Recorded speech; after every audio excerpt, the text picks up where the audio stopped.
apparently Mexico is close to reaching a U.S. deal on non-tariff barriers, and that the U.S. is actually extending its trade deadline for several weeks. Now, again, in case you guys missed it here for AMD, Bloomberg reporting here that the Department of Energy is forming a $1 billion partnership with the company to build 2 supercomputers. So again, Department of Energy reportedly forming a $1 billion partnership with AMD to build 2 supercomputers. That's the deal with AMD. And then, of course, keep an eye here on comments from Claudia Sheinbaum, president of Mexico. Apparently, these U.S. trade talks seem to be reaching some kind of positive conclusion. Back to you.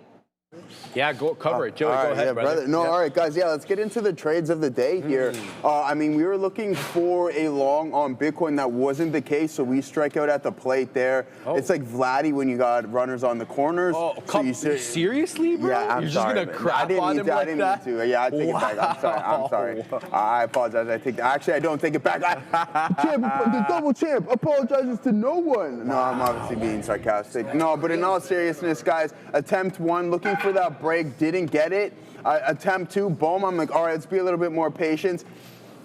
Yeah, then we Devin Haney this over here, which is okay, no problem. And then we take another attempt, no go. So slightly red on IBIT, but then we get Tesla rocking and rolling for us earlier in the morning, putting us nicely green on the session, engulfing all of those losses on IBIT. Joe on one says party P, and then now we're on the reload with Tesla, but if it cracks view up, then we'll just hop out of that trade. But it's looking pretty good so far. AMD has been absolutely nuts. I showed you guys the algo earlier into today. It didn't pick up the NVDA one because specific criteria. I can't release that to you. It is a good signal, not too bad of a look, but that AMD news dropping is absolutely massive. Let's see if some of these other names are going to continue to rally. What was it, Qualcomm? Phenomenal, going on a big-time move this morning as well, too, guys. Yeah, man, the semis have been, they've been hot all day. Yeah, bro. Since we started basically the morning. Guys, I want to let you know that about 78.5, only 78.5 of the viewers watching 78.5% of the viewers watching right now are subscribed. That means 21.6% of you guys are not.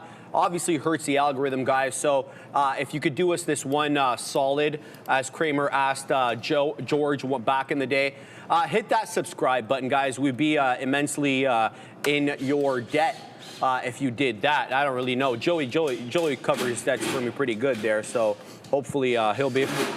What did you say? I didn't even hear what you said. I'm talking about the AEO thing. I'm just shooting. Oh, yeah. How's that doing? It's trending back up, maybe. We bottomed out. Oh, yeah? You think so? Yeah, no, what was the price target? 26. I'm still far off that level. What are you at right now? Oh, there goes Tesla. All right, get it, Joe. Bang, bang, bang, bang. A nice on the reload there, guys. Let's see if we can go and test that high of the day. A big-time move in Tesla on the reload. So let's see if we're... Actually, you know what? May as well, man. I'm going to take a little bit off up here, guys. It's going to move my average up drastically, but that's okay. Bang. Take that little off, reload off on Tesla and see if we can go and approach the high of the day. That's my goal. I think IBIT might start to fill a little bit of its gap here in today's session, but AMD has been absolutely phenomenal. We hit the 2-to-1 profit target on the algo, and then we have NVDA moving towards the high of the day as well, too, guys. So a lot rocking and rolling this morning. I'm looking at ASST. Who was it? You said Dollar Sales Solutions. Joe, did you get poked in the eye this weekend? Why am I not in ASST? I'm assuming that's a Cyril Gone Tom Aspinall reference right there. Double eye poke, Sharif. That's crazy. I have no idea what you're talking about here. I just know the double eye poke from the Three Stooges. You know how to defend a double eye poke? Like this?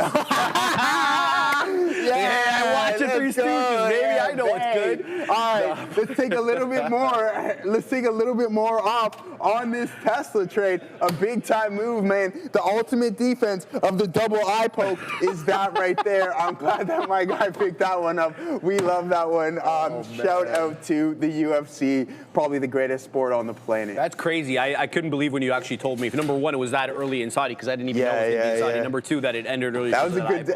I love it, man. I wake wake up in the morning, hit the gym, UFC's right on. after. Oh. That's how I feel about the Prem, bro. Yeah, you get up, like, it's that's a Saturday completely morning. different dynamic in North America than it is in Europe, right? That's like, if you wake crazy. up and you go right into the Prem Saturday morning. All right, let's get right down to it, ladies and gents. GSIT, I'm involved in this one. Several profit takers into the area high over there, but it is, alas, it is breaking back down now. We're about break even. Show me 27s. I've got 30s on. I've built my position here based upon that 10 EMA on the 5. I'm talking about GSIT trading on the NQ up about 21.5%. It's got to hold up here. Otherwise, we're going to clear out this one and then maybe get back in and around the volume weighted average price. So let's talk about what else I got going on. Let's talk about the biggest and the baddest right now, DZZ. This thing's up 135%. It's got some bottoming tails, though, that breach VWAP. We are trading above VWAP right now into 8.5, looking to take out 875. But it's number one, it's a multiple halter. It's just really hard to gauge where support and resistance is on this one, and it doesn't spend any discernible amount of time in one area to give you time to make a decision. I just want to take out some profits here, possibly at on GSIT. But going back to DZZ, this one is blocked in our system, at least for the moment, until a trader complains to one of the managers, and then they unblock it. So for the moment, we'll be able to only outline the levels of support and resistance on it. We won't be able to execute, hopefully sooner rather than later, though. DZZ. I'm also looking at DVLT. Look, this is a holdover from Friday. It had a fantastic day Friday. It's okay. It's not great. It's got higher lows and higher highs on the day. So if you're a trend following swing trader and you're holding this, you're pleased. If you're like me and you're an intraday small cap gapper trader, you're like, bro, figure it out. Yeah. Right now, it's got a double bottom through the volume weighted average price and it's trying to reclaim the 10 EMA on the 5. If it closes above the 10 EMA on the 5, I'm going to get back in. I'm 0 for 1 on DVLT, full disclosure, looking to exact some more revenge on this one if possible. MIND, not MindMed. This is a different one, but it's got a decent, respectable trend for the most part. It finds support at the 10 exponential moving average on the 5-minute chart with a 1203 high. Very few breaches of this 10 EMA. Alas, though, it is a little illiquid. So I haven't had a quick look at the spread yet, but just based upon how it's trading on the chart right now, it looks like it's a bit of a wider one. Last but not least here, before we go back to your boy Joey options, SMLR. Not bad. A bit more expensive and looking like a possible head and shoulders right now, but I'd like to see this one take out $30. Decisively, that is. And then I could get back into this one, for a $31 break. It's got support right now at the volume weighted average price in and around $29. It's up 23%, but it's about $30. So you're gonna have to, you're gonna have to manage your risk a little bit differently than you would obviously with a $2 or $3 name. So GSIT, Joey, that's really the one I'm involved in right now. I'm displeased with the umpteen amount of lower highs we're putting in on the 5. Since the candle at 10:45, every subsequent 5-minute candle has been a lower high. This current candle that we're on the 5-minute, the 11:10 candle, is the first one in a while to actually have a higher low. So looking for continuation above 11:45. Here we are. Show me 45s now. We got 29s on. There it goes into 48s, 49s. It's not crossing, Joey, so we won't get the print, but we do have shares on, so we'll be able to wet the beak, bang, into that. Looking for the $0.50 break now. Let's go, GSIT. Knocking on that 50 penny. There goes 55s, Joey. Here we go. GSIT, 63 penny high. I'm looking to take out that level. We got shares. Let's see if we can actually take out maybe 12 on this one. Bang. Love it. Love it. Love it. It's time for us to post up a little bit here on TSLL, guys. Bang. All right, so we're going to post up at 21s to see if we can catch that fill. We also have one at 21.10s, but that reload looking really nice. But first and foremost, our guy, Adam James, Healing Pain Naturally. $2 super chat. Get it, the Joey. Energy and love between these two is awesome. Bang, bang, bang, bang, bang. We love all it, real, man. baby. All real. All real. Man, this guy messaged Joey, me last I gotta night. interrupt. Yeah, go ahead. GSIT is breaking out, guys. Here we go into the high of the day. We got 20s on. It just took out 74s, Joey. It's on the rampage to the high side. Look for the squeeze into 12. There's 82. There's 88, Joey. We're doing it freaking live. We're going to post at 95s now. Let's see where we can get a little bit above that 12. So we're going to put 1201 just to say, you know, we got something above 12 bucks. But the breakout is on right now.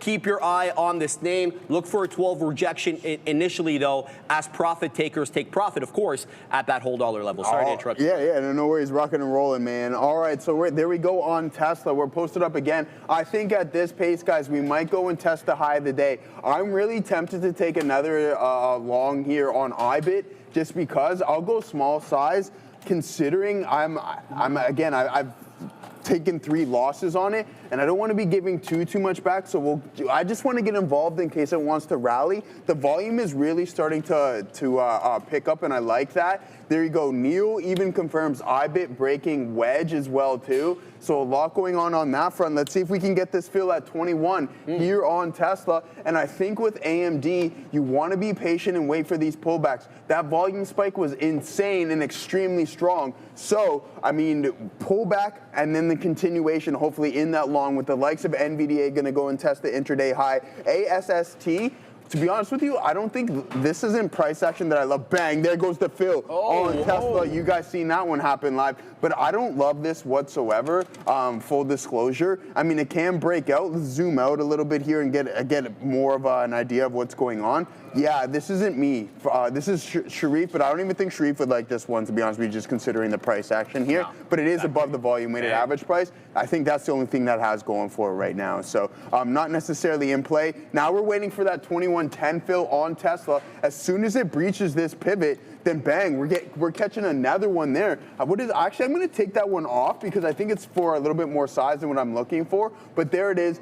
IBIT breaking through as well, too, guys. So not too bad of a look. Let's pull up our options chain and see what we got going on that front with the likes of Tesla and IBIT. We're going to head over. Oh, yeah, I was looking to buy some contracts. I was talking to a couple of the lads in the chat, Party P.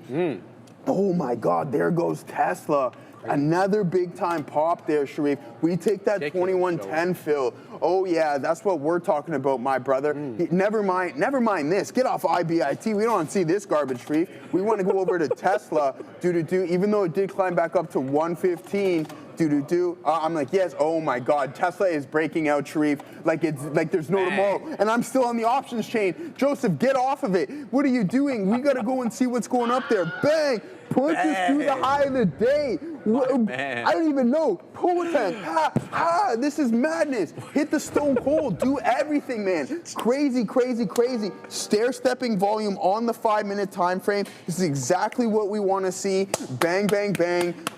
Beautiful move up on Tesla, up 4% on today's session, guys. All right, Corey Ewing. You got it? I just want to get to Nicole's first because Nicole. Oh, I didn't see Nicole's there. Yeah. Drop Nicole's then. All right, Nicole wants to talk about D-Nut. She's got calls, Joey. Oh. So shout out to Hotlanta first and foremost. Hi guys, can you look at D-Nut? I have 5 calls, so I'm going to look at the TA for her, Joey, if that's cool. Yeah. And then obviously you're the options guy, so I was hoping you could give her an honest look at the options chain. I like it, Nicole. We breached the 200 last week. We were on the way to kind of holding that $5 area last. It was a look, it was an interesting volume day. 125 million shares, 140 million shares traded place on the 22nd, which is when it had its big $5 day. Look, it ended up closing red, so we gave back some. But look at this. I like the fact that we're holding up that 3 1/3.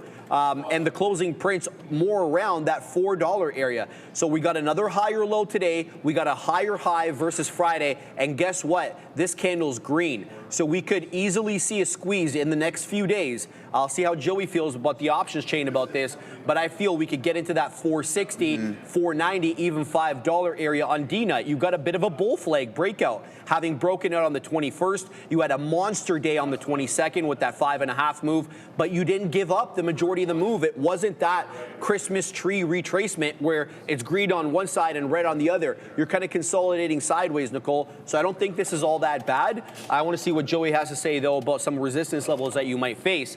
on the options chain. Yeah, absolutely. So I have the chain up here. I know there's a lot of people tagging me in the chat, so let's just go over. I don't know when. I want to read a little bit more on this super chat here, Sharif, if there's more detailed. Hey guys, can you look at DNUT IFI? Well, I thought you would say like, hey, I'm in on this specific day or something like that. Unfortunately, we didn't get any of that information, guys. When we're trading options and you guys are super chatting, I love the fact that you are, much appreciated. But the more detailed, the better, sure. right? And I don't even know what to say about Tesla right now because it's going insane. But you have. This is what you have to pay attention to is this, right? Like your at the money IV is at 202%. So that's a lot. That's substantial, okay? So essentially what's going to happen is day by day, that's going to slowly start to cool off. That type of implied volatility is really hard to be sustained. Now let's pull up the actual technicals, and that way we can correlate on what's going on.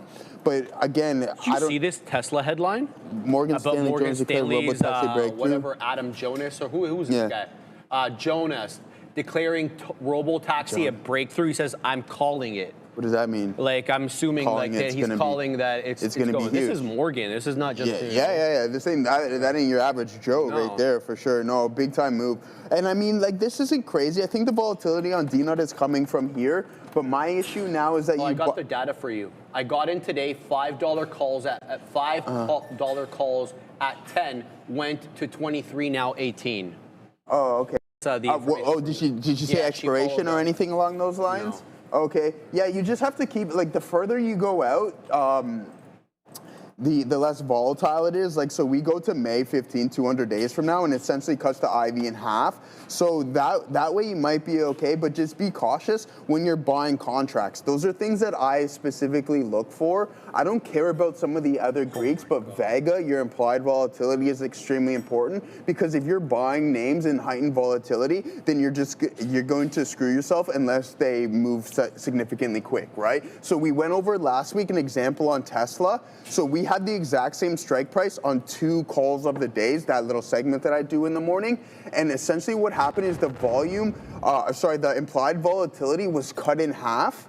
And it was the exact same strike price, and you lost 40% of the value of the contract after the stock moved like $20 intraday. So essentially you made nothing on a $20 move just due to the fact that implied volatility was cooling off. So I think that's it's not necessarily a trick of the trade, but something you definitely have to keep an eye on. And obviously I wish the best for you on that specific contract. So good luck, and then just document it. Note it. If it doesn't work out, then be like, hey, what did I do wrong there? And that's going to probably be the case. So now Corey Ewing, Sharif, my guy, thoughts on ASST? Bought a position Friday with 2,000 shares. Also, D-Pro is back in play after a quiet week. Your thoughts? One more thing here, Sharif. Do it, Joey. We have a couple more outs on Tesla. I'm only sitting on literally 2%. So this is just a runner here to see if we can run into 2150, 2170 on TSLA. All right, before we get to GSIT,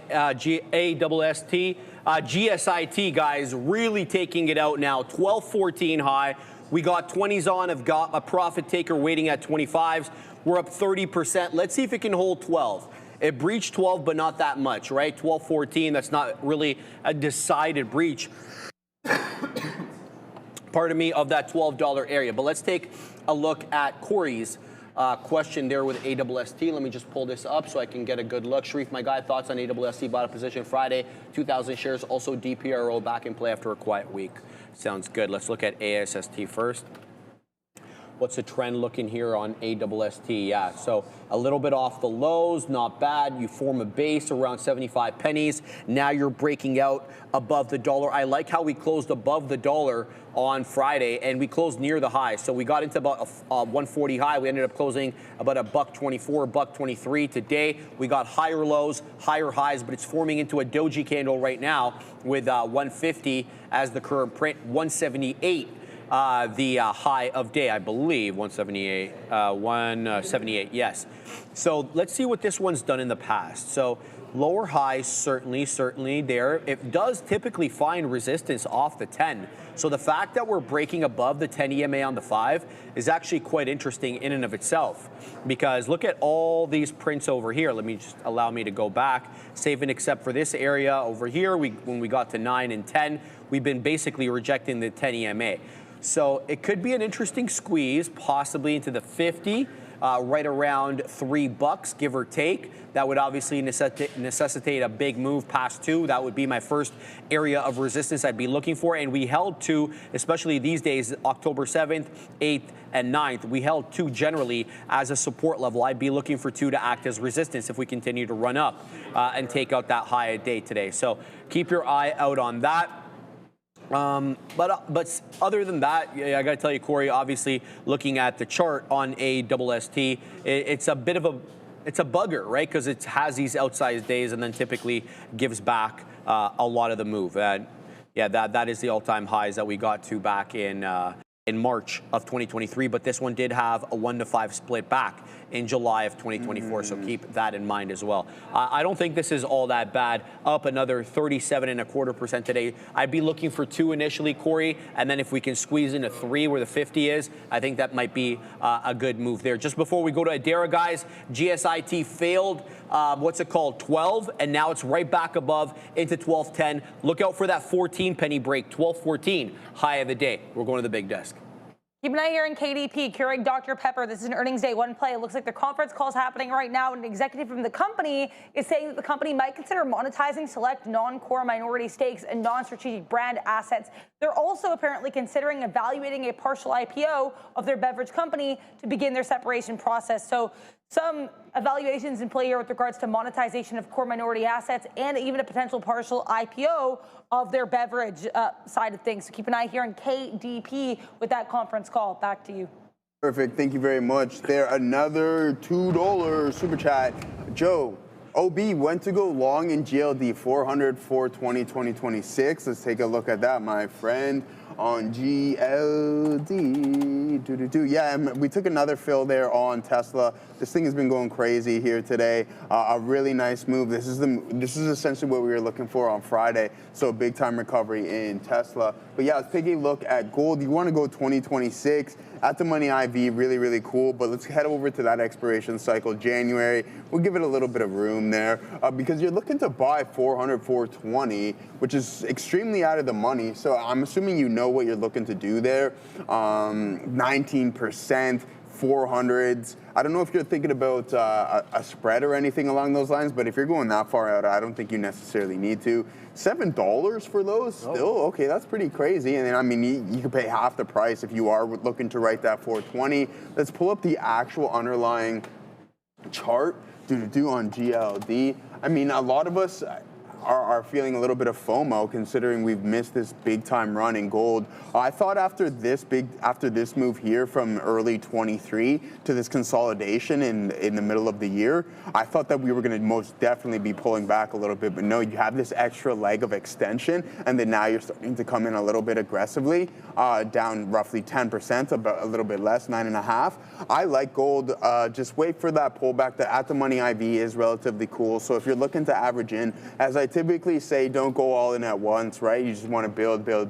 And if you're looking for an options expiration that far out, then you're fine enough to do so. If it does continue to bleed, do we come back into 314s? I don't think so. So at some point you may get that turnaround 350s, maybe even 3.25, I think, but I don't think you get all the way down to 314, even though that's not too far away. But yeah, I like gold a lot considering the Chinese love gold too. So they're just gonna keep buying that stuff up. Let's see what everybody else in the chat is up. Yeah, go ahead, man. MPLT, a new IPO today. Shout out to Chase the Pack for pointing this one out to me. MapLight Therapeutics, Assassino, indicated to open at $18. The IPO price, $17. So let me just see if there's any more information on this. I should have some, just have to look through the different blotter. So right now we're seeing the theoretical auction price on MPLT, $18.54. So higher than the 18. Oh, well, this one indicated at 10:47 that it was showing 23, so a little bit lower than that. I don't know too much about it. Let's see what Morgan Stanley has to say. They're acting as managers for the offering. Morgan, Jeffries, and Lear Leerink Partners, as well as Stifel, acting as some of the managers there for the IPO. Just trying to see how many shares. Okay, so here we go. MapLight Therapeutics quoting 2750. Again, that's not new on 170,000 shares. Let me look at my my imbalance locator. I got to load up that one right there. So we got to find the imbalance locator. Show yourself imbalance locator. Where do you go? History log. That's not the one, Joey. We want the imbalance locator. I'm looking. History log. Symbols list. Summary. What's the imbalance? Oh, there it is. Got it. Okay, so let's load that one up. Let's see exactly what we're looking at here. We'll go NQ on it because this is a NASDAQ name. Just allow me a second, guys. Yeah. And let's filter by size. So it's MPLT. I'm not quite seeing it now on the size. Let's look by paired volume. MPLT. I can't really see it on the top here, guys, so I'll have to go down and look for it. But yeah, this one is going to be on the, there it is, MPLT. So here's what we've got. Paired volume so far, small, 368,000. With a buy side imbalance to the tune of 26,000, 27,000 and a half, essentially. I'll keep you guys apprised on it. It doesn't seem like it's a big mover quite yet, or it's going to be a big name. If it is, obviously we'll get involved. I have no qualms about that. So yeah, I just want to give you that one. CODX as well, small cap gapper. This one, you know, up 148%, but it suffers from the affliction of trading below the dollar, despite having made a valiant attempt at taking out that dollar 95.29 high a day, trading below 90 now. For the most part, holding the 10 EMA on the 5. It does have deeper retracements into VWAP. VWAP right now showing me 75 pennies, so a deeper retracement into 75 likely gets me into the trade. So I want to point this one out. CODX, Joey, continuing to trade. We're keeping an eye on GSIT as it gets back into that $12 area. We're going to pause for the moment, though. We're sending it to Adara for the crypto segment. BTC poised for 5 straight days of upside, though right now struggling to hold on to that 116,000 level. Now 116,000 was a little bit of an area of resistance going back to 2 weeks ago to the date, Monday, October 13th. So let's see if we're able to reclaim that 116,000 and continue to push a little bit higher on Bitcoin, which again, despite that now 5-day winning streak, still a little bit removed here from all-time highs around 126,000. Now, I do want to mention not one but 2 crypto names are going to be reporting earnings later this week. And of course, they're actually going to be the 2 major ones. That'll be Coinbase and MicroStrategy or Strategy, MSTR. Strategy will be reporting at 4 p.m. on Thursday, October 30th. Coinbase at 4:10 the same day. MicroStrategy here, we're expecting losses of 11 cents per share and revenue of $118.2 million. But for Coinbase, we are expecting earnings of $1.16 per share on revenue of $1.72 billion. So again, not one but 2 crypto plays going to be on watch here with earnings day 1 on Thursday. Something to look forward to if you're trading some of these crypto names. Make sure to like and subscribe as we send you back to the Bash Brothers or Burgundy Brothers.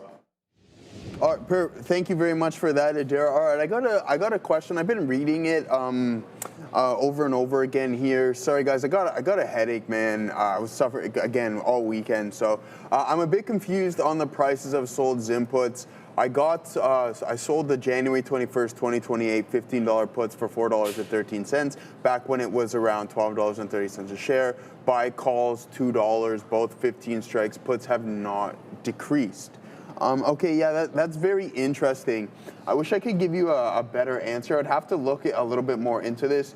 This is 816 days away. So, I mean, the theta, well, actually, we can do this right now, considering. So we'll pull up the puts on it. You sold those. I mean, well, you sold them for $4.13. They're now worth $3.20. Oh. All right, so there you go. That's almost $1 right there from what I'm looking at. But it's probably your calls that, maybe not though, because they should be appreciating as well too. So let me pull this up here for you and we'll take a look at the profile. $3.20 for those. Let's put on the strategy builder. Hold on, we'll do it live because price is appreciating. So they should slowly start to decrease, but you also have to take into consideration, this is like over 2 years out. So the theta on that is going to be absolutely minimal. Let's pull up the old profile. profile ski on these specific ones and take a look at our theta. So yeah, I mean, it's not really going to decay, and if it is, it's going to be fractions of a cent probably, considering how far out they are. If you're looking to write, I wouldn't be writing that far out personally, unless you have the intention of owning them. I think maybe that's the route that you're looking for. But yeah, that's probably a big reason why is that it hasn't decreased drastically, is because they are drastically far out. There you go, a lot of drastically right there. But as for drastically, Sharif. Yes, sir. There goes IBIT on that breakout. Let's see if we can get this moving a little bit higher. I did want to add, we were going over some things. I only have one out on Tesla, so maybe we'll just hold this one for the dream. Okay. But not too bad of a look there, guys. I mean, we were slightly red on Friday, and at this point today, we're up about 50% higher than what we've lost there. Yeah, we got more super chats coming in. Much appreciated for that. But an ad opportunity in IBIT. Also, shout out to Party P for getting involved on some ETHA contracts. Haven't looked at Ethereum today either. But let's take a look at some of these super chats. Amanda, that 320 bit is my resting offer. Dang, all right, I see that. Let's go back to the fan funding. Dangerous says Feliz Navidad. Okay, NVTS bought Friday, sold pre-market short the open. Now buying my shares back. I'm lucky, dude, today. Bang. No, it's not, my friend. It is all skill. So shout out to Dangerous. Yeah, I went over that one there, Assassino. We did the gold one there, so thank you for pointing that one out. So yeah. Not too bad of a look, guys. Some good trading all around, but you can see that the selling pressure is most definitely involved here on today's session with IBIT. You get that breakout from, 65.27, you go up to 65.43, and then it's met with some aggressive selling. Not too good of a not too good of a sign. So be patient to see if you can get somewhat of a recovery there, Sharif. All right. See the sign? Did it open up your eyes? No, you probably gave me. Oh, I saw the sign. Sorry. It's the sun, though, isn't it? I saw the sun. Sign. Is it sign? Sign. I thought it was sun. It's fine. Yeah. It's fine. They're both good. The sun, the sign, they're both good signals, Joey. All right, Buvin, thank you, Buvin, for this, but I already saw this one, and I like it. I like that you're looking at CODX. Wow, we got 94s. We just took out 98s. We're layering the orders now as we knock on the door of that dollar. Now, I do expect resistance in and around this area, of course. There's 98 again, seller at 98, big seller. Can't shake him for now. We're posting north of the dollar. We're looking for continuation, of course, above 98.91. That is the high of the day. Of course, I'm talking about decimal places, not $98 and 91 cents. So let's see if we can get back above into that area. A new high a day takes us into 99 and change. Packing my patience on this one. I've got DCAs as well to get a bit more into that 90 penny area. It's held the 10 EMA quite well, but you never really know. Once you get into that dollar area and people start selling and or shorting at the whole dollar, psychological resistance, the 10 EMA may not be enough to hold up that descent. So we're going to have to keep an eye out on this one, as these small cap gappers below the dollar are a bit of a different beast. 94 is on at the moment, still holding here. GSIT. So initially we're in at 20s, right? But we exhausted a lot of our shares. So this one pulls back into the 10 EMA and the 5. I get a bit more, looking for continuation now into the mid to high 80s. I'm actually posted up right here at 88. Should be getting the print as it's showing me 90s. All right, bro. Hey, the spread, I get it, but we're about 2 pennies above my spread, so it'll be just fabulous. Aces, if we can get the print there. No print so far. Looking for that move right back above 12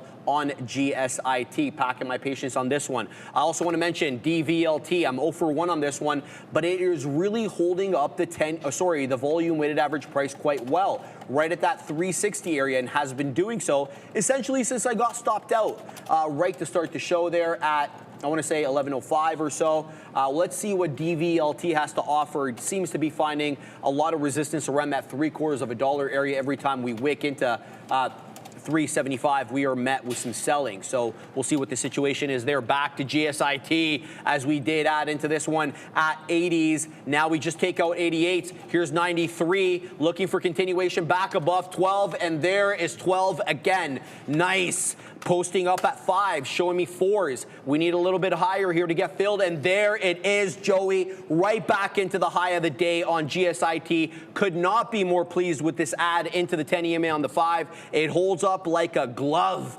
and right back in we go. And I'm displeased here, because the high of the day is 12.25. I have my order at 25. You guys know my affinity for that number, and we don't get the print, not quite yet. So hopefully we'll get that. We'll get it sooner rather than later. Looking for that move now. And Joey, into the third of $1. All right, cool stuff. Yeah, Clipwave, you keep saying that you've never traded options before. Can you help me with your first trade? But you have to let me know what you're looking at specifically. I can't just be like, hey, go and buy this. That's not how we operate in this neck of the woods, my friend. We can definitely help you, but you have to give me an idea on what you're specifically looking at, what you want to buy, and we can go over those things. I did add into this IBIT trade just in case it does want to break. We do have a trend line as well, too, guys, that we're forming consistent higher lows, which is something positive to look forward to. This volume uptick was something that wanted me to get involved one more time. So this is what happens, right? I told you 3 strikes at the plate, and I'm going against that rule. So let's see if it works out. I mean, hey, man, sometimes you got to do it, but sometimes you don't. We don't want to obviously be an advocate for that or anything along those lines, because it's not good. But there goes Tesla.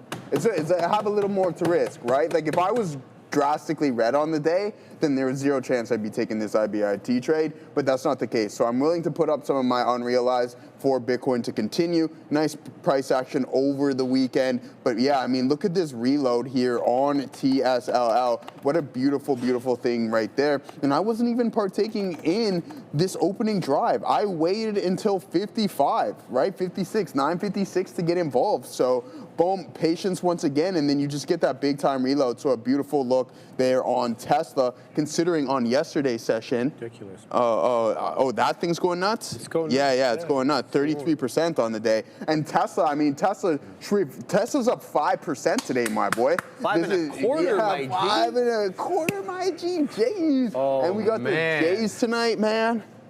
It's been nice, Joey. It's been a good time. Lately, yeah, it's been a good time, man. Yeah, it has.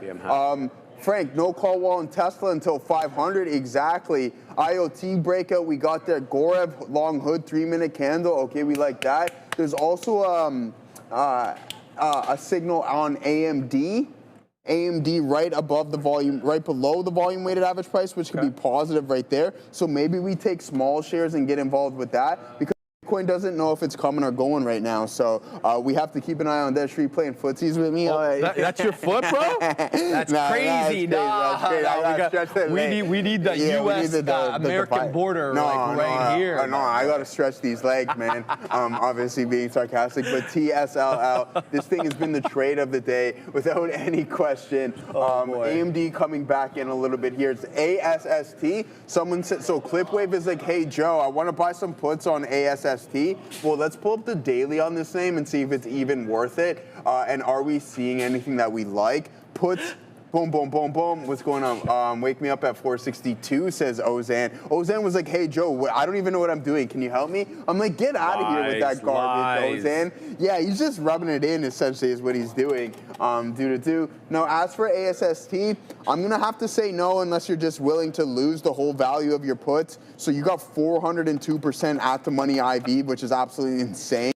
You want to go further out, so give yourself to January, and we'll take a look at some of the ATMs. That's at the money, 50 cents. If you're willing to lose $50, let's pull up our profile here to see if it's even worth it. When do you become profitable on this trade? When it heads down to $1. I mean, yeah, the puts aren't putting right now, so I would avoid that at all costs. That's 53 days. But by all means, if you're looking to start in options, personally, start with just buying some calls and some strong names and things that are relatively cheap. Go with the flow. ASST is something I would not be buying any contracts in. Man, when you said that "Wake Me Up" thing, the first thing can you tell what song came into my head? Wake me up when September. That's a good one. Very good. Green Day. I like that. but that's not the one I was thinking about, Joey. Oh. Wake me up before you go. Okay, because so I'm more not positive. planning on a going solo. Go CODX, man. Boom through one, Joey. 103 high a day. We were posting up at 105. It is a different trade right now at this $1 area. Let's cover that in a second because this one is all the hype. GSIT. Ooh. Oh, you're there. You're there. Been there, man. Wow. Been there. There goes GSIT into the high of the day. It's a 1267 high. It's on the rampage right now to the high side, of course. And I got to tell you, it's getting a little extended here for my liking anyway, because the 10 EMA on the 5 is south of 12, 1194 and change. So this thing's trading at 1267. So I'd like to see a bit of a healthy pullback as people take profits and we rearrange the price action a little closer to the moving averages. So I'm keeping my eye on this one. I'm exhausted my shares right now on GSIT, but guess what? We're really interested in getting back in. I like that $quarter area for a possible retracement. Maybe a $quarter to about 15s. I see the breakout area to be in and around 20. We'll pack our patience there. Back now, though, into CODX because we're zigging a little above $1, a little bit below the dollar, Joey. Despite the fact that the high of the day is 103, let's pack the patience over here and see what's up. Then I also want to shout out the OG Bovin, as I typically do on days like this, because there's a new small cap gapper that's halted to the upside, and it goes by the ticker MAMK. Yeah, it's MAMK. This one was moving, Assassino, on Friday as well. Take a look at that price action on the left. That is Friday's price action, and today we make higher lows and officially now higher highs, having taken out that 155 candle on Friday that got to 758 today. We're halted right now to the high side at 772. Oh my God, I have to interrupt. GSIT is on the rampage to the high side. It's about to take out 13. We're moving aggressively on GSIT. Some people are telling me in the chat that it's moving with Qualcomm. I have no idea. You know, I rarely look at these headlines for the small cap gappers. It's technicals or bust, baby. And this one is continuing to go as we knock on the door of 13. But to bring it back here to MAMK, halted at 772. Let's take an eye out here and see exactly what the halt level is. And when we're slated to open back up, MAMK on the NQ, halt. Okay, wow, the tap's already getting crazy above it. Look at that tap right there, Joey. We're halted at 772. It's showing me a tap of 1050. So this one's about to break loose. It's already up 46%. The halt time, guys, 11:39:13. So if it's going to be a 5-minute halt, it will open up. No, it should have opened up already because it's 11:45:20. So we are going to open up likely. If we open up at a 10-minute halt, it will be 11:49:13, having been the last print there, Joe. So that's what I'm looking at there. And then last but not least, we wet the beak in the CODX at the high of the day, 105 and 107, excuse me. We've got on looking for more. We still have a couple of outs left on this one. Looking for a move back up north of 1. Bang, bang, bang, bang. Shout out to Chief Keef and Company. All right, there it is, guys. We're all out of Tesla. This was a big-time move, man. We can't complain about this. Pop, pop, pop, pop, pop. A lot going on, and then we just unloaded the clip there. I was pretty happy. MPLT open. Okay. IPO's open. Go ahead. Yeah, here it is, Joey. Sorry to interrupt. MPLT is open, guys. This is a new IPO. It looks like we opened up right at 19, give or take, with a high of the day being around 20.90 or so. It's a wider spread, 20 on the bid, 40s on the ask over here. It's almost $1 there as it tightens up a little bit. MPLT on the NQ.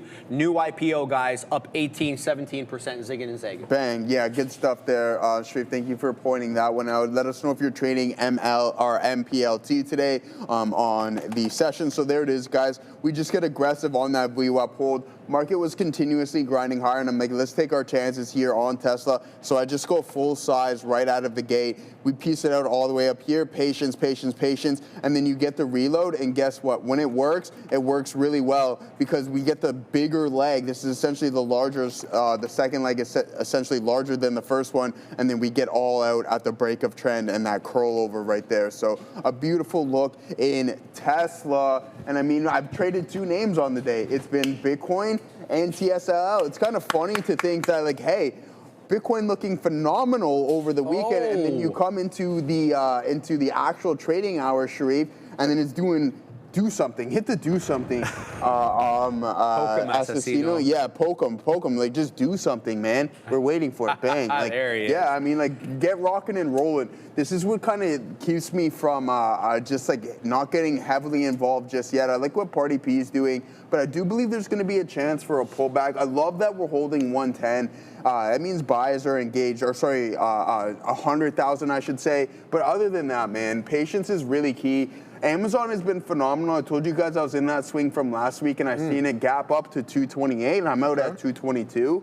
And I mean, it is what it is, right? You got to be accepting of the profits that you're willing to take. No one else is forcing me to push these buttons but myself. So at the end of the day, we just take that profit, and then we look for that next potential trade. The only move Bitcoin on Good Sunday. Yeah, I know. Good on Sunday is what you're saying, essentially. You know that. You and I always talk about on this. Sunday. The big moves are always on in Sunday, these obscure times. It's like the Asian market opens bro. up, and then it just decides to continue to climb higher. Even gold. I mean, you and I talked about this as well. We kept seeing gold make the moves in the European and the Asian session. I wonder why. I wonder who's buying it over there. Central banks. We don't know maybe? anybody buying it over there.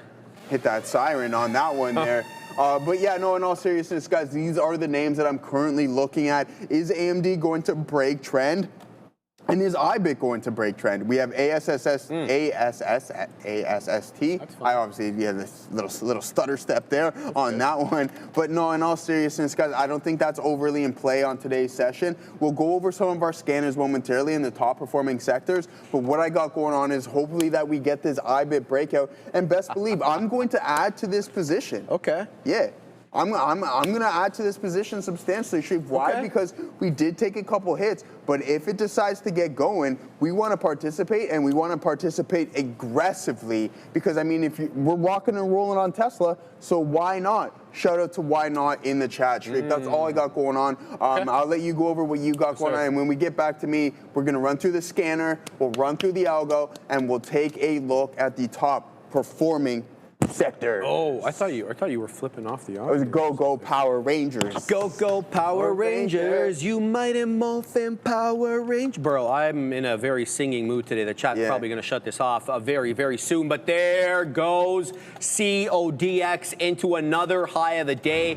It is now at 110 HOD. I'm looking for a little bit more here. I'm looking for 15s. A random area, mind you. I didn't chart this 15 area, but I'm looking for continuation now and a hold above the dollar. Now, if this one squeezes and moves past the dollar, let's say 120, 125, then I'm going to start using the dollar area as a good area of support. But there is a prohibitively large seller at 9s, despite the fact that we've gotten into 10s. The dude at 9 is getting decimated. The dude at 10 is also, while he's throwing in some orders, there are some large size coming in at 10s. So we're likely going to find sellers at every penny here now that we're above the dollar, better than finding it at every 10th of a penny, which is what the case is below the dollar. So big seller here at 10s. We can't shake them. Likely going to have to retrace a bit before we get into that another high of the day. CODX, the one I'm talking about there. Let's see if it holds trend with higher highs and higher lows.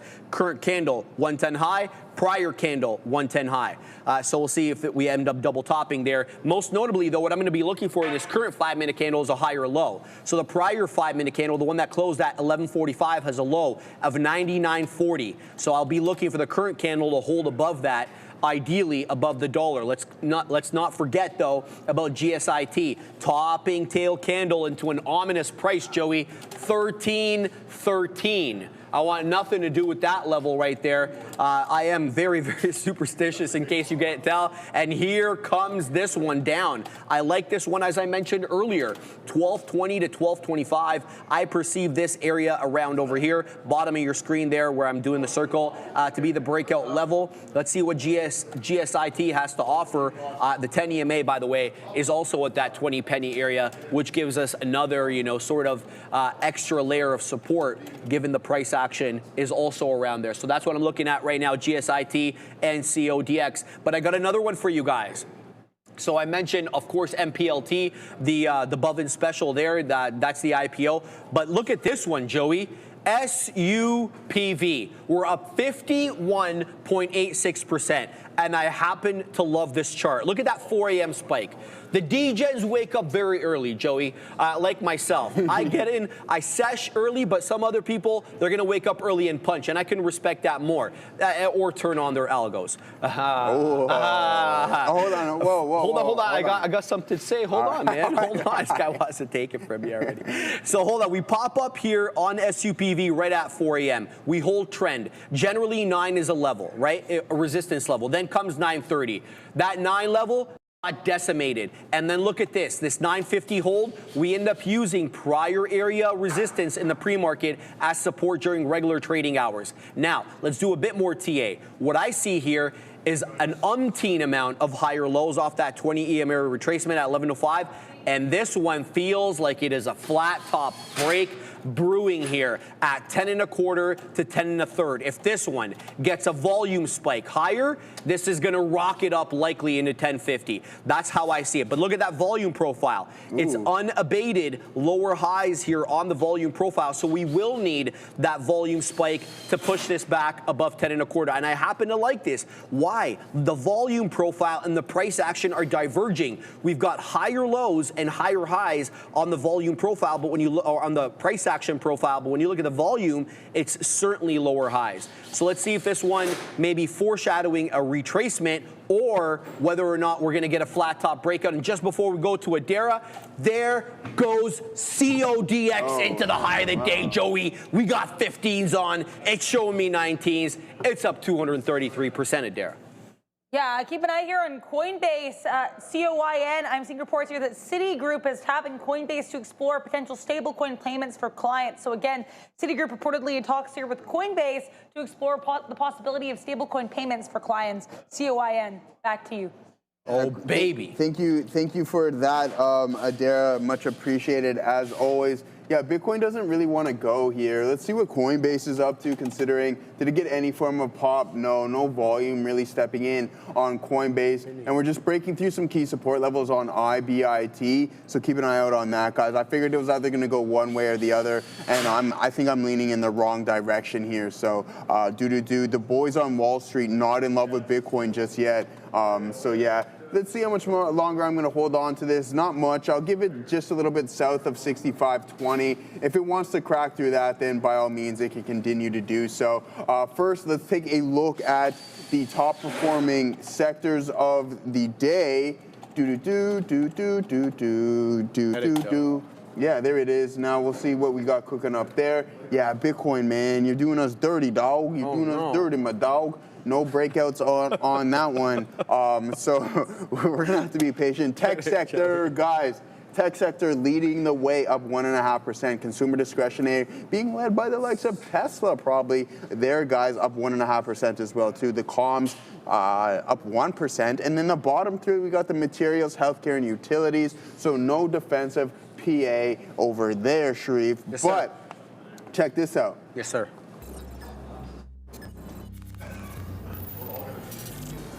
Hold on. What is it? Hey, I thought you would know. Bites to bucks? Bites to bucks, baby. Algo. Oh, there we go. There we go. I got that one from Fabian. He doesn't ask for much. Yeah, I didn't even ask for it. Fabian came up with it, but he said it was for you. You remember that? Remember Chow? Yeah, Your friend Chow back there? Yeah. Your friend Chow was supposed to have an algo segment. And then another friend of ours back there was like, no, you can't give up the secret sauce. Oh, you can't? Oh, okay. Yeah. All right. So but Joey Options is nice enough. I'll give up the sauce, man. Yeah, shout out to the sauce, man. But no, in all seriousness, guys, this thing's working pretty good today. Yeah, I like that a lot, in all seriousness.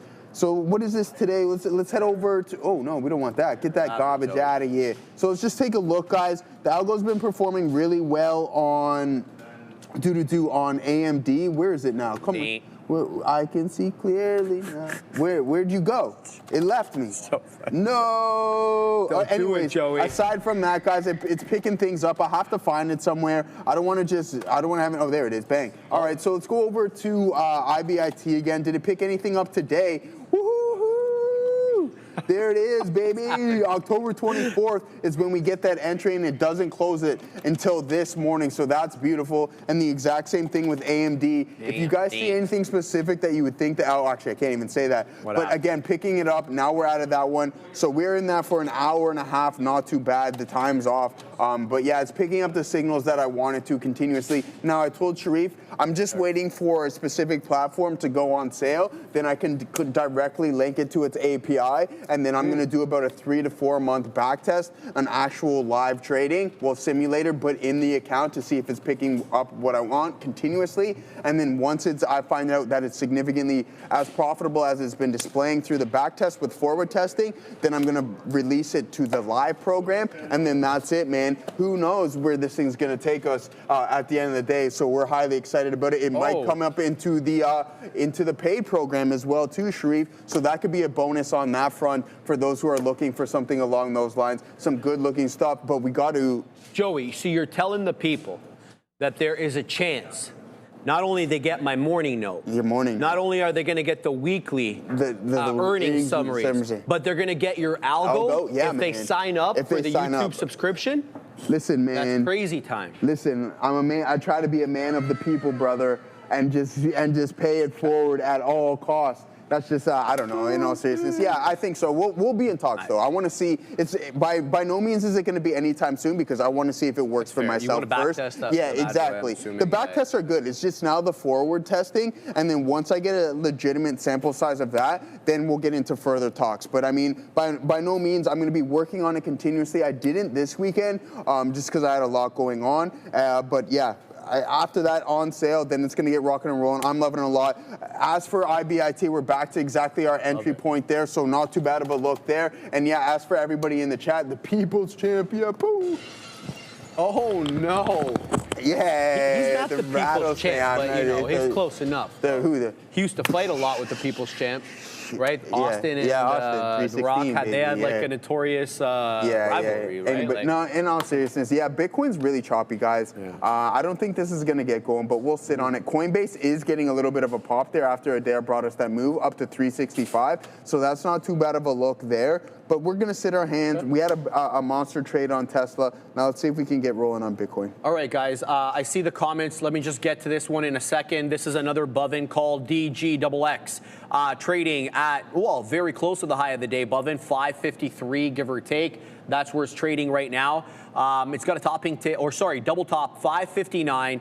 I like this certainly off that 530 to 535. The reason I say that, look at that price action resistance from earlier on. That's the implied balance high that rejects 530, drops all the way down, loses everything, the bid into 470. Not an area that I would have earmarked for support, but hey, found support there, and now it is trading very much near the high of the day. It's up 20.25%, again with a 559 high. I'm very interested in working into this one, but at more appropriate levels. Now, let's talk about the ones I've been involved in. GSIT, it did it again. Remember what it did? When it pulled into the 10 EMA, we added into that one, and then it rocketed up into the high of the day at 1313. Here's the deal, though. It did it again, Joey. It found a retracement right into that 10 EMA at 12.25, and it put in a doji candle, a candle of indecision, and or a reversal candle. And here we go, the current candle, the 12 o'clock candle, making a 5-minute candle to make a new high. It is trading above the prior candle, so look for continuation back into 13. It's up 35.75%. GSIT. I'm also keeping an eye on CODX, another one I've been involved in. I'm an adder here at the 10 EMA. That's around 105, 107. But here's the deal. If this candle, this 12 o'clock candle, ends up closing above the 1155 candle, that'll be a higher low. And that means we're still holding trend. So that means I'll have to look to get in a little bit higher. But if it loses prior bar low, then I'm looking certainly at 105, and then with my ultimate out below that $1 area. Last but not least, the trade I'm involved in right now, a new one, SUPV. So I've got in at 10.15 for the 10 EMA holdup. I'm looking at adding more at the 20, and then I'm out if it loses 10. Simple as that. It's held at 20 on the 2 prior retracements. It doesn't hold it this time. Maybe it does, maybe it doesn't. I'm not going to wait around to find out. I'm going to stop out, and if it regains trend, we'll get back in, looking for a move here on SUPV. We're going to the big desk for happening now. Then Neil's got his lesson of the day. Let's take a look here at the market, which is trading near high of day. And it's a big week in terms of what's happening this week. A whole bunch of earnings. And of course, on Thursday, the meeting between U.S. President Donald Trump and President Xi of China. Now, Trump already said apparently the U.S. has received provisional approval for the TikTok deal, which they're hoping to finalize on Thursday. But we know some of these materials names, including MP and CRML, they got hit a little bit this morning because these talks going well, specifically for rare earth minerals, doesn't, I guess, give a lot of the reason here for this rally in MP. So I guess a lot of these materials names, as we get good news out of China, maybe bad news for some of these stocks. Keep an eye on AMD. We have Reuters reporting that AMD and the Department of Energy struck a $1 billion deal for AMD to produce 2 supercomputers. So good look there. And we have Qualcomm, another name in the semiconductor space with a massive push to the upside. They announced a deal with Humane AI, and they announced these new AI 200 and AI 250 chip-based accelerator cards and racks designed for center AI inference. Now, this actually puts Qualcomm in competition with NVIDIA in that AI compute space. So really good look for QCOM, though we have a reporter here by the name of Christina Partsinevelos posting that BofA is a little bit skeptical, apparently, of Qualcomm's rally, saying that these are lower-end chips that apparently could really only lead to $1 to $2 billion in revenue, but the market cap of Qualcomm jumped way more than that. So be aware here. Some analysts, including BofA, expressing skepticism, but either way, QCOM still sharply to the upside, even with this pullback from intraday high. Before we send you over to Neil and his lesson of the day, keep an eye here on all these earnings plays this week. And as I said, keep your eyes peeled to X at TTV Research. I have a very massive rollout of earnings related infographics planned for this week. Every day we'll get a whole bunch. So again, stick with us here, X at TTV Research. This one brand new, just posted here about Apple and its revenue growth. There will be a more earnings specific infographic to come in the coming days. Now, before we send you over to Neil, we will take a moment to thank our friends at Oragenics, OGEN. Each year, 3.8 million concussions are reported in the U.S., but there's still no FDA-approved treatment. NYSE-listed Oragenics, OGEN, is changing that with its first-in-class intranasal drug designed for rapid brain access. With the concussion treatment market projected to reach $8.9 billion by 2027, Oragenics is uniquely positioned to lead the way. Learn more. Schedule a meeting today. And without further ado, Neil and his lesson of the day. So Neil, please take it away. I'll try to do so, Adara. Thank you very much. And the lesson of the day is that, look, if something isn't working, you got to get away from it. But just because it doesn't work early doesn't mean it's not going to work a little bit later. And with an assist to some volatility that came into AMD, I'm going to give you an example of why. Now, we've seen this story before, where you get that heavy dip at 9:30 at the open, stocks have gapped up, and then you fill in the gap. So a lot of times they'll say, well, make sure you're patient, all that stuff.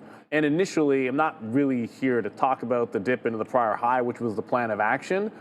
It's once this stock doesn't look good to me anymore, which was, the initial dip, we go into VWAP, and then it breaks the low at that point. I guess I could have got back in, but to me, it's like I don't like it anymore. It's making those lower highs and all that. It's actually breaking down, goes all the way down to $250. So if I'm even trying to hold on to that 54 prior high, like I'm holding it $4 against me. But something interesting happens. It goes right into that key level, turning from support to resistance. So I'm like, yeah, don't like it there. The 54 level has turned from strong into it the first time to resistance the second time. But look what happens when the news drops of that government contract. My level perks up again.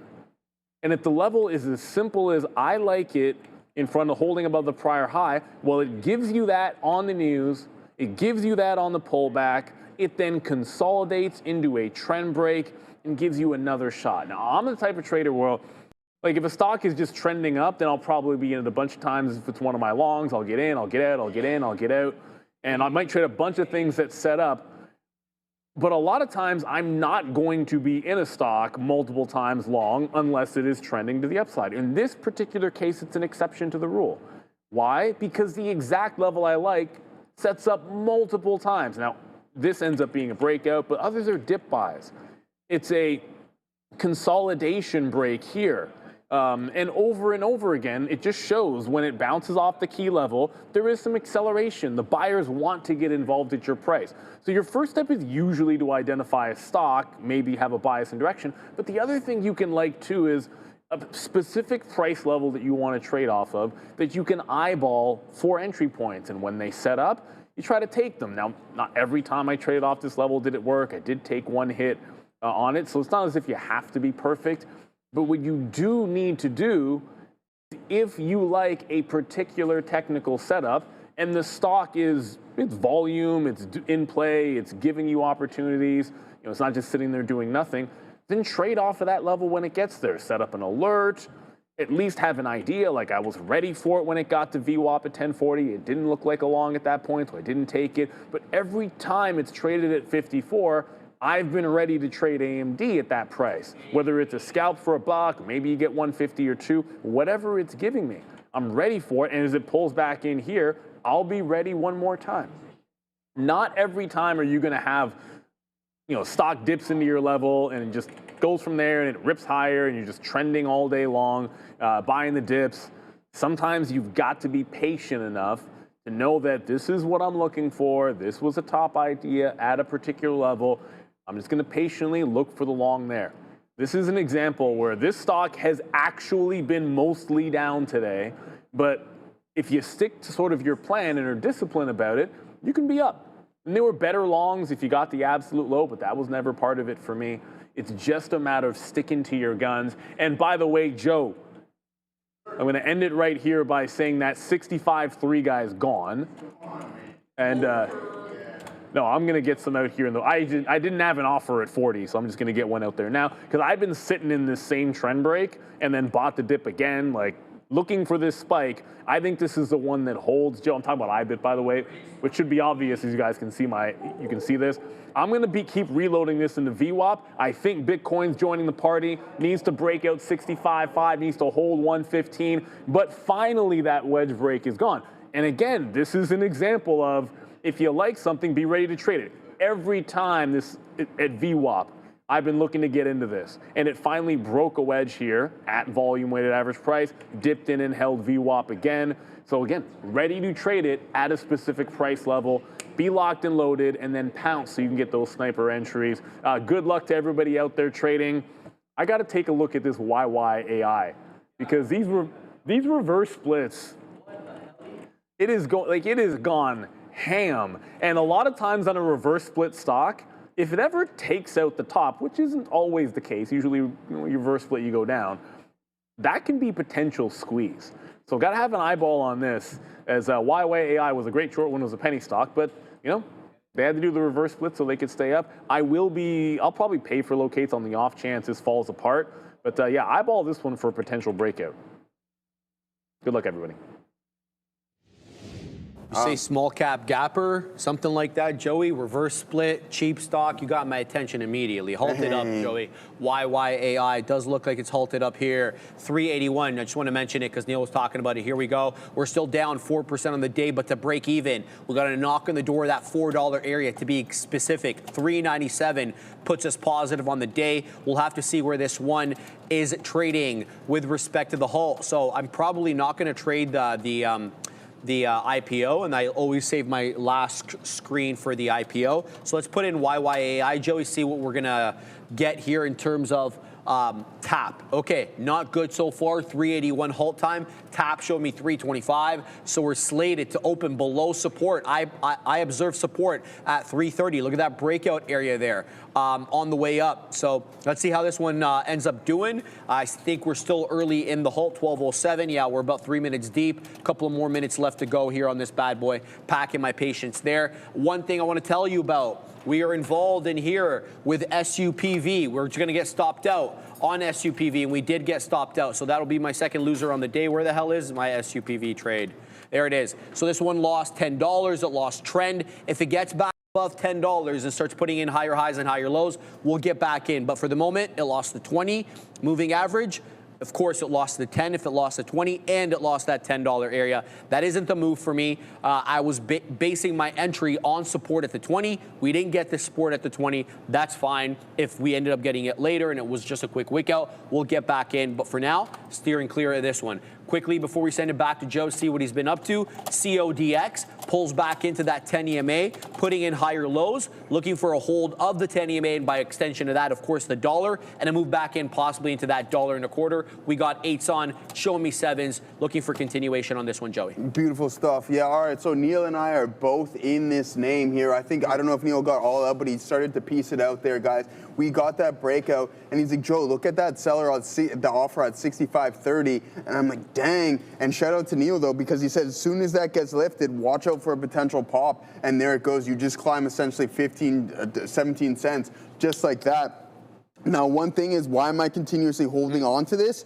Well, because one thing, we had that pop up in volume, and then on our pullback here, as we take a look at our volume profile, it's stair-stepping down. So for me, I'm looking at it as a potential breath. All right, nice. So yeah, Neil's still holding on to some for the dream. That's what we want to see. Nice grab off of the lows on Palantir. Algo didn't pick that one up there, Gorv, because of wick sizing, specific criteria on that. But here it is, volume cooling off. Now we want to see that second flow of buyers start to step in here on IBIT 65.50. We're going to look to take a little bit off there, so not too bad of a look. And I told you guys, this trade, I shouldn't essentially be taking it, but I like it. It was small paper cut loss, small paper cut loss, small paper cut loss, and then you put on an absolute monster trade in Tesla via TSLA, so that's why I'm willing to do so. I like the continuation and strength on Bitcoin from over the weekend, so we want to participate. Now, 65.44, come on, give us a new high. We're going to post up there at 65.50, Sharif. Yes, sir. We'll take 20% off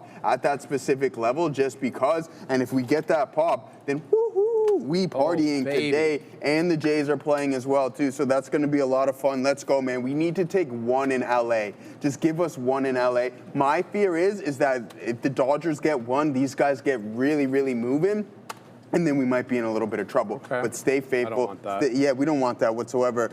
Stay optimistic, and hopefully we start raking in some W's. All right, so there's TSLA, not putting in a new high of the day just yet, but keep an eye out on coin because there could be a potential reversal here. If it breaks through that top, then I'm gonna suspect that, hey, we might see some more upside. But if this wick high continues to hold at that pre-market high level, then watch out for a potential fade. Why? Because you have an isolated volume print and an inverted hammer candle. That, to me, is a bearish signal, Sharif. All right, YYAI is breaking out. Here comes 4, guys. What do we got? We got 80s, guys, so we're nicely in the money now. 99's the area high. YYAI, reverse split. Shout out to Neil for calling this out. Large seller at 4. There's 4 right now. Can't shake him.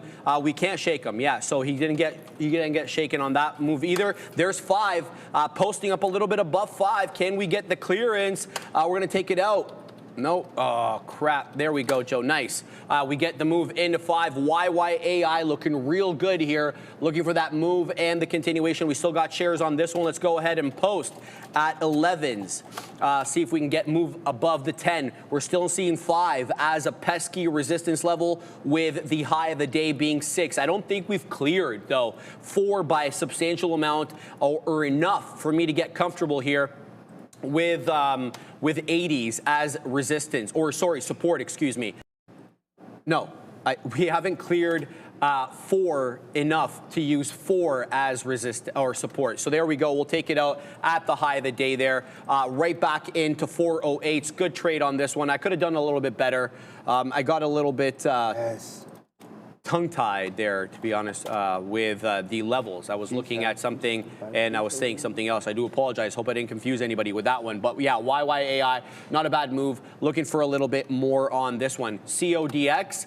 Looking at this one as well. We still have an entry on this. I'm looking for the hold of this 10 EMA on the 5. It looks like it's putting in lower highs with a false breakout in the prior candle. So I don't know how I feel about this one anymore. Anything south of 1 ends the trade.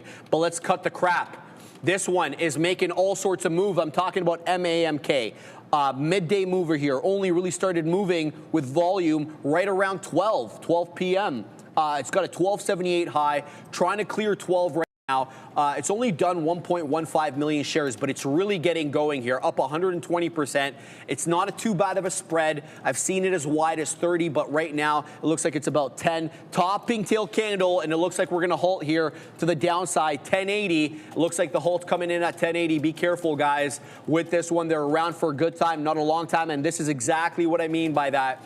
A couple of more seconds in this way, and we're going to halt at 1080, and this will be the first down halt on the day for MAMK. Believe it or not, we're still well above the 10 EMA, well above VWAP, and still up 104% despite the downtrend here on MAMK. So I'm going to be keeping an eye on this one. Thankfully, it's a NASDAQ name, so we'll be able to see what the theoretical auction price is during the halt, and quite frankly, it does not look good. We halted at 1080, and it's already showing me 770, now 820 as the theoretical auction price down to 780 again, but it's zigging and zagging. There goes CODX. We don't get stopped out there, Joey, so we're going to take out some here at 12s, looking for continuation back into the high of the day at 125. This is another candle with a new high on CODX. We're going to pause for a second with this small cap mania. We're going to the big desk with Adira. We're going to take a look here at Ford and GM. Now, Ford pushing lower, likely just pulling back a bit after that earnings rally, but we do have some commentary coming from Ontario Premier Doug Ford, specifically with tariffs and the auto space. He said that the auto sector has slipped in U.S.-Canada tariff talks and that Trump is finding excuses not to get a deal, specifically, I guess, with regards to auto. He also added that Americans are gouging Canada when it comes to steel. So again, some tariff talks here, likely, if anything, going to impact the auto stocks. Unclear if this drop is related. As I said, it's been dropping all day. But either way, keep an eye on Ford and GM as Ontario Premier Doug Ford criticizing some of the U.S. tariffs, specifically with regards to the lack of conversation, in his opinion, on auto. Back to you. Dougie's a character. I love the Ford brothers, man. Hello, friends. Hello, friends. Did I tell you I seen him at the gas station that one time? I didn't even No. know who the hell I was, bro. He's like, hello, friend. Oh, yeah? I'm like, Big Dougie. Yeah, He's a big dude, bro. All right, My wife Assassino. was talking about you. She heard you talking about Chow on the show.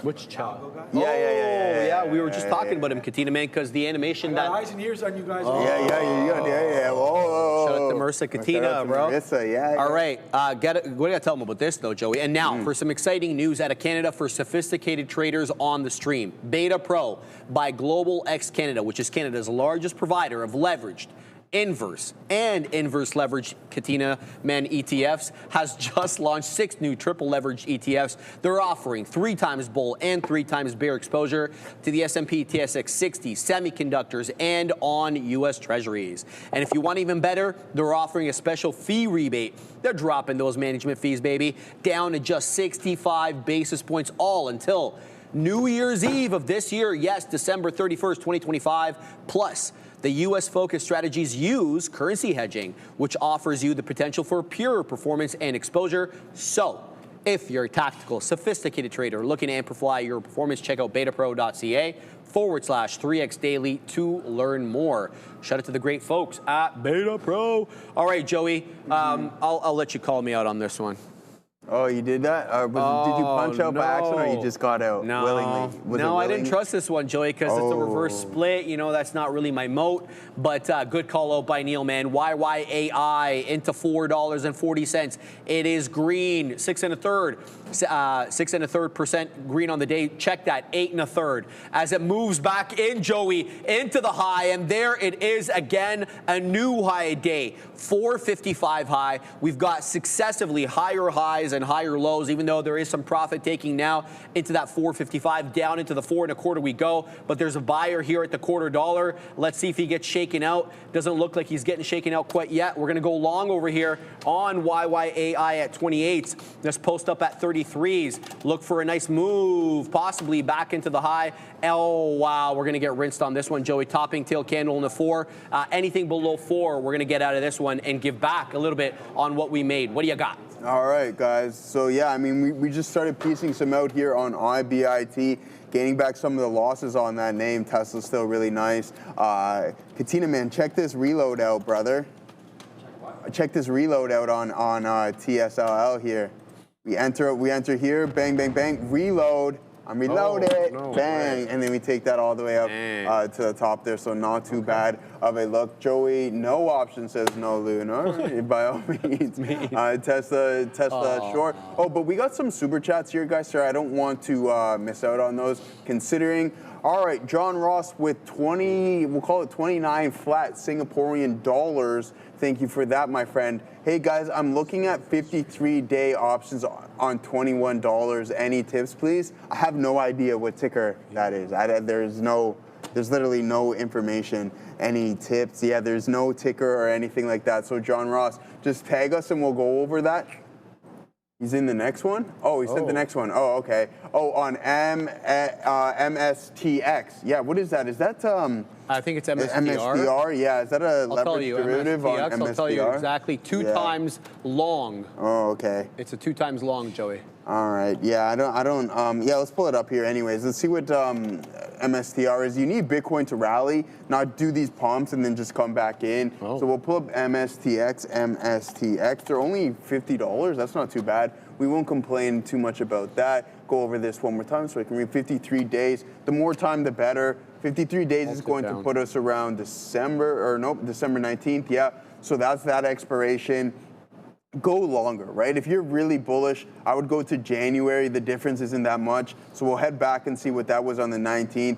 At the money strike price, you're paying $3, 120% at the money IV. You want to go a little bit further out. Yeah, you'll be paying a little bit like close to 10 times. I don't even know if those quotes are correct, but 53 days on Bitcoin. If you're looking to make some cash, I would suggest buying some more time. So go further dated out, not just 53 days. Start with at least 60. All right, even though that's just an additional week, it's better than not having it. And it's always worth that extra premium, in my opinion, so you don't have to worry about that. And I'm sure all the veteran options traders could drastically agree on that one. So, Joe, on SGD with that one, let's take a look at SGD. I don't even save green. Oh, I get what you're saying there. Okay, but that's not liquid if that's an actual specific name. Let's take a look at MSTR actually to see what it's doing from a daily standpoint. Hovering off of those lows, a nice little bounce from 290. What was the low? 293s now up to 297. The daily is going to be extremely important on this. Boop boop, bang. Yeah, so I mean, downtrend still fully intact. You have to keep that in mind. I think this is just a whipsaw move, but this right here obviously is what I'm referring to. But once you crack this and you sit on the backside of it, then I would look to start to grab a little bit, and you might not be too far off of it there, Sharif. So yeah, come on to IBIT, head back towards that high. We've only traded 2 names. Unrealized, this would not put us green on IBIT, but it would take a massive chunk out of our losses. Tesla, still nicely green on that one, Sharif. All right, guys. For too long, trading meant risking your own money or never having enough to actually start. The fear of losing as well. That's what kept many traders on the sidelines, but that's changing. Trade the Pool is actually transforming traders' access to the markets. With its limited risk trading model, traders actually use funded capital while Trade the Pool absorbs all the downside. This allows traders to focus on what truly matters, the discipline, the consistency, and the growth. When you hit the profit target, you actually keep up to 70% of your profits. No fear, no barriers, just real opportunities, guys. This is the revolution of limited risk trading powered by our friends at Trade the Pool. So if you're interested, visit tradethepool.com or scan the QR code now to get 10% off your first evaluation. All right, so I got to punch in quickly here to SUPV because this one is regaining trend, and I like the look of this one's jib. Let's see if we can work right into this one. Separately, I got things to update you on. First of all, let's update you with the bad. YYAI gave back on this one, tried to take a breakout. It's halted to the downside. Thankfully, we got well out before the halt. We got out at 4. It's halted at 378. Not a good trade. CODX, much the opposite of the one with YYAI. Holds the dollar like a T. We add in again on the drop back down, and there it is. Prints another New high day, 126 area high on CODX, up 240%. Be on the lookout here for resistance at 1.25 because it's not the first time we've actually rejected there. Take a gander at this area rejection at 10:30 where I got out initially. Yeah, we rejected the $0.25, dropped back down, held 1, and here we are again right back at that $1 level. I'm keeping an eye out on this one, CODX. And then separately, I punched in, as I mentioned, into SUPV at 11s. So let's go ahead and throw in our stop because we can't fly without risk management here. So we're going to go 994 prior bar low. And we're giving it that much room. Separately as well, MAMK. Sorry to keep taking you through all these ones. This is another triple-digit winner, up 104%, halted down again. So this one was halted up at, it made a 1278 high, was halted initially at about $11. It's now halted at 1080 exactly. The halt time on this one. Okay, it's open. Here we go. Let's see if it holds 10.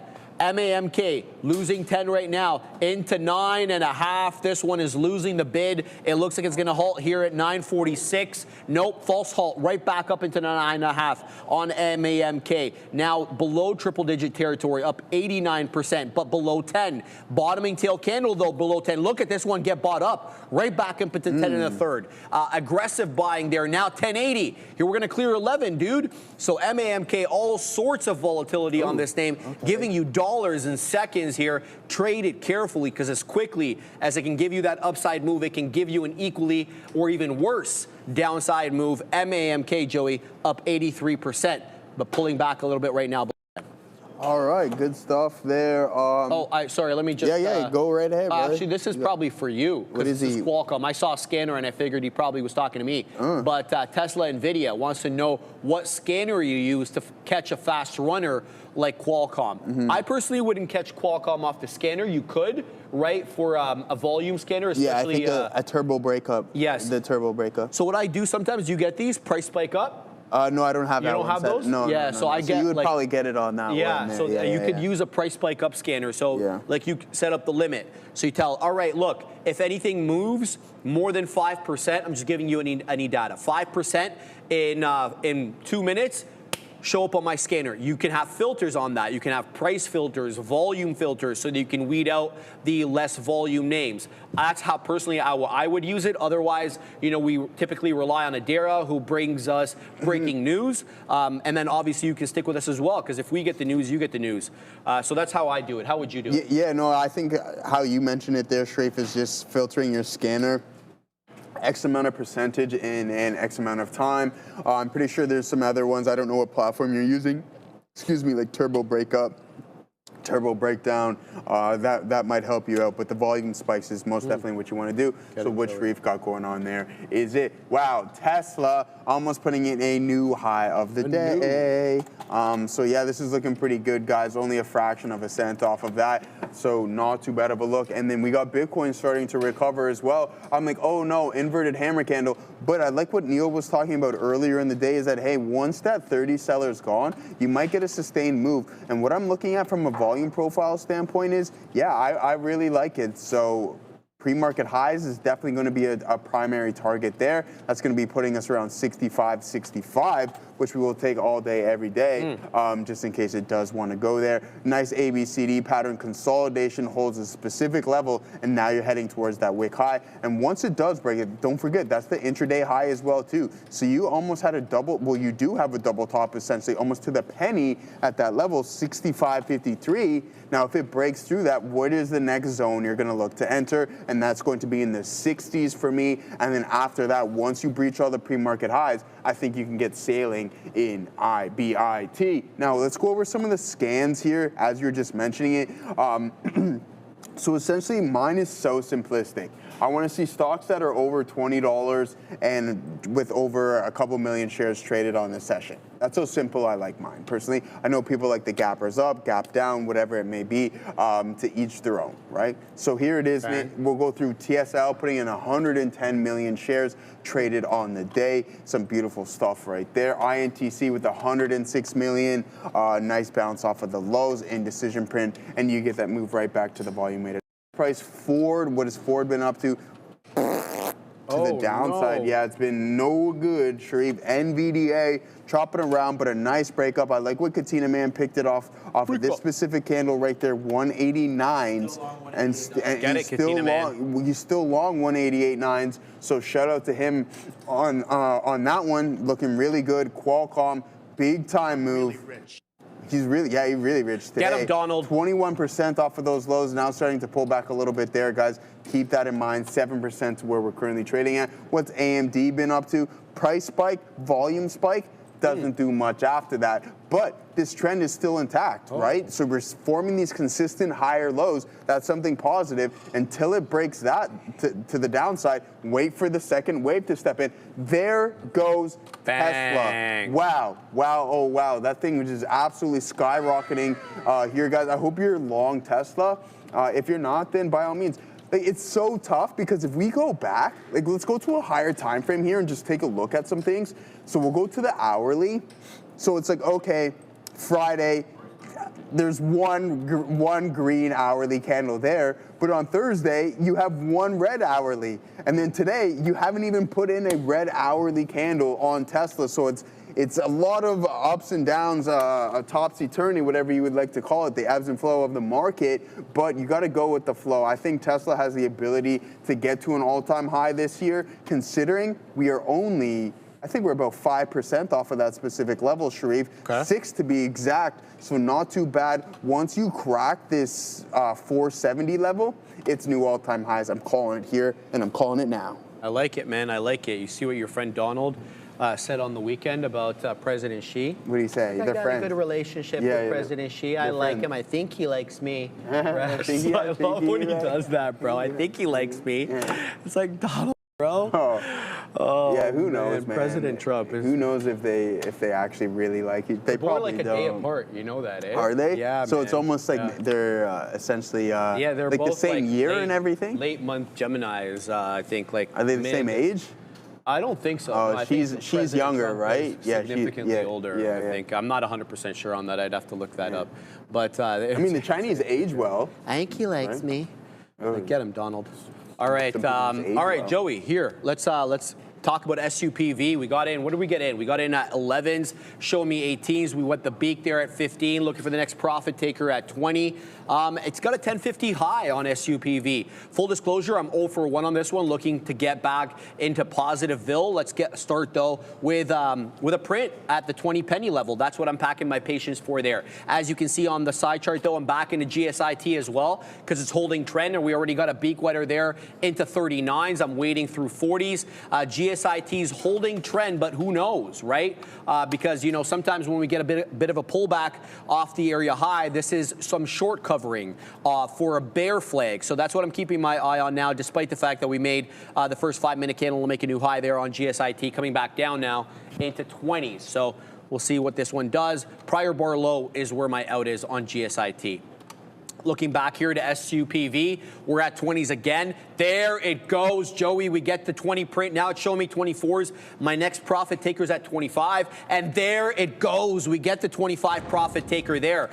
I appreciate you. Let's go now ahead and set up at 33s. High of the day is 1050. But I do want to point this out. This is the area where we've had problems all day on SUPV, okay? It's been the quarter dollar. The sellers have been using this area to get short, or the longs have been taking profits into this areas. Take a look at the black charts over here. You'll see it a little bit clearer that this 10 and quarter has been resistance. And this is in fact why I got into SUPV. I was of the opinion that this was an ascending wedge, AKA a flat top break, and I wanted to participate in it. Well, looks like I got in a little too soon initially, but we got in again when we retook the 10 EMA on the 5, and I'm pleased that I did. But again, we're selling at 1030. Again, where the profit takers are taking some off the tables, and or the shorts are weaseling in back. So SUPV, keeping an eye on this one, looking for profits next at 1033. What else we got over here? You guys were telling me about YYAI. Halted to the upside again. Let's pull this one up. So this is a negative one for me. Quite frankly, I did not execute well on YYAI. Doesn't mean that I can't. Going forward, we're back into Positiveville on the name. We had been you know, a zigging and zagging, a little above 4, a little bit below 4 generally is the line between negative and positive on the day. It's a little bit below 4, 397 technically, but we'll just say 4 for ease of reference. I'm seeing a lot of resistance as well at the quarter, a fifth to the quarter of a dollar. No closing prints above that fifth to quarter of a dollar, just topping tail candles, the highest of which go to 455. So as I mentioned, we're halted at 411. Having halted at 1231.08, it is 1236. And 5, 2, 1, we're open. Bang, right? That was perfect. That was perfect right there. All right, so we got lucky there with a 5-minute halt because I didn't know it was going to open up. But anyway, YYAI, zigging and zagging right now, Joey. The prior bar low. So if I was to get in here, I get out at 379. That's prior bar low. Current bar high.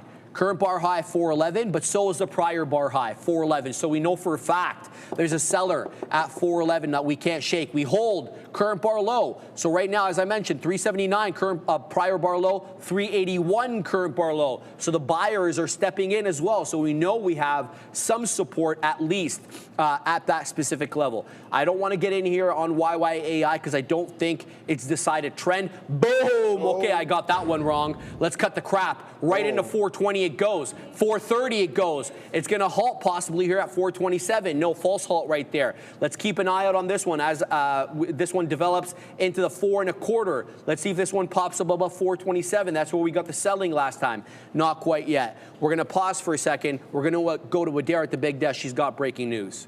Keep an eye here on PayPal, PYPL. Google announced here that they're going to be introducing an agentic commerce solution for merchants from PayPal and Google Cloud. So again, Google Cloud, PayPal here partnering up for an agentic commerce solution for merchants. Now, SHOP, eBay, and TSLA could be names to watch here as well. In antipathy, again, we do have here Google with this agentic commerce solution for merchants from PayPal and Google Cloud. Looks like the only stock reacting to this, as far as I can tell, is PayPal, and it's reacting positively. Back to you.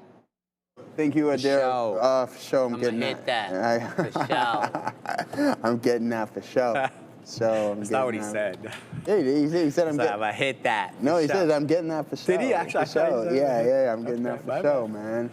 Dirty mind, I guess. Yeah, it's all right, brother. We all live in that world a little bit there. But in all seriousness, there goes PayPal. Adair, thank you for that. I mean, if you want to talk about headline sensitivity, this market is crazy. Any pop, you're teaming up with some of these hyperscalers, and your stock's going to start climbing higher and higher. Nice volume there. You can see it's as large as that opening print and continued to move on that ascent. So pretty good look on PYPL. Now let's head back towards IBIT. We're posted up at 60. Post up. We told, yeah, exactly. Post up. So we're at 65, 60s to see if we can catch anything. Tesla's just doing literally the inverse of what happened on Friday.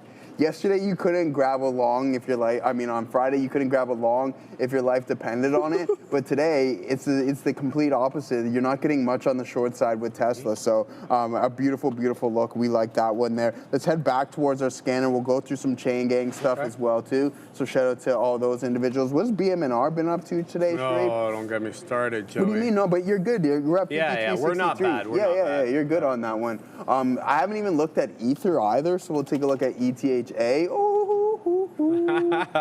Damn. little Michael Jackson right there. Yeah, I mean, that's the thing, right? With that type of scenario, it's gap and go. You're going to punch through this wick high. I don't even know if that's a genuine print, but Ethereum definitely outperforming Bitcoin a little bit today. Maybe not. I'm just saying it. The price action looks significantly better than what we got going on in IBIT. It's taken a lot longer to get going, but once we start clearing these levels, we might be off to the races. And I mean, shout out to Katina, man, for grabbing a little bit more on the lows. That's a good one. We like that down there. And I mean, it's again, we'll give it. We'll call it what it is, man. It was hesitation nation over there for me personally. I grabbed the contract. I got out not too long after, and I was looking to build in a little bit. I think there's going to be a good opportunity. We might get somewhat of a pullback, 64s, and then I think it's load the boat until the end of the year and just sit on this position until that year closes, and let's see what we can get Bitcoin up to. I mean, Tom Lee still, I'm curious if he still has that bullish outlook of 200K on Bitcoin. that's going to be a hefty move. And if I most definitely want to participate in that, I'm not saying that's necessarily going to be the case, and I don't think Tom Lee's going to be the individual to move Bitcoin because I believe he favors Ethereum. But aside from that, I love Bitcoin. You guys know it. Chase the Pax is like, Joe, you're a little bit biased on Bitcoin. I am, brother. I've been trading this thing for a long time, and it's made me some good coin over the years. So I have to keep going with the flow.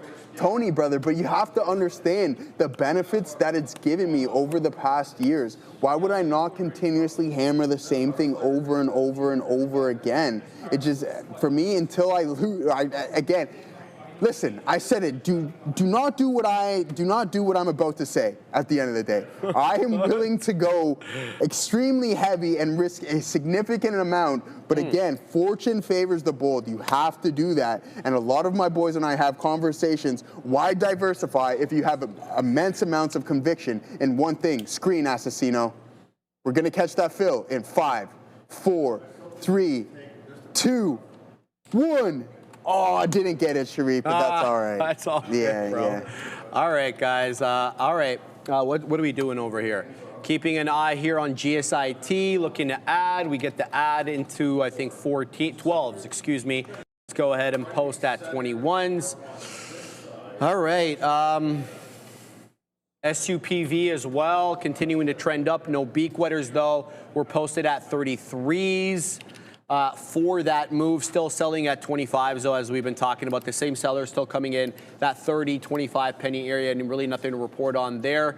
GSIT is going to have to hold up. I'm not doing well on YYAI. I think I'm going to have to take this one off my screen. Where is my YYAI screen? It's just so I can complain about it. Yeah, I added for the breakout. This I tried to get in at the 10. We ended up giving back on this one, so not my best trade on YYAI. I think I'm going to take this one off the side chart so that we're not sort of duped into trading it. It looks like it's breaking down now, so maybe we won't be persuaded to trade it at all because it's going to be breaking down. So we'll have to keep an eye out on that. What else is there? MAMK as well, coming back down into technical levels. Where's my MAMK?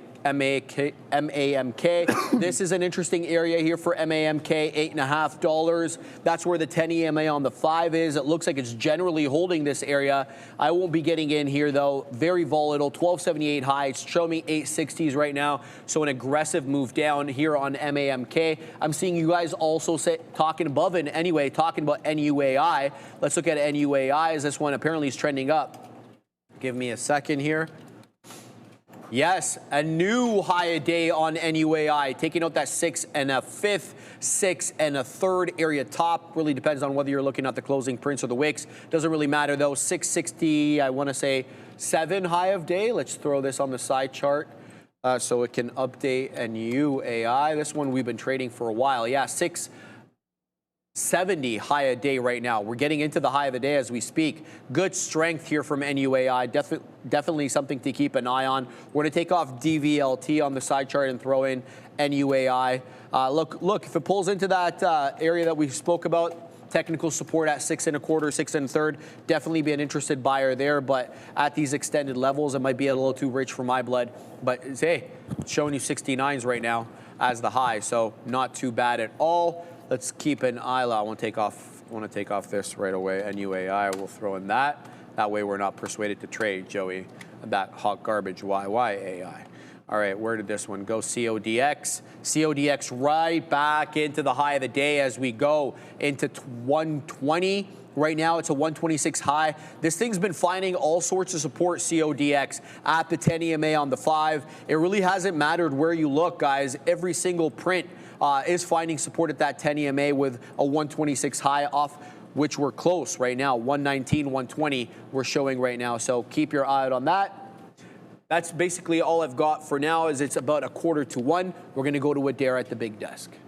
I'm just seeing some talk here. It seems like mostly speculation on X, but just be aware. Apparently, Trump might be replacing Fed Chair Powell by the end of 2025. Now, his term doesn't end until mid-2026, but we know that there have been some issues here with Trump thinking that Powell has not cut rates enough and giving him the nickname too late. So this isn't necessarily new, but I've seen this circulate more than a couple times over the last 5-10 minutes here on X. So again, just be aware. We're seeing some renewed speculation that U.S. President Donald Trump might try to replace Fetcher Powell by the end of this current year. Back to you. Yeah, I'm just talking to beyond their control. It's just like, yeah, I own a bunch of names and everything along those lines, but I just have such a heavy concentration into Bitcoin, and I'm happy with that, to be honest with you. That was you this time. Yeah, that was me. Maybe it was me, man. We got to get a line divider. No, it's all good, man. No, in all seriousness, yeah, but to each their own, man. Like I told you guys, I'm obviously not going to say his name or the stock or anything along those lines, but I think I might have mentioned it to you. Oh yeah, you, Mateo and I were talking about it on Thursday about my friend who just had. He's like, yeah, he just owns that one name, and how it's just like for years and for literally half a decade, he was just accumulating this one name, and essentially now he's just putting up. The stock has been on an insane run. I'm not going to say anything along those lines. It's not. No, it's not. You wouldn't even. I'm telling you, Katina, man. I'll give you one hit. It's TSX. So you probably the chances of even guessing it are extremely slim. I wouldn't even know about it unless he mentioned it. But now he's like considering that it's gone parabolic over the past couple of months. No. I'll tell you later on. I love Katina. I'll message Katina, man. Let's go, Katina, man. No, I'll tell you. But now this guy's literally printing 5 figures a day from just holding on this, and it literally for over the past couple of months, it's been like 10K, 10K, 10K, 10K, down 10K, up 10K, up 10K, up 10K, up 10K. And I mean, I've had that before, right? Like I knew nothing about trading in general, and I'm like, hey. Weed's going legal. Let me just put a bunch of money into that, and that worked out. There's no logic or anything behind it, and I'm not saying go and do those things, but it was then, once I kind of gained what I knew what I was doing, then I did the same thing with Moderna. I'm like, okay, COVID, how do we benefit off of crises? And sure enough, that worked out. And Bitcoin's going to take a long time. I just texted you it there, Katina, man, or I messaged you it. You could tell Neil as well, too. So, yeah, I mean, that's what I'm looking for. The beauty about Bitcoin is just the halving cycle, which I think is really, really important. We're still in the first year of this one, the latter half of it. Usually the third year is the strongest for Bitcoin, and then that, exactly. So essentially, is that once that reward is cut in half, you can just see the demand just skyrocket because there's not as much going through the system. And I said this to Sharif not too long ago. Sir. There's like 3 exchanges that only have 150,000 Bitcoin on the books. That's it. Everyone has significantly less. So the supply of this specific thing is just dwindling and dwindling day by day. Yeah, quite well. Yeah, we know that for a fact, right? Because they're not making anymore, right? So it's going to be interesting. It's definitely going to be interesting. I haven't gotten into any of the altcoins that we spoke about. I've been wanting to get some altcoin exposure just to throw my hat into that ring, and I really haven't done my due diligence. I've been thinking about some Solana, some XRP, but we really haven't pulled the trigger on any of those quite yet. So, all right, guys, just spitballing over here, keeping an eye on CODX. Looking for this one to continue. It looks like it might be a flat top break waiting to happen. Hard to know with these $1 names, but we're going to keep tabs on it. Sean Aaron dropping Canadian cash, baby. $5 Canadian in the super chat. Okay, Joseph, USAR, strike, $36, expiration, Halloween. By the time I realized how upside down I was, held it into the dirt. It's worth 0. Roll to December or take the L. Joey options, he needs your help. All right, man, let's take a look. USAR, USAR, we know about that one. Obviously, materials today, Joey, getting rinsed. You know what, man? Honestly, but see, this is the thing, right? So you just go on this big time move. So we'll go from a percentage metric from here, and then that's when you really start to see the volatility kick in. So you go up 147%, and then essentially you just give it all back, right? Down 50%. But let's take a look at the money IV. If you're going to roll, I would go a little bit further. And honestly, with this one, when you ever run into a scenario like that, and so you're buying it, what you essentially want to do is when you have those calls, there's no issue with just hedging against your position to mitigate, right? Like all you're doing is creating a bull call spread at the end of the day. And if the long contracts don't work, you can drastically reduce the size of the loss by just writing a couple calls in high volatility environments when your initial long thesis isn't working. All right, so we're now at 21. It's 154% at the money IV still. So you're going to be collecting really, really good premium. I'm going to pull it up one more time because you're at the $36 strike price. We're extremely far off of that. So you're not going to collect anything from a writing standpoint, but let's go over to January to see if you are, because the IV is at 117%. Oh, no, that's way too far. That's 28. We don't want that. Let's go over to 26. We'll go to March of 26, and we're going to head over to the 37 strike. Okay. I mean, you're still collecting $280, right? Like you can collect $280, and if you want to roll over your contracts, then just do the combination, create that bull call spread, and you will. And once the thesis starts working, then you just buy back your short calls and allow the long calls to free roam, and then that's when you can get that mass appreciation. Right now, if you want to accept the loss, you can do that, or if you're willing to put some more dollars into it, again, you don't want to risk it all. Roll those over, but then also write them as well too at some strike prices higher, and sure enough, you will be okay and maybe not so mad at the loss that you are going to endure if you just close it right now. But now, as for the IBIT trade, guys, let's put in that new high of the day. We're close to it. Do we take a little bit off? Nah, Sharif, we're going to wait for 65s, my friend. We're now trading at 59s, so we'll post up at 65s to see if we can catch that fill, brother. All right, shout out to my man, Big Spile. Sharif, Joseph, that SPY daily chart looking like a small cap crapper. I love this guy, bro. Will this be what a blow off top looks like, or are we plus $700 EO? What does EOY mean? End of year. Oof. I don't know, Big Spile, man. I'm just trying to concentrate right now. Oh, Joey, no. I should have pulled the trigger. That was a mistake. That was a mistake. GSIT is breaking out, guys, but into 1275. Sorry, Big Spile. Give me a second, brother. I'm trying to decide whether to get into this thing or what my move is going to be, because GSIT is all sorts of strong there as it took off the top at 1225, and this one looks like it's all gas, no breaks into the $0.75. Good strength on this one. Let's see if we can ride a little bit higher here, possibly into 80s. I promise I'll get back into your trade there, Big Spile, but for the moment I just have to focus on this one as we punch in over here on GSIT. Show me 79s, 80s now. Nice move as we take out some here at near the top. High 80s we go, 90s we go. We got shares on here. Let's go. Let's take out some more into the 90s. I was really disappointed with myself for waiting on this one. Seller at 95. Watch out for that. Keeping my eye on GSIT, looking for a little bit more. We took out some nicely there. Let's see if we can get a little bit above 13. Don't take out too much too quickly now that we've de-risked a little bit. Let's see if we can move above that $13 area on GSIT. I was debating whether to take this out through the break of 1340.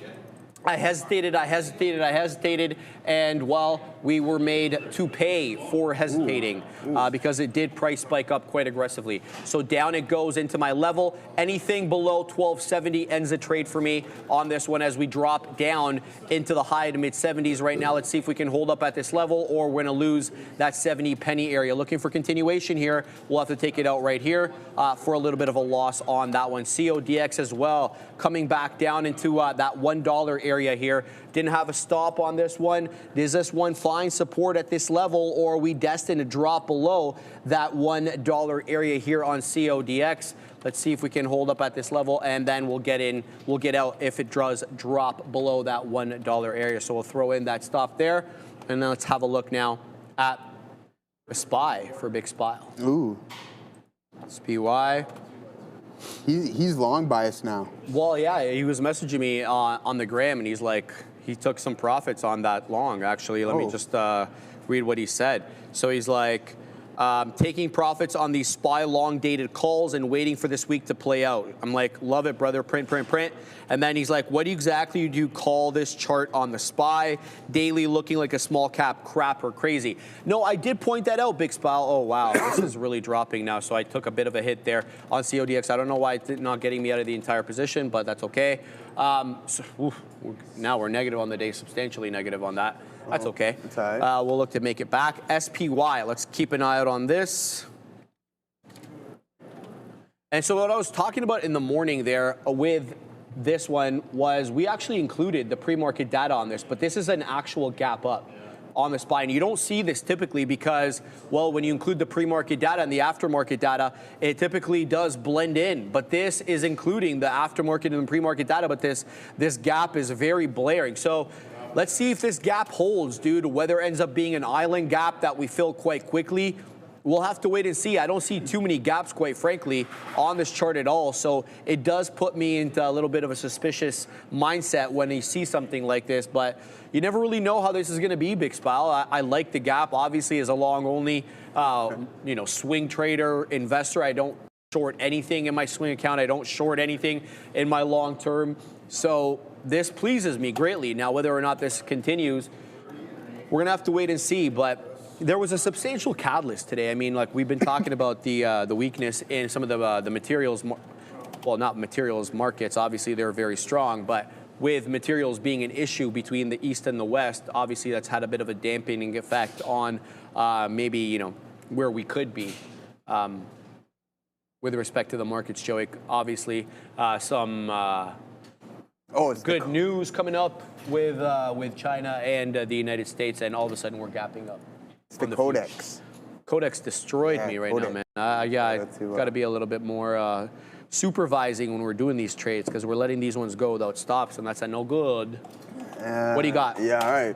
I was just going to tell, I knew that Big Spy was a minority shareholder on that ticker there. Also, yeah, he's a big fan of the Island Boys, too, as he's mentioning in the chat. Island Boys. Yeah, he's an Island Boy. So, yeah, I mean, in all seriousness, guys, we caught that fill up at 65.65. Now we're posting up at 75 to see if we can get that move a little bit higher. Yeah, 830 million shares traded on Codex. There are my boy Mike P. DeRider. Let's head back over to the chain just to do an example of essentially what I'm getting at. For those who aren't familiar with options or anything along those lines and are looking to get involved, let's just go from a day-to-day name, not too expensive, but extremely popular. Give me something here, Sharif. All right, let's just go with the king of the chips, right? We'll just make it simplistic and we'll just construct something. Essentially what I'm getting at, and this is what I did personally when I first started trading options, all right? But just to get more of a feel, that's not enough time. We always want to buy a little bit more time. So we'll give ourselves 81 days where we're going to put on our strategy builder. Now, if you're a little bit nervous on just buying a flat out contract or you don't really know what, all right, again, you probably know what you're doing at this point. So essentially what we're going to construct here is a vertical spread and just the benefits of it. So, boom, what we're going to do is we're going to buy this at the money strike for 100 at that 191 for $16.50. So in options terms, or I guess in regular terms, is around $1,650. So we'll select that.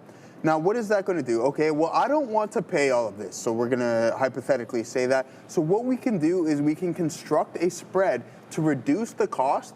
And then also, when you reduce the cost, it reduces your downside risk as well, too. So we're going to go $5 higher. We can't do that, so we're going to go over to the 195 strike. And then we're going to take a look at the profile and just see what it does, right? So, again, the risk to reward may not be there, but on that specific contract combination, you have to take into consideration that your max loss is only $205, right? And your max return can be $191. Now, Joseph, why would I do this? Well, here's the thing. If the thesis starts working, what you can do is that you can buy back your short option, right? So you're selling an option, you're going to buy that back. So now you're just stuck with your long call. Will you take a little bit of a loss on the short one? Yes. But if your anticipation and your thesis is correct in the appreciation of the underlying asset, then it's going to substantially outweigh the loss that you've taken on the short, and then you're going to have that one contract just steadily going and maximizing the full benefits. You get the full delta, etc., on that specific name. But that's one thing that I started to do when I first started trading, is reduce your cost by hedging your own positions, shorting some calls, and then when the thesis starts working out, you just buy it back, and then you leave that free roaming until you're comfortable enough to be like, hey, I know what I'm doing. I want to just buy this put flat out.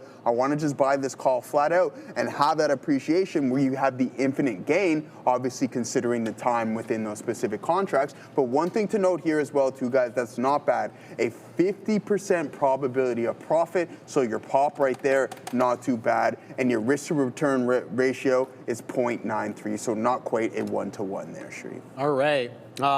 Let's start the news as it is 1 o'clock on the dot. We're a little bit late. Do apologize for that. Give me 1 sec to set up here. It's a heavy news day, guys. Lots of interesting stuff. Of course, as you can already see, the market gapped up substantially this morning. We just went through the SPY chart there, with that gap actually being the real deal there on the daily. So let's talk about why. Over the weekend, there was good news with respect to rare earths and the mining side of things, as the U.S. and China apparently get close to a trade truce or trade deal. Let's talk about it. So rare earth and critical mineral stocks dropped aggressively this morning. Let's see where MP is down. I'm getting rinsed on this one in the long term. Yeah, 64.54. We're down 8.85, and I think we're short still restricted here on. Are we? Let me just, no, yeah, we are short, still restricted on MP, as China said they may delay new export controls as part of a pending U.S.-China trade truce. The U.S. miners, of course, could lose their near-term pricing leverage, if China restrictions are postponed. Treasury Secretary Scott Bessent told NBC News over the weekend that Washington and Beijing are quite close to finalizing a deal which could avert the 100% tariffs on Chinese imports that was scheduled to go into effect on the 1st of November. The decision, of course, comes ahead of Thursday's high-stakes meeting between President Trump and President Xi, who are in Asia for many different reasons. I think President Trump is in Japan today, but they will be meeting in South Korea at the APEC summit. We know, of course, earlier this month that the Chinese regulator introduced a framework for controlling the export of these rare earths, which really triggered President Trump and the administration the wrong way because, well, let's cut the crap. China controls 70% of the global rare earth mining and 90% of the refining capacity. So that would obviously put the American chip manufacturers as well as the defense sectors very much on the back foot unless they could secure another source. So Adara, this is a very interesting development over the weekend, and it had a very positive effect about how the market traded this morning. Yeah, I think it kind of makes sense here, right? This is not a case where, as I mentioned this morning, too, you'd be super shocked to have these names move higher. Here's CRML, which actually made a decent push here off the low. Sorry, I meant move lower, not move higher. But yeah, I think what happens here is, like, we know what happened, as you referenced there, Sharif, that October 10th Truth Social post heard around the world. The whole market drops as Trump announces that there's going to be, likely massive tariffs on China after the rare earth, I guess, discrepancy. He did not like what they were going to do there. And then, of course, rare earths are the only thing to the upside. Now, if that gets resolved, they'll move back down. To me, it kind of makes sense. It's kind of how these types of plays work. Not too shocked by it. I think there could be volatility in this, though, especially if we get any type of commentary reports coming out during his meeting with Xi on Thursday. I'd be very careful with these names. Hey, let's talk about Novartis acquiring Avidity Biosciences for $12 billion. So this didn't really have much of a positive effect on NVS. Are they down on the day? Because they're recovering a little bit. Let's have a look over here where they're at. Biotech, load biotech. So embarrassing. There we go. Now they're down 1/3%. How about RNA, which is the company they're acquiring? They were up. No, they're still up 42.4% RNA. So let's talk about this story.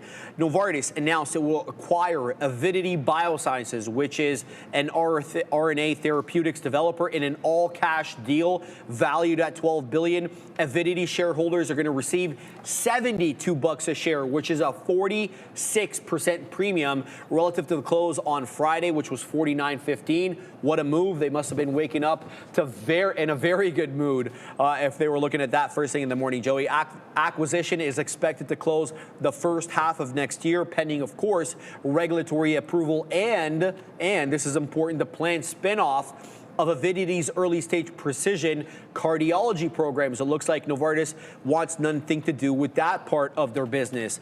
Avidity's platform, they focus on antibody, I'm not even going to try to say this, well, maybe I will, oligonucleotide, whatever, conjugates, AOCs they're called, an emerging form, Katina, man, of an RNA therapeutics that delivers targeted gene-modifying drugs directly into the muscle tissue. The CEO of Novartis said, well, he praised Avidity's industry-leading delivery capabilities, calling the acquisition a way to reshape treatment approaches for genetic and muscle-related diseases, Joey. Yeah. So a fantastic look for RNA. Kind of a flat look here, though, for NVS. Okay. Yeah, honestly, I'm coming in at the latter half of that one there, brother. So you just sat down. I had to throw your way. Honestly, when you're just spitting out, like, what you just sounded like it was like hieroglyphics in my ear. I have no idea about that language whatsoever. So, I mean, we're going to pass that one on to Adara. All right, brother. Yeah, I don't have too much to say on this, truthfully. Like, and honestly, I'm going to kind of echo what I said with MP or with the rare earths, but sometimes that's the case. This is, you know, it's an acquisition of a biotech, as we often get, and it's going to behave exactly like that, right? Like as Sharif mentioned, NVTS actually was up a little bit pre-market, but coming back down here, whereas Avidity, RNA is going to be moving nicely to the upside. So I think biotech acquisitions are as biotech acquisitions do. It makes sense to me that this is moving this way, and I think, yeah, we'll have to wait and see if this deal goes through, but given this more M&A friendly environment that we've seen, I very much suspect we will likely get this acquisition to go through. Not too much to say here, I guess. Let's go on to Keurig Dr. Pepper lifting their outlook on strong coffee sales. More to say on that in a second, but let's talk about their actual Q3 earnings. Net income, nice, $662 million in take-home money, up from the $616 they took home pardon me, last year on the quarter. Adjusted EPS in line with expectations, Joey, 54 pennies. That was what the street was looking for. Revenue, though, did beat $4.31 billion. The street was looking for $4.15, and also revenue did grow 11% year over year. The growth, as you can see there in the green, driven by higher coffee prices, despite the modest volume declines in their other businesses. So let's talk about that coffee trend right there. U.S. coffee sales rose 1.5% up to $991 million in the quarter, lifted by price actions amid a 4% drop in volume. KDP expects the coffee division to stay pressured, believe it or not, in the second half of this year because of tariffs, but remain supported by loyal consumer demand. The problem is coffee tariffs, Joey. The U.S. imposed 50% tariffs on Brazilian imports, which is the top coffee supplier for the United States, pushing prices higher 19% year over year for the month of September. The drought concerns as well in Brazil. This is what I was talking to you about Assassino today. That's what I was asking you. Apparently there are drought concerns in Brazil, which could push the new tariffs and potential new tariffs, on Colombia, as you know, the relations between those two companies simmers a little bit. That could push prices even higher. You got 50% tariffs on coffee coming in from Brazil. You got a potential drought in Brazil with respect to coffee, and now you got the U.S. government and the Colombian government not seeing eye to eye right now. Joey, what do you make? Yeah. I mean, it doesn't sound too good there, Sharif. As for the name, imports are obviously really important. Everybody in this office drinks coffee on a daily basis. Aside from myself, I don't even know if Ramin does. I saw you on Friday. I had an espresso. I had 2 espressos. I was struggling, man. I had 2 of them. Yeah, but other than that, was flying. And I was buzzing too, man. That's the thing. I don't drink that stuff, and it gets me rolling. But in all seriousness, guys, KDP. This is the weekly chart. You can see that we're bouncing off of that $24 or $25 low. A nice move up to the top side would give it 20% or so, whatever it may be. Yeah, roughly 20% right there. So not too bad, but me personally, is this a long-term investment? I don't know. I have no idea what this is, Sharif, but this would sway me away from Keurig Dr. Pepper. That was not good. July of 18, you essentially lost the majority of your value. I'm assuming a reverse split right here, and then you've never recovered. So the dividend on this, I'm not too sure about it. Yeah, let's take a look at the dividend on that, because other than that, I have no idea on why you would want to own this. So the divvy, how much do they pay here, Joey? Let's find out. Let's go. Where do we see that again? Over here. You want to look over here? Where do we find it over here? Where is the divvy over here? Oh, there it is. Yeah. 92-cent dividend right there. So that's not too bad, right? Yeah, it's like 5% roughly, a little bit there. So not too bad of a look. But other than that, KDP, not something you want to invest in long-term personally, unless you're looking for the dividend. All right, Adair, what do you make of this earnings report? I mean, it was up aggressively in the pre-market. Giving back a little bit, though. Yeah, pulling back a little bit here for KDP. I think that, as you mentioned there, Sharif, the biggest part of this is going to be what kind of happens down the line here for Brazil, though we certainly don't, of course, have any more details on that, because it's not like this is, the coffee brand is a small aspect of Keurig Dr. Pepper, right? Like the Keurig is literally before the Dr. Pepper, and they're also going to be acquiring this JDE Peet's, right, for $18 billion.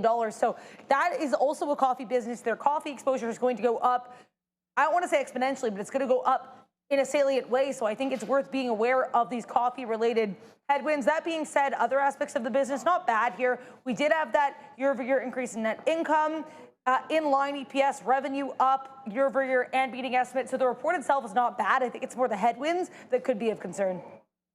Hey, let's talk about crypto. Your boy Joey Options has been in and out of IBIT all day, and there's a reason for that, because, well, crypto was definitely moving on the weekend, so leading cryptocurrencies rallied alongside, of course, equities Sunday night as optimism grew, Joey, around a potential U.S.-China trade deal.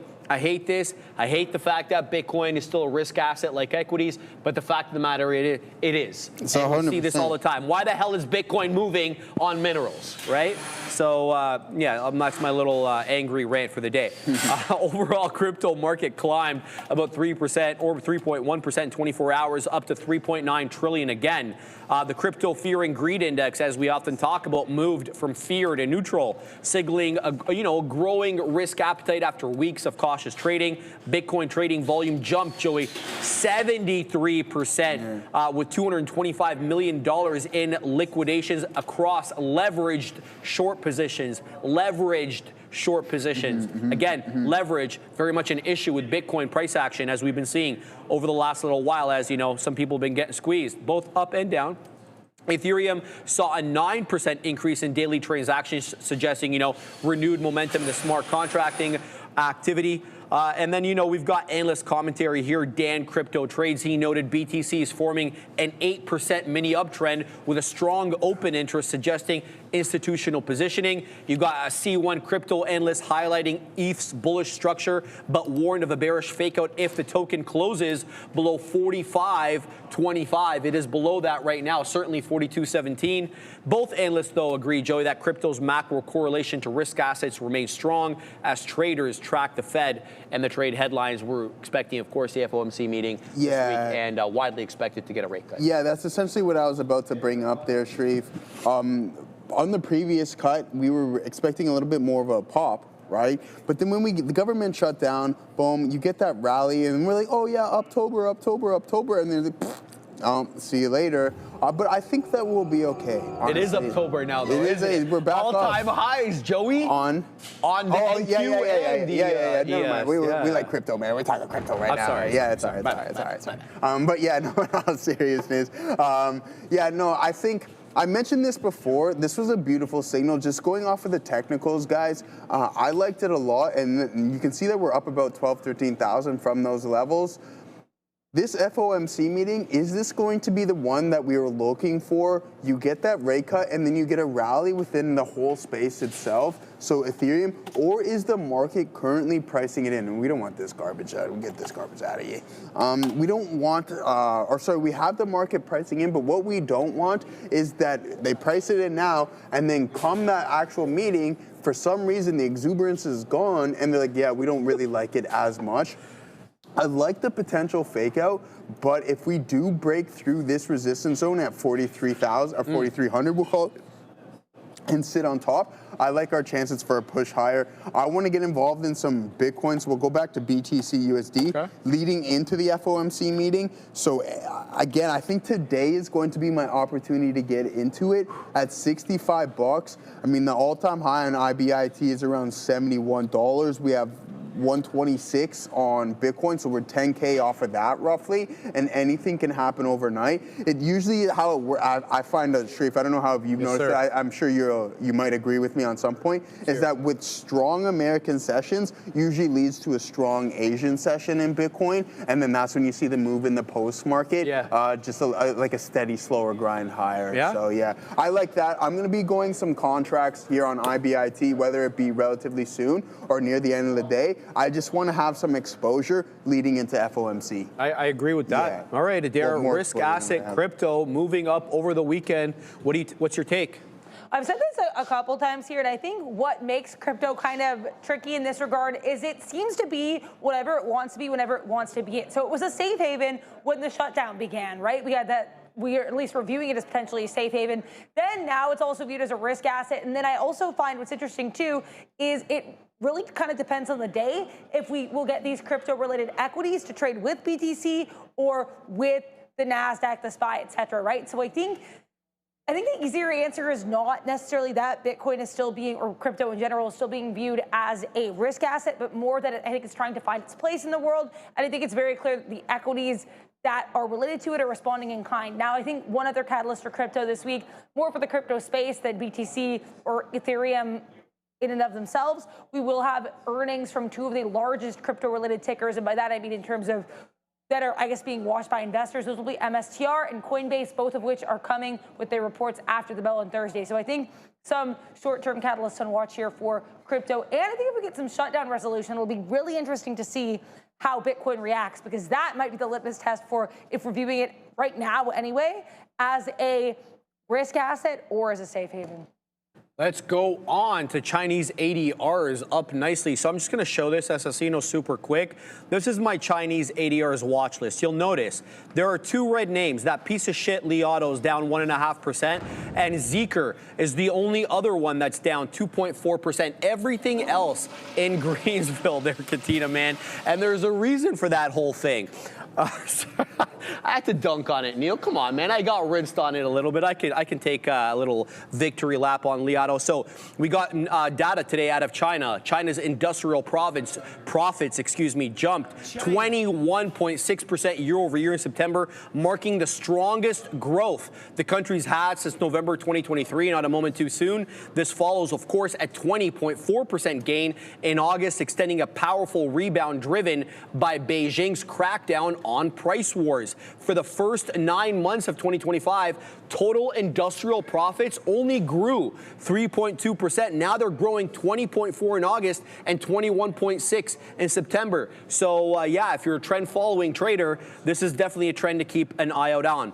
The rebound signals what analysts are saying, the policy tightening on excessive competition, which has helped stabilize the margins for these companies despite global trade pressures. You'll recall that there was a race to the bottom by these Chinese companies, specifically in the EV sector, where they all kept undercutting each other, and that obviously eroded margins, much to the chagrin of the Chinese regulator, who basically scolded those companies for said race to the bottom, and it looks like they have heeded that those calls. So, Joey, we got a sector breakdown here, whether you're looking at manufacturing profits up 9.9%, utilities up 10.3%, the mining sector, though, down sharply, Joey, 29.3%, reflecting a weaker commodity price and slowing construction.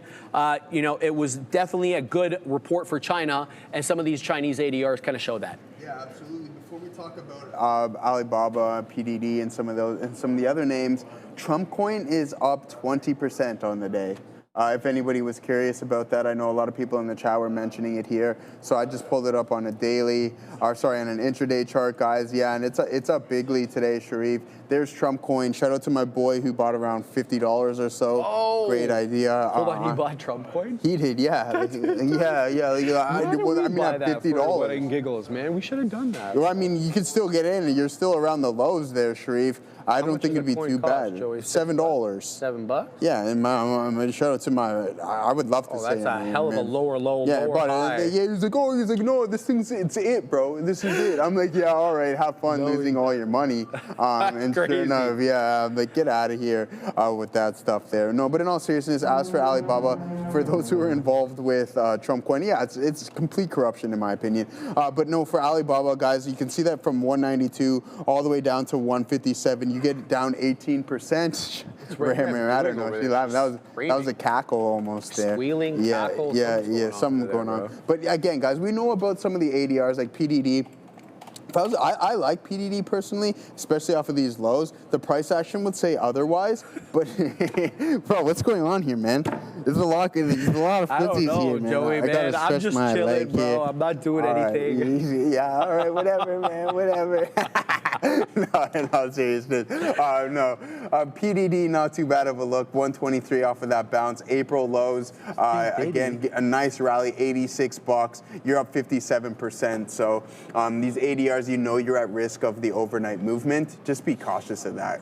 All right, Adara, it was a decent report mostly here. There are some obvious weaknesses in the mining sector specifically for China. What do you make of this whole thing? Well, I think one thing, too, is if you zoom, when I kind of see this, when I zoom out at first, 21.6% year-over-year growth in September, that's obviously incredible. But knowing that we already had 20.4% gain in August, now I don't think that makes it look worse, but I actually think it makes it look a little bit less outlier, which potentially a good thing here. So I think that's certainly something to be aware of. It's not like we have this random burst of growth. We actually have, looks like 2 consecutive months of growth. So I do want to mention that as well, which is on these notes here, but just something I think that is worth emphasizing. And obviously this is quite significant when you compare, again, as mentioned here, in the first 9 months of 2025, total industrial profit increase of 3.2%, which would theoretically include these gains in August and September, right? So if this is a turnaround, that'd be pretty significant. I think we'll probably have to wait and see a little bit more data before we can say that definitively, but I think it certainly seems like a good start. That GDP, though, for Q3, probably still an issue. Either way, Hang Seng and the CSI 300 index both up on the day by more than 1%. And like a lot of the sectors we'll be naming right now, these Chinese ADRs are absolutely going to be on watch today and this whole week as we await, I guess, an adjustment here of trade tensions between the U.S. and China. Back to you. All right, Adara, you're getting a super chat here from Adam James. He says, Adara, DVLT has news again. Love this long term. Anything for Adam James on DVLT? I'll look into it. Give me 2 seconds here. All right, so we can let that. Oh, I actually do know the news. I know the news from last week. So last week they did have some news. They entered here into a deal with Wellgistics, which weirdly involved, for some reason, blockchain. So they're going to introduce this pharmacy chain for prescription tracking.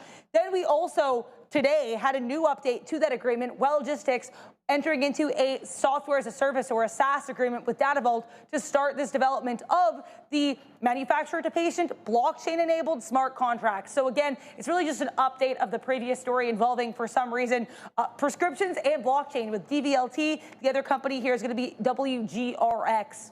That's the news.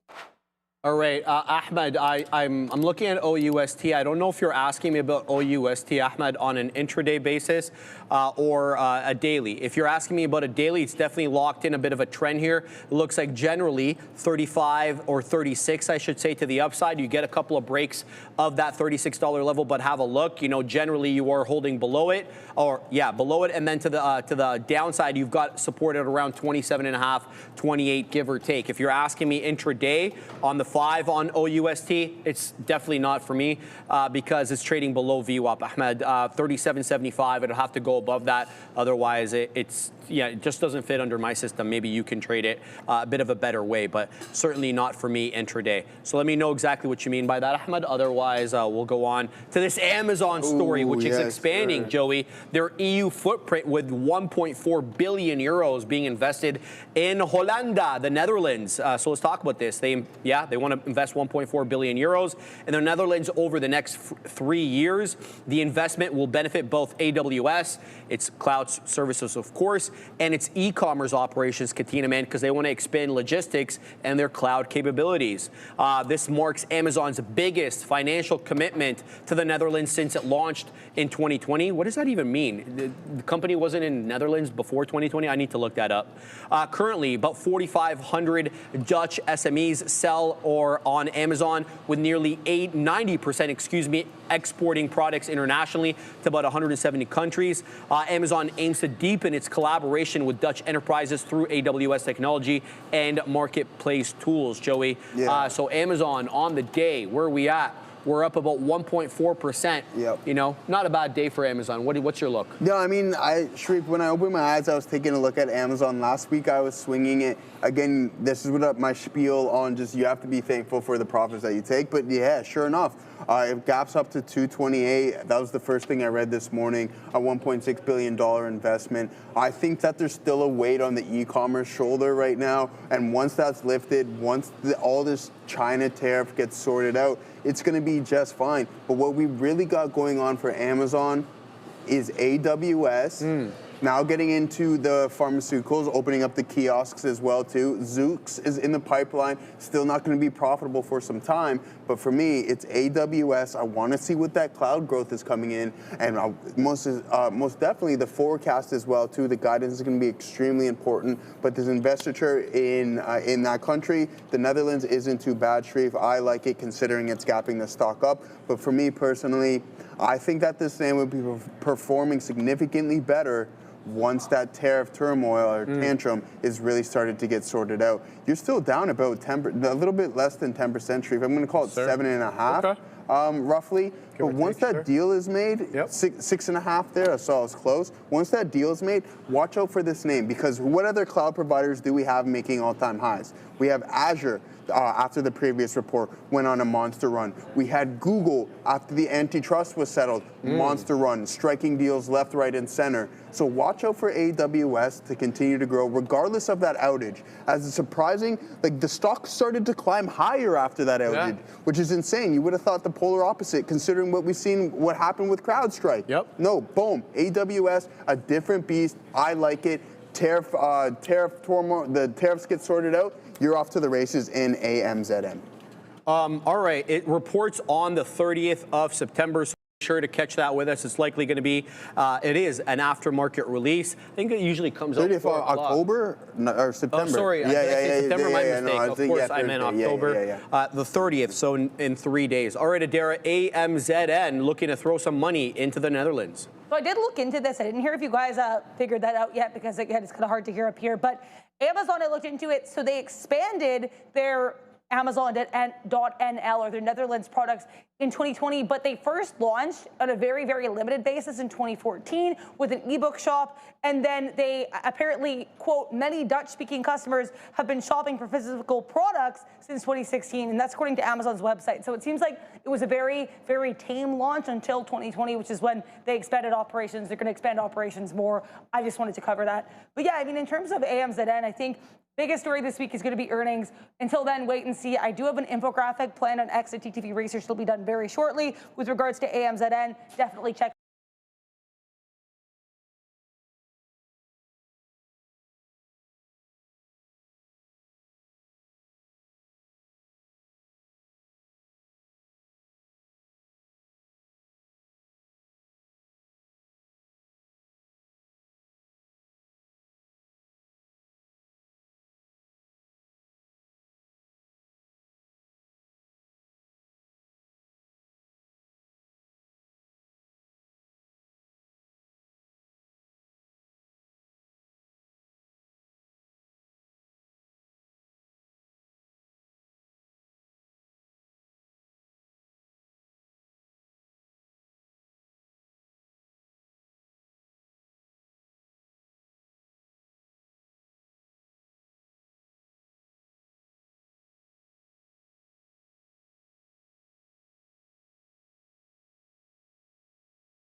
license to acquire it. But then they're like, bang, the government, she's like, no, you're not getting those. We want something better, considering they have their Huawei chip that they say operates as good as that H20 chip, which is really important. As for the deal, I think there's going to be something along those lines regarding chips. What is it going to be? I have no specific idea, but it will probably end up in them grabbing some of the GBs, or the lesser version of the GBs. Right. And sure enough, see how it goes off of that. We already know the Huawei chips are only good for inference, not training. So they may need something to kind of amplify it and take that next step. I think there's going to be something in the works with the chips. For It's really interesting to see that, because what they're trying to do is they're trying to string as many of these things together. And they're saying by putting more of them together, they're able to somewhat mimic NVIDIA's latest chips. With the Huawei chip. Yeah, they're trying, but they're stringing like a prohibitive number of these things together to get what, NVIDIA could get maybe out of like 20,000, they're getting out of 150,000. I'm just throwing any numbers out there. I have no idea if that's accurate or not. But they're just stringing more of these things together. So they are able to catch up. All right, Adira, semiconductors, all quite strong on the day.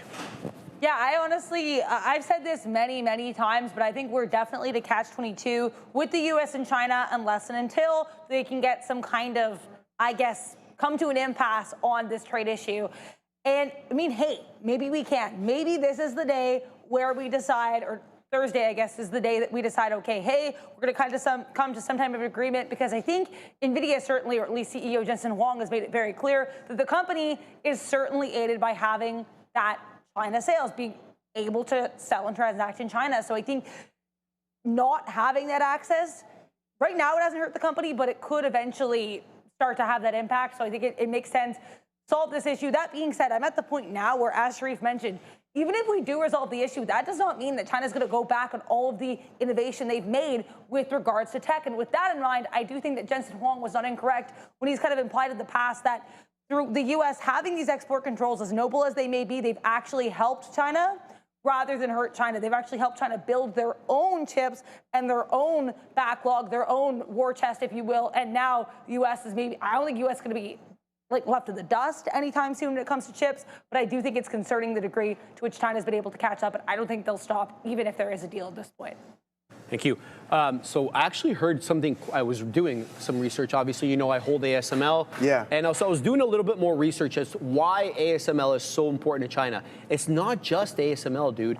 The company that ASML gets the mirrors off, that they reflect the laser, comes from a German company. So really? it's not just the Dutch who have a stranglehold. It's the Dutch and the Germans. Apparently this company that makes the mirrors, almost impossible to replicate what they're doing so far. Oh, really? Yeah, so it's two pieces in the supply chain, not just the ultraviolet lithography machines from ASML, but the mirrors that ASML is using from this German company. Apparently the Chinese are having trouble replicating it on both ends. So there's a bit more to those companies' moats than meets the eye.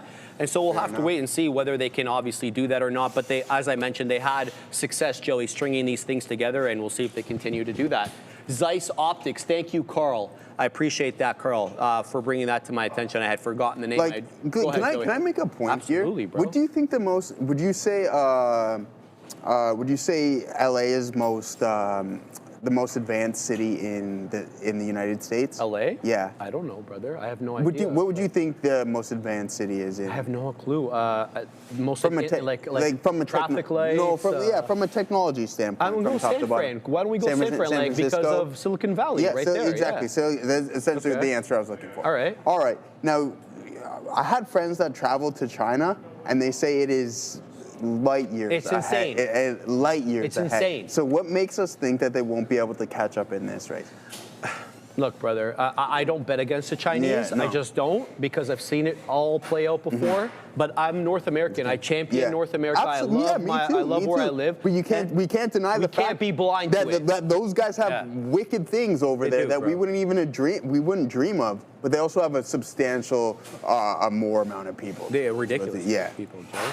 Let's talk about City lifting Micron's price, guys, to 275. I mean, look, Micron's the only negative microchip name, but it was up nicely in the pre-market when we got this headline. So it's selling off a bit now. Looks like on some profit taking. But here's what, by the way, Micron is by far the best performing microchip semiconductor name, even ahead of NVIDIA. It's up 160% year to date. Sorry, AMD is what I was comparing it to. AMD's up 112. MU is up 160, so by far the strongest name, followed by Lam Research, LRCX up 118%. So, you know, the fact that we're down today feels like some profit taking. But Citi's Christopher Danley, he raised Micron's price target from 240 to 275 and reaffirmed the buy rating already on there. He sees unprecedented strength in DRAM pricing, and he's forecasting a 25% jump in Q4 relative to Q3, marking the largest quarter-over-quarter increase since the 1990s. Neil, I used to have 8 megabytes of RAM in my computer at the time, okay? But now we're talking about terabytes and gigabytes, so, living large if you had 8 megabytes of RAM at the time. No, I'm dating myself. Citi expect Micron's earning to climb 20% quarter-over-quarter. And here's what's happening. AI boom obviously is driving demand. Surging demand for AI data center hardware continues to absorb the global memory inventory, especially as high bandwidth DRAM, HBM it's called, is used in NVIDIA and AMD's chips. And listen to this, Joey. Yeah. Okay, the DRAM spot price, okay, obviously we don't know what that is because we don't deal in that business, but the spot price was up 50% in 2 weeks because of growing AI infrastructure demand. When you're hot in RAM world, but when there's a glut of inventory, there's a glut. Because we've seen Micron take a dive. We saw SK Hynix take a dive when there was too much inventory. Now, all of a sudden, there's not enough. Now there's not enough. Yeah, I mean, it's just a basics of supply and demand. 56K modem. Yeah, Get it, Frank Trades. A lot of people are putting in some interesting points here, Sharif. I want to read one of them. Somebody said there's a big difference between flashy lights and something else that I wanted to read, but I missed that one. Anyways, aside from that, let's get into Micron. I mean, man, this name has been on a big time run as of late. Let's pull up it from a daily standpoint and see what we got going on. Like, look at this. This is insane. From those April lows, boom, April 4th, where we're currently trading at 250%, brother. Ridiculous, man. That's a big time move. Again, supply and demand is the exact same thing that we're experiencing here in Toronto with the facts of hotel rooms for the Jays game. The one inside the Rogers Center going for 25,000. It was ridiculous. So, dude, those look pretty good. Have you seen how like they're set up? They're like different levels. So the level where the window where you look onto center field is higher than the bed. And so it's like, it's like actually cool. it's pretty cool. That's cool. I mean, but I wonder how many people you're allowed in that room because 25,000 bucks. I bet you there's probably bare restrictions on the games. Neil says he knows it's at least a dozen because he's done it before. He's done it a couple times. To make it worth it, you got to bring your friends there, says Neil. Yeah, I couldn't agree more. Yeah, that makes sense. No, but as for Micron and all these chip names, they've been on big time runs. There's no debating that whatsoever. So. All right, let's, I remember a couple, really? Dijon mustard, really? I did not know about that. Neil, look at Dijon Mustard's comment. I don't remember that at all. But let's go on to Boeing because it's not a bad look. Yeah, that was a thing? I didn't know about that. Oh, Neil's coming in hot. Okay, he's got a story. Here we go. Oh, 100%. Like, anybody could look this up. Dijon Mustard, you're 100% true. During the 92 World Series, let's just say there was a couple that probably were really excited to make a baby during the World Series and have a World Series baby. So they got caught, and the thing about it is, everyone knows they left the windows open so anybody that was at the game could see.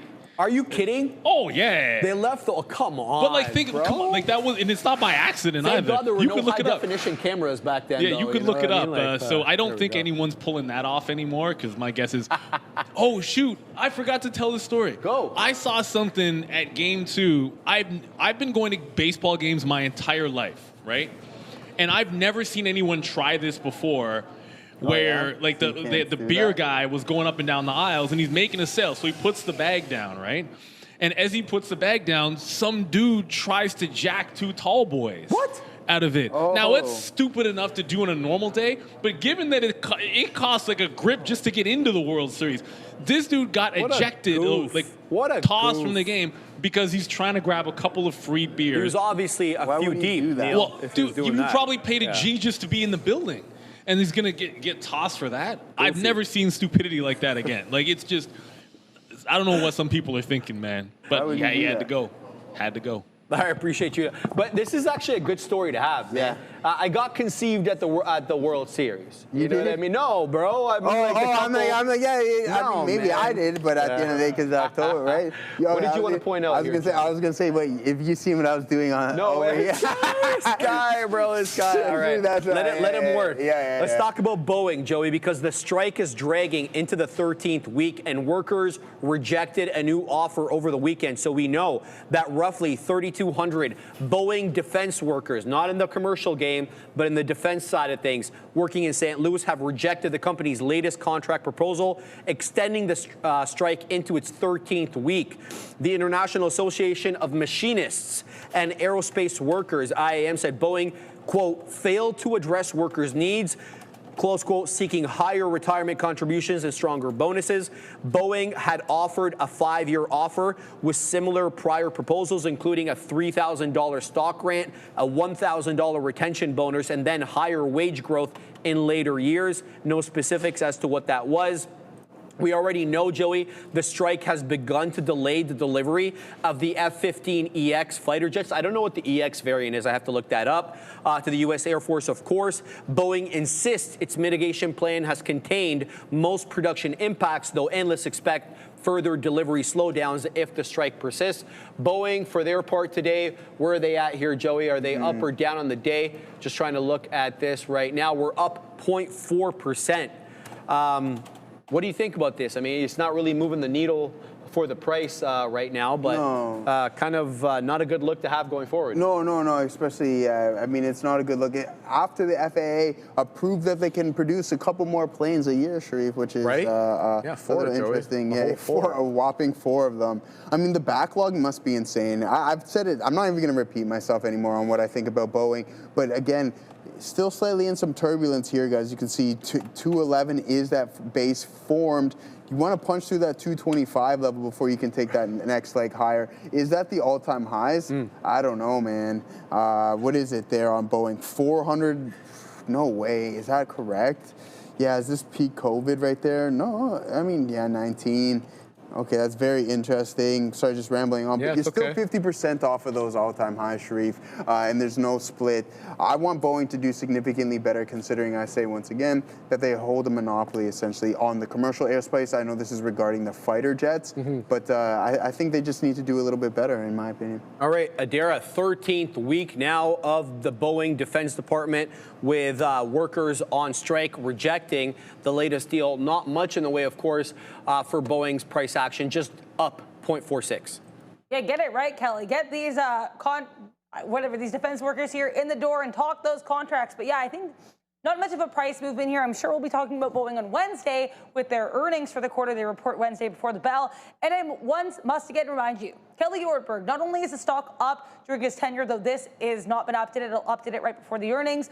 But I mean, the other thing here is, too, he could be the first CEO of Boeing to not resign in disgrace or be an interim CEO or have a situation where he is later called the worst CEO in American history. So, I mean, sure, that's a lot of pressure to put on one man, but so far his tenure has been pretty good, these strikes aside, because the strikes have been a bit of a continued issue for Boeing, and that's continued under Kelly Ortberg's tenure, but hey, he's been there just over a year. These earnings reports, I think it'll be really nice to see if we can get some profit from Boeing. Not sure what analysts are expecting for it, but either way, I think BA more likely to be on watch, much like the Amazon story with earnings than with the story today. Tesla up 5.83%, knocking on the door 460. Joey, when we were talking about this in the pre-market, we were knocking on the door 440. and now we're up almost $20 off that. We're up actually $25.33 on the day. And here's what we're talking about here. Cantor Fitzgerald boosting the price target on Tesla to $510, citing long-term growth opportunities. So let's talk about what analyst Andreas Shepard said about Tesla. Well, as I mentioned, he raised the price target to $510. That comes from $355, a nice boost there, reiterating the overweight rating he already had on the stock. The move reflects, though, increased confidence, guys, in Tesla's multi-year expansion roadmap. Specifically, what he's citing here is energy storage, autonomy, and robotics. And that's something we've been talking about ad nauseum here on the show. So let's talk about a little bit more about it. Tesla confirmed that volume production of key new programs, specifically the Cybercab, the semi-truck, and the Megapack 3 are all on schedule for full year 2026 production. The company also expects Optimus, their humanoid robot, to start production and operation by next year, signaling, of course, deeper automation ambitions. These initiatives are Tesla's next wave of long cycle growth, really depending on when they start. But this is what we're talking about when we're talking about the future valuations of Tesla with Elon Musk's pay package. I'm sure you guys have looked at that. 5 trillion, 8 trillion. They're not going to get there, guys, selling cars at 17% gross margins. It's just not going to work out mathematically. Their CapEx, Joey, this was what I noticed last earnings call. I hadn't heard from Tesla on an earnings call a major announcement about the expansion of CapEx. And this is one that really stood out to me because we've been hearing it from all the other Mag 7 names, except Apple, of course. Right? Tesla disclosed plans for a significant increase in capital expenditures over the next 2 years. Cantor Fitzgerald's models, they're saying about $9.2 billion in CapEx for 2025 and about $12 billion CapEx for 2026. Those are Cantor's numbers, not Tesla's numbers, specifically to primarily fund factory expansion, as well as, of course, bless you, Ram, AI infrastructure. Cantor also remains very bullish on Tesla's ecosystem model, emphasizing, Joey, cross-segment synergies. They're talking about FSD and Cybercab and, pivotal for autonomous revenue. They're also talking about energy storage and megapacks, which are contributing margins steadily here. And then the Optimus robot, dude, the long-term optionality with AI-driven labor automation. If we start seeing these things in Tesla's factories, I'm assuming we'll see them in Tesla's factories before we'll see them in any other factory. It's a matter of time till you start seeing them in other factories. Yeah, I mean, and what does that mean? What does that mean for margins, right? Like, we're going to get an expansion, right? It's unfortunate it's going to come at the expense of people's jobs. Did you hear about Amazon over the weekend?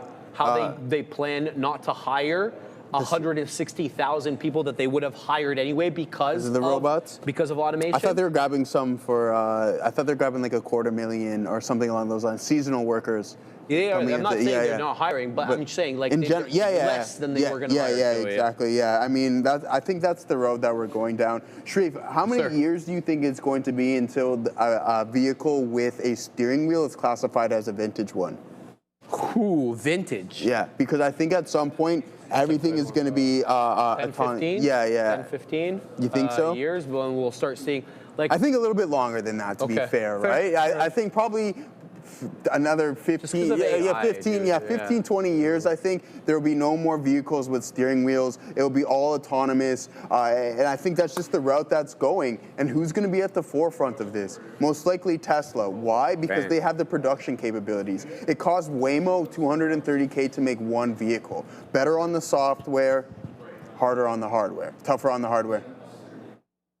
They will always exist, but I think the majority of people will own autonomous vehicles. Why? Because so many people commute into the city, Fabian, right? Some people, yeah, exactly. So many people have like hour-plus commutes. A lot of people don't want to sit behind a steering wheel and drive. It's just the nature of the beast. Individuals who have FSD now are like, I use it everywhere I go. Yeah, I don't even want. Yeah, it's like I don't want to touch. I'm seeing videos of people like really liking 14.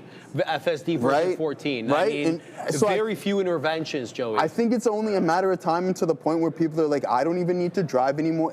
It's just type it into the GPS and you do your own thing. That's why Tesla is probably going to, this might be the hottest take of all time. If this is going to be the case, it might be the most, from a market cap standpoint, the most valuable company on the planet. All right. There's a very good, interesting video. Fabian was just pointing this out to me in my ear. It's about the new version 14 FSD in a Costco parking lot, driving around on its own for half an hour to try to find a parking spot. Obviously, it's probably not good that it took it half an hour, but it's able to see spots that the human driver can't see, because it's got a bit of a top view there. So I think Adara has breaking news. So Adara, give us a breaking news, and then feel free to comment on Tesla. Yeah, I have comments on Tesla, so I'm happy to give that. Keep an eye here in NEE. I'll see if I can pull up the chart on the other platform here. NEE having a catalyst with Google shortly after PayPal and Google had a headline here. So Fox reporting that Google and NextEra Energy, or NEE, are going to be partnering to reopen an Iowa nuclear plant. So nuclear catalyst here for NEE and GOOGL. Again, Fox reporting that NextEra NEE is reportedly going to be partnering with Google to reopen an Iowa plant. Now I want to talk here about Tesla, specifically this woman, Robin Denham. Now you might be like, Adara, this doesn't have anything to do with the upgrade, but there was another thing with Tesla today that I think is absolutely worth discussing. I discussed it a little bit, a couple times today, but so Robin Denham, who is the chairperson of Tesla's board, she went on CNBC today during an interview, and she made it very clear that it could be dire for Tesla, at least in her opinion, if shareholders do not vote to approve Elon Musk's $1 trillion pay package. So in her opinion, quote, without Elon, Tesla could lose significant value as our company may no longer be valued for what we aim to become. So again, really continuing here to be about future valuation concerns rather than what the company's actually valued at, as Sharif just mentioned there. But yeah, either way, it seems like a lot of valuation questions for Tesla are going to continue to come up, especially ahead of that shareholder meeting again. November 6th is the day for this, and it seems like the stakes, at least in the opinion of Tesla's board, are very high. I think the Cantor Fitzgerald upgrade, just to touch on that a little bit, is super speculative, but I mean, it's not more speculative than some of these earnings calls comments, sorry, not sorry. So, I mean, take that how you will. You know what's interesting? So Elon started railing against these proxy companies that vote on behalf of ETFs. Oh, the ETFs. Okay. Yeah, So they're like, so there's these companies, and they make the corporate governance assessments and analysis, and then they vote on behalf of the sort of the funds, let's call them funds, not ETFs, that hold Tesla's shares. So the funds themselves, so let's just say Fund A. It's a pool of my money, your money, Katina Man's money, everybody's money there, right? Not Katina Man's money, no. Katina Capital, not Katina Capital. So they actually don't make their own assessment on corporate governance issues. They're like, no, we're just going to hold everybody's money and make fundamental decisions. We're going to outsource the voting decisions to these voting proxies, and that's who Elon is furious with, because most of these voting proxies, or a lot of them, are actually telling, they're likely going to vote against his pay package. Yeah. And so what he's getting mad about is the separation of ownership and decision making by these funds. I mean, if I'm giving my money to a fund manager, why the hell is that dude or that woman not making the assessments on their own? What am I paying you for? I can just punch into Tesla myself. You see what I'm saying? And so he's getting so worked up about these voting proxies. When does the vote have to be decided by? I'm not sure. I think it's like this week or something like that. Really? On the 1st, November 1st. I'm not exactly sure, but that's November 6th, Adara says. Okay. Yeah, so it's like next week. But it's really interesting to see. I didn't even, number one, know these things existed. Number two, now that I know they existed, I want to understand why the fund manager is not doing their due diligence and actually outsourcing that kind of decision making. So I mean, that's the apples and oranges, but isn't that what kind of like Fannie Mae and Freddie are? They just buy mortgages off of banks. Yeah, I get that, but that's not the point. That's the point I'm making. No, I know. I get what you're saying. Yeah, like why are they voting? Why is a different institution or body voting on behalf of the actual shareholders? Which is in this case the fund managers. Why the fund managers not doing their homework?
maybe this acquisition comes a bit under fire. I don't know. I'm speculating at this point. But either way, as of right now, kind of a nothing burger in my opinion.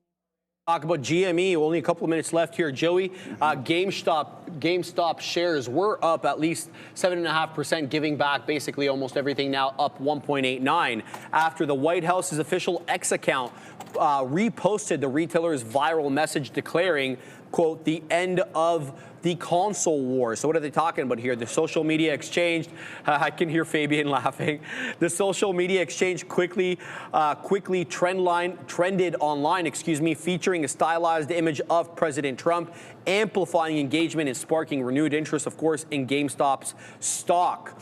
So the post marked a lighthearted shift in tone for GameStop, which referred to itself as the world's retail gaming and trading destination. So what are they talking about here, Joey? So GameStop's post referenced Microsoft's surprise announcement that it will release a remake of Halo Combat Evolved, previously an Xbox exclusive title, on Sony's PS5 in 2026, Joey. The move symbolizes a historic end to 2 decades of console rivalry as Microsoft and Sony open the door to cross-platform collaboration. Let's cut the crap. I think that's great. Is this to skirt antitrust regulations and a possible antitrust investment here? Because we had seen the European Union make that very specific case to Microsoft. They said, if you want to acquire Blizzard, your games are not going to allow it to be only on Xbox. You got to make them on PS5 as well. And all of a sudden, we're seeing them do it on their own. Is it kind of just getting ahead of the game? Maybe. Hopefully. I think that's the case. I think that'll be great for both of the consoles.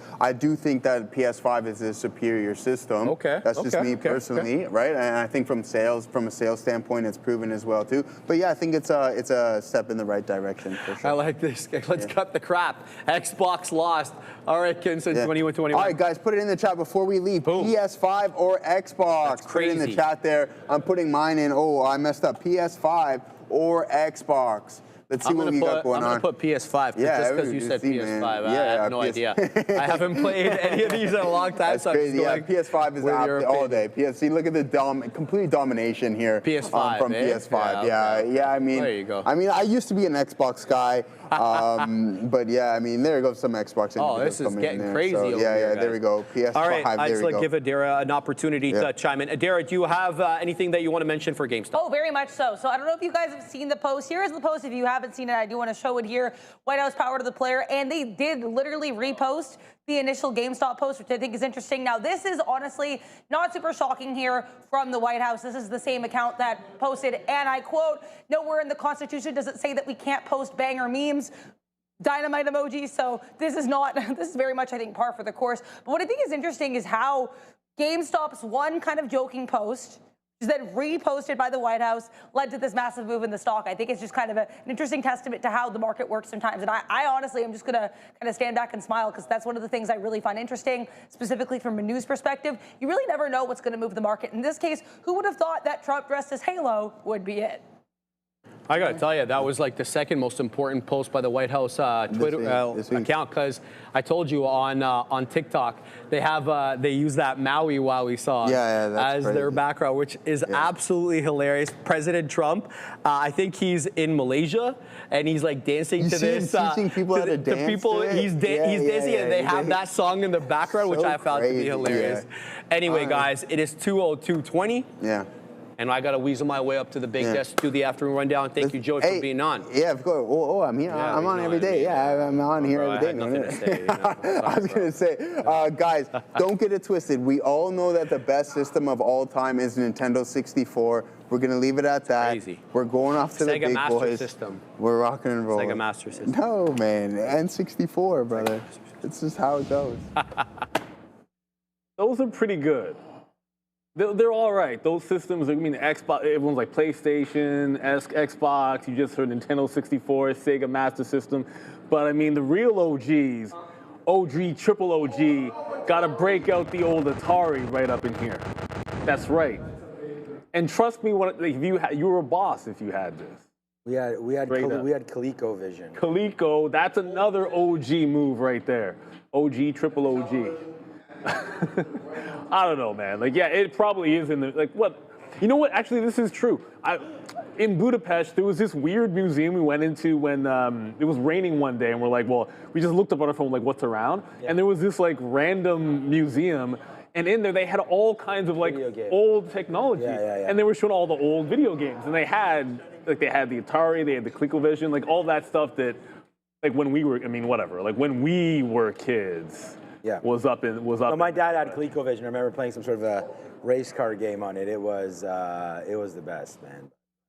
I agree. I think N64. I have a PS5. We just play sports games, so I don't really know. I mean, Mario Kart on 64. Yeah, Mario Kart with N64, for sure. I've just been. We were short AMD, then we flipped over to the long. That's been printing. We tried to go short here against 255.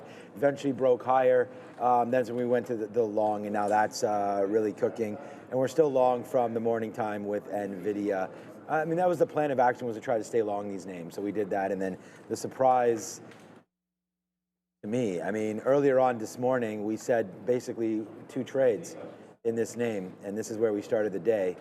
We were like, if it comes down into 430, that's a long, or you wait for this break right there of 450. And the first little break wicked right there, 1030, and then the next one, it was history. And you get the fake break back down into VWAP and take. So that's the play. Should be long Tesla, but hey, man, we're having a great day with NVIDIA, AMD, and Palantir. Palantir, again, we went long, reloaded it, got stopped out once we broke there. Now we're trying to figure it out. Wonder what this market's going to do here into the close. So join us. We'll go over all the names that you guys want to talk about as well. We don't have too many crazy earnings tonight. I think there's a few big names. There's Nucor, I think. It's pretty quiet. Yeah, not the big tech names start tomorrow. We'll talk about that. We'll go over the earnings calendar as well. And then we're 2 days away from Fed. So Wednesday, we'll get Fed right there. What's up, Chef Joe says, oh, you went on that model. Yeah, version 14.1 on full self-drive. I don't know. I'm still nervous about the full self-drive, man. Even the lane assist, I'm like, is it going to stop or not? But I guess if you just got to trust it, right? Yeah, you get it. Well, I mean, it's like anything else, man. Like, my car's charging in the basement right now. People don't like to lose. I don't know how I'd feel about not being in control, but it's like anything else. Like, you get used to it. It's like you're in a cab. I mean, when I'm in an Uber, I don't have control of the car, but I know there's a human there at least. I don't know. Yeah. I don't know. I think it'll be fine at the end of the day. Yeah, exactly. I just got to trust it. Yeah, exactly. Like, that's the thing. Like, it's ultimately, it's technology that is going to rule. So eventually, everyone's going to get on board with it at some point. It's just a matter of doing so. Get off the pot. But Tesla's a bit of huge stock today. Oh my goodness, Tesla. That was probably no bigger surprise. Whatever. I traded it one time on Tesla. I'm actually looking for this trend break. Hasn't happened. I did take a trend break on Tesla earlier in the morning and then got out before VWAP. This time, I don't even expect, I'm not even thinking VWAP at this point. If it breaks trend, I'm thinking 454 and 456. So it's from here, the parabolic break at like 11, whatever that is, like 11:20 or so, trend up, breaks the trend line on a 3-minute, I'm getting out, getting in, I should say. ASST just pulled into VWAP. I was looking for some small cappers that were going. I still like IBIT, but I got out at the top and looking to get back into the dip, but I saw ASST made the move into VWAP. And it's done 730 million shares, so I guess the baton got passed to them today to go for 1 billion shares on a small capper, and it's bouncing off the volume weighted average price. Look for it to play into the high. It's got a double top that could break out. It's like a day 2, obviously. Dead cat bounce, I guess, is the best way to call it when it's come from $15. So day 1, day 2, it's holding up. As long as it holds VWAP, let's play it into the high here. And as always, let us know what you guys are interested in. I don't feel like there was much change on this board this morning. Like it was, I know ASST's always been there. Tesla's been the whole time. Qualcomm with the news, DVLT, AMD, SoFi. But I'm going to give this one a fresh start because it's the afternoon. So remember, jump in the chat. Got to be a subscriber to jump in the chat. And $ in your system. So for all of you that got ahead of yourselves, I just did the restart now. Right, I'll just type. Get up in there. I don't know. I don't want to just randomly type the stock that I happen to be in. So I'll give a nod to SoFi because I feel like we didn't really cover SoFi that much this morning. And SoFi was having a pretty good day. So Snowflake, a couple of people typing in there. I know that. And now SoFi's up to 3. See, we'll jump back and have a look at this, and now everyone's just copying with SoFi. Like SoFi. I feel like it's because I just said SoFi. I think so, but For no other ASST is, I mean, it's still going to be a lot of the same ones. Yeah. It's funny because SoFi's not really moving that much, you know, But the last Snowflake? little while. Oh, Tesla's breaking that trend It's up line. to 260 right now.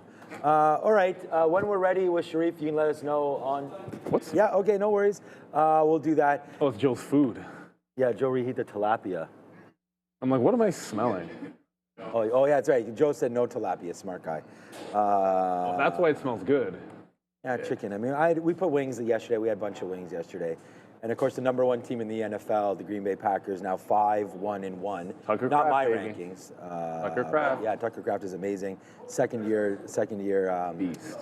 tight end for the Green Bay Packers. Him and Luke Musgrave trying to go off You there. have a third- National Tight End Day. You guys have a third blocking tight end too. Because probably. there was a guy I didn't recognize on like two. They had like two tight end sets, and I'm like, who's this dude? Number 88 or something? I don't know. Yeah, I couldn't figure out. There's 88, 85 is Kraft, and then there's like 88 and 86. Yeah, Musgrave and some other dude. Because the Bills are doing that more, which I'd like to see. The Bills finally did what they're supposed to do. I was like, if they don't put up a bunch of points on Carolina, I'm going to be worried about it. And then they dropped 40. So at least for now, Joe Brady gets a little bit of a reprieve in my estimation. But it's not lasting forever, Joe.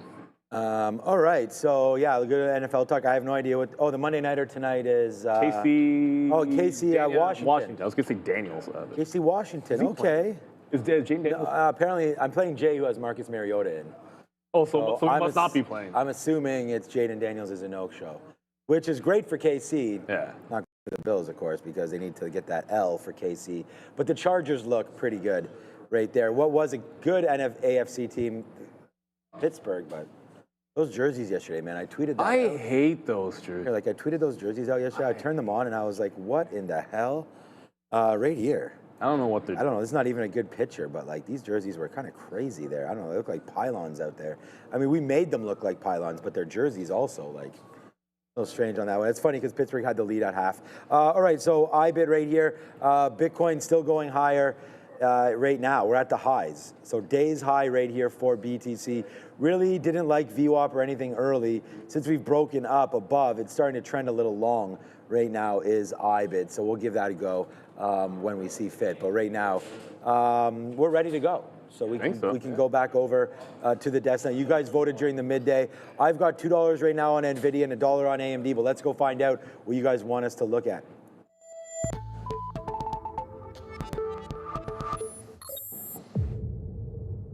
Welcome to the Afternoon Rundown, everyone, the show where you decide what we talk about every afternoon. The big boys, they're locked and they're loaded and they're ready to look at the tickers as decided by you. But the only way to get those tickers right there is to get into the chat and vote for your favorite tickers every day. You have until 2 o'clock to vote. Make sure, though, to throw in that $sign before the ticker of your choice. Let's start here by looking at the NQ, and we are at all-time highs on the NASDAQ. We're up 1 2/3%. Guys, we are knocking on the door of 26,000. We're at 25,927 with the overnight high, or the day high, I should say, at 31. Likewise here with the ES trading into all-time highs as well. 1% green on the day. 5 points, guys, away from 6,900 as we close in on that, 7,000 point level. The Dow up 0.43, not too bad of a day, above 47,600, and the Russell up 0.25%, the weakest of all 4 major averages, and giving back about 0.85% since we rang the bell. Let's look, though, at the first name as decided by you guys, TSLA. What a move up here into 460. We were talking about that 440 resistance level in the pre-market. Tesla up 5 2/3 on the back of a headline today from Cantor. They maintain their overweight rating on the stock, guys, and they boost the price target from 355 to 510. Tesla, as Randy goes, 510. Tesla is... It'll be 510 tomorrow. It could be. 480, I think, is a little bit more likely, but we'll see. We'll see. Oh, what just happened? I mean, it probably won't be 510 tomorrow, but I mean, the fact that we're taking out some of those levels right now. Wow. On Tesla. Well, you're in it. So. Well, no, I actually just jumped. Okay. I just jumped out flat right here. Again, I'm going to give it a heartbeat because on the way down, like, here's the thing. Like, it broke the trend line on the way down. Didn't really get it on the down move. You can see it already dropped $2. And then the next bar up, I was sort of able to get it back in here at 58.3. But I like trends when they work, when it starts to look weak right away. So I just jumped out of it flat. I might still jump back into the trade, but I was looking at the 15-minute. Again, it's a trend break. I should just still like it. You know what? If it holds this consolidation, I'll probably jump back into the short. But if you look at the 15-minute, like this is a very clean break, and there's no real significance on the chart to the four. Like right here we are, 59.60. If anything, the gap up is another like $10 higher to a big resistance level. But that 450, that was a fail break. Tesla is Jekyll and Hyde. 2 days ago, it goes absolutely ham to the upside, and then it completely falls apart, failing 450, and then it breaks 450. So I don't know, like what's tomorrow? Tomorrow's going to be some kind of fake out break trade that tanks, and then you buy the dip. I think that's the pattern it's going with. I just think no matter what, if it gets back to 450, it was resistance for so long. I just play that for support until proven otherwise. But as for now, I might hop back into this. Futures are still, like futures are going higher while this is consolidating. I'm kind of hasty to maybe have gotten out of that one flat. It's still holding consolidation. If this bar closes holding this 458 to 458 half area, then I probably jump into this on a 3-minute chart here for Tesla, because it's still valid, I guess. Yeah, I mean, look, we talked about it earlier on. If you just rewind it to 9 o'clock when we had this exact same question before, it was like the 450 break or the 430 long. Like either way, it was going to be a long. We said you could try the short right in there in 450, which actually worked. The very first time it broke 450 right there, it pulled back into 446. So you had a nice little winner there on that fake and break. But you know, to hold that, I guess it only went to 450.60, so probably worth it there if you're holding something. But yeah, at the end of the day, not a great trade here. Anyway, it doesn't look like it to break through 460. That's going to be the next look for me right now. I'll take it if it breaks 460. But until then, man, we sort of got to wait. That it's actually broken through 460. We have 462 written as the high. I don't think that's, yeah, 460 flat, basically 460.15. But, you know, breaking stuff out right now at this time of day is not necessarily, I was going to say, it's possibly not a prescription for success, or a recipe or prescription, I guess. But what about just back into the 200 period moving average? It really hasn't seen that all day. So let's see if there's a push down into 456 here for Tesla. But wow, version 14 getting rolled out. People are loving it, I'm assuming. We've seen it in the chat. A lot of traders here that have Teslas. I mean, I do as well. I really love driving the car, but this FSD might be the next thing. We talked about where their margins are coming from. You know, you subscribe to $100 a month for full self-drive, or you pay them flat out when you go to the dealership or whatever you want to do. That's a high margin business. It's all software. It's already installed in the computer, the hardware. So you download it, you activate it, it's money for Tesla. It's what's going to be sort of driving this robo-taxi feel as well. So here it comes, man, right back up to 460. What about just waiting for 461 to break and then just going off of that? You know, and then using 460 as your top, so you're not like dancing with 460 exactly. Maybe give it a little bit of room. I think I like that. Why don't we just go long 461? That way we can give it $1 worth of room, and if it continues to go higher, then great. I think that's going to be the play that I'm going to try. 460, maybe 460.50 or something, long break, hold it back for about $1 and give that the room it deserves there on Tesla. But starting to go higher, up 6%, did not expect that. Wow, the NASDAQ, like I checked the account today, it is humming right now. Obviously all-time highs in the long-term portfolio and in the TFSA. So it makes me a little bit nervous. Sitting on some cash though, which is fine. I like that. Maybe buy some gold, but buy some Tesla has been a really good dip buy opportunity. But it's still in that zone, right? Like 420 up to 460 right now. So it's going to break, and next leg is higher, man. I mean, especially if a lot of these names are going to report better than expected this week. Tesla's just going to have fun with it. Nice move there today. Congratulations to everybody that bought it earlier today. I mean, yeah, you know, it's just really been straight up the whole day. Before we talk about ASST at the desk, the stock that's going to beat it to 1 billion shares, CODX. I didn't even realize this was going to beat. It's at 900 million shares and halted at the high of the day. The indicated open is $1.30. So Co-Diagnostics, hey, that's exactly how. Sometimes they make it easy, right? But they'll tick that ticker. Should be a 5-minute volatility halt for Co-Diagnostics as it hunts for 1 billion shares. That's pretty much a lock at this point. We'll check this one out, but let's go talk about ASST, the other small capper doing tons of volume. Yes? Sorry, I'm just watching Ram's latest video on Instagram and TikTok. Make sure to check that out. All right, guys, Strive, ASST, as Neil was pointing out, surging 40.5% after the Vivek Ramaswamy-backed Bitcoin treasury company posted this X post here from Mike Alfred, who is a board member at Backed Holdings. He said the following: I have taken an initial 1 million share stake in Strive Asset Management, ASST. Strive is one of the most promising BTC treasury companies globally, trading at an attractive level. You simply do not want to bet against a generational talent like Ben Workman. He posted on X, and that has this stock up almost 41%, guys. Yes, sir. And you know what? I was just here. We're going to talk about this in a second, but there's a point to be made. The Miami Exchange, which came to market just recently, is just one of the gateways. Here, like, is these guys. See MIAX? These guys and MEMEX, you'll see them on all these stocks, bid-ask. When volumes are like this, stocks doing 1 billion shares here, there, the market's at all-time highs, everyone's into trading. Like, this stock, how many IPOs look like this year? Where there's a few red days in there, but it is just a very, very clean, no-nonsense upward trend. Why? Because it's good business to simply make markets and provide liquidity. So this exchange doing really well. But ASST, okay, this is, like I said, more of a dead cat bounce play than anything else, because it's just going, it broke the dollar level on Friday, and then it's just sort of holding it above. Like right now, you've got a very key 150 area that it dropped off from on the 10th, right there at the close. So that's what's holding in the volume weighted average price. So I just kind of went long on VWAP in here, looking to play into the high, and as long as it holds right around this 150, I think just reloading that. And I'll keep an eye on Codex as well. Like both of these very, very active. So play it off the volume weighted average price. You always have to be careful because you get a few more days of this and you always have that risk of an offering. And if you're swinging and not day trading it, then you should keep that in the back of your mind and take some profit, have stops, that sort of a thing. But for at least the second day now, ASST looking pretty good. That hold of the dollar level is always key for these types of stocks. Let's see if it can stair step it up to 2. But for now, Codex is a little bit stronger.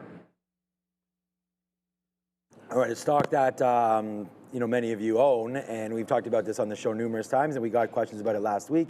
It's Big Bear AI, as we say what's up to the Army over there, the Big Bear Brigade, as I've seen many of you call it. And look, I'm happy to be a member of that. We've been buying Big Bear AI, and we just bought it off this last dip there at 650. We got some questions about that.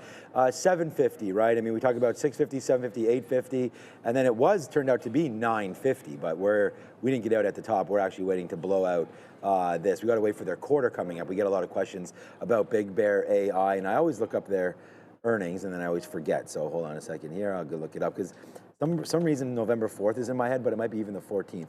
Hold on a second here. There's Big Bear AI. We're going to go over there, and it is the confirmed deal. Okay, none of those.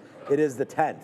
So we'll wait there for the 10th for their next earnings report. And again, remember, they're not even expected to turn EPS positive. So we got to hopefully get that going. It's been negative EPS the whole way through, right? So we're going to wait to see if Big Bear can turn it around. And every time someone asks me, is it time to buy this thing? I think it's better to wait for earnings so we can get a good idea. It's going to go upside or downside one way or the other on earnings. The last time it went whoops, it was cruising, went whoops right there on their August quarter. And then that got us into the 200 again, which was the juiciest spot to buy, and then we ripped back up again. So Big Bear AI on the watch. We got super chats last week. I was like, let's do this, let's buy that. So there it is right there. And meanwhile, we just got another fill right there. There it is, man. Again, we were short out on 255. Not even on 250. Yeah, 255 break. Then we reloaded the 255 break, and then it was good to go. So now AMD starting to go back upside on. News is coming on this in a minute, and it has to do with Qualcomm. So these stories are kind of intertwined. Let's go back over to Sharif and figure out the story with Qualcomm, and then we'll talk about how we traded it. Well said, Katina, man. Yeah, big day today, as you guys can tell, for Qualcomm. Currently 12.5% in green, but I saw it as high as 20. It broke through that 205 area, retracing a little bit down into 190, and the shares jumped big today after it announced it was launching new AI accelerated chip to rival NVIDIA's. So the AI 200, that's their first chip. That's going to start shipping in 26. The AI 250, that's coming out later into in 2027, excuse me. Both will be available as a standalone component or cards that can be added into existing machines. We know Qualcomm typically focused on semiconductors for mobile devices. The first time they were throwing their hat into the AI chip ring separately. They did announce as well a collaboration to deploy advanced AI infrastructure in Saudi Arabia for global inferencing under the Humane program. Keep an eye on that, and that has shares here up 12.43%.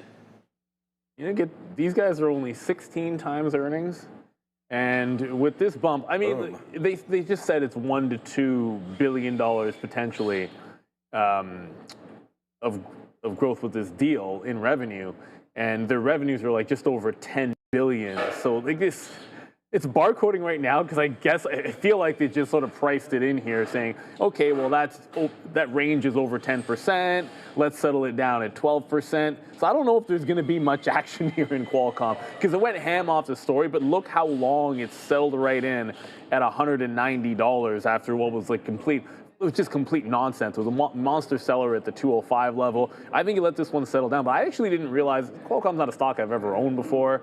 16 PE is pretty good, and this is a decent sized break. So, you know, this could be one where let it settle down for a couple of days. If it holds this prior high at 185 to the 190 range and right around that 10% bump up, if given this is what the projection is going to be, yeah, I kind of like this. I don't know if I'd want to buy it here today, but yeah, I had no idea that this was so cheap, realistically. Let it settle down. We've seen this before. Like, we'll talk AMD next, but I mean, you know, AMD is an example sometimes when you get this parabolic type of a move on like a deal announcement, and you have to wait for it to settle down.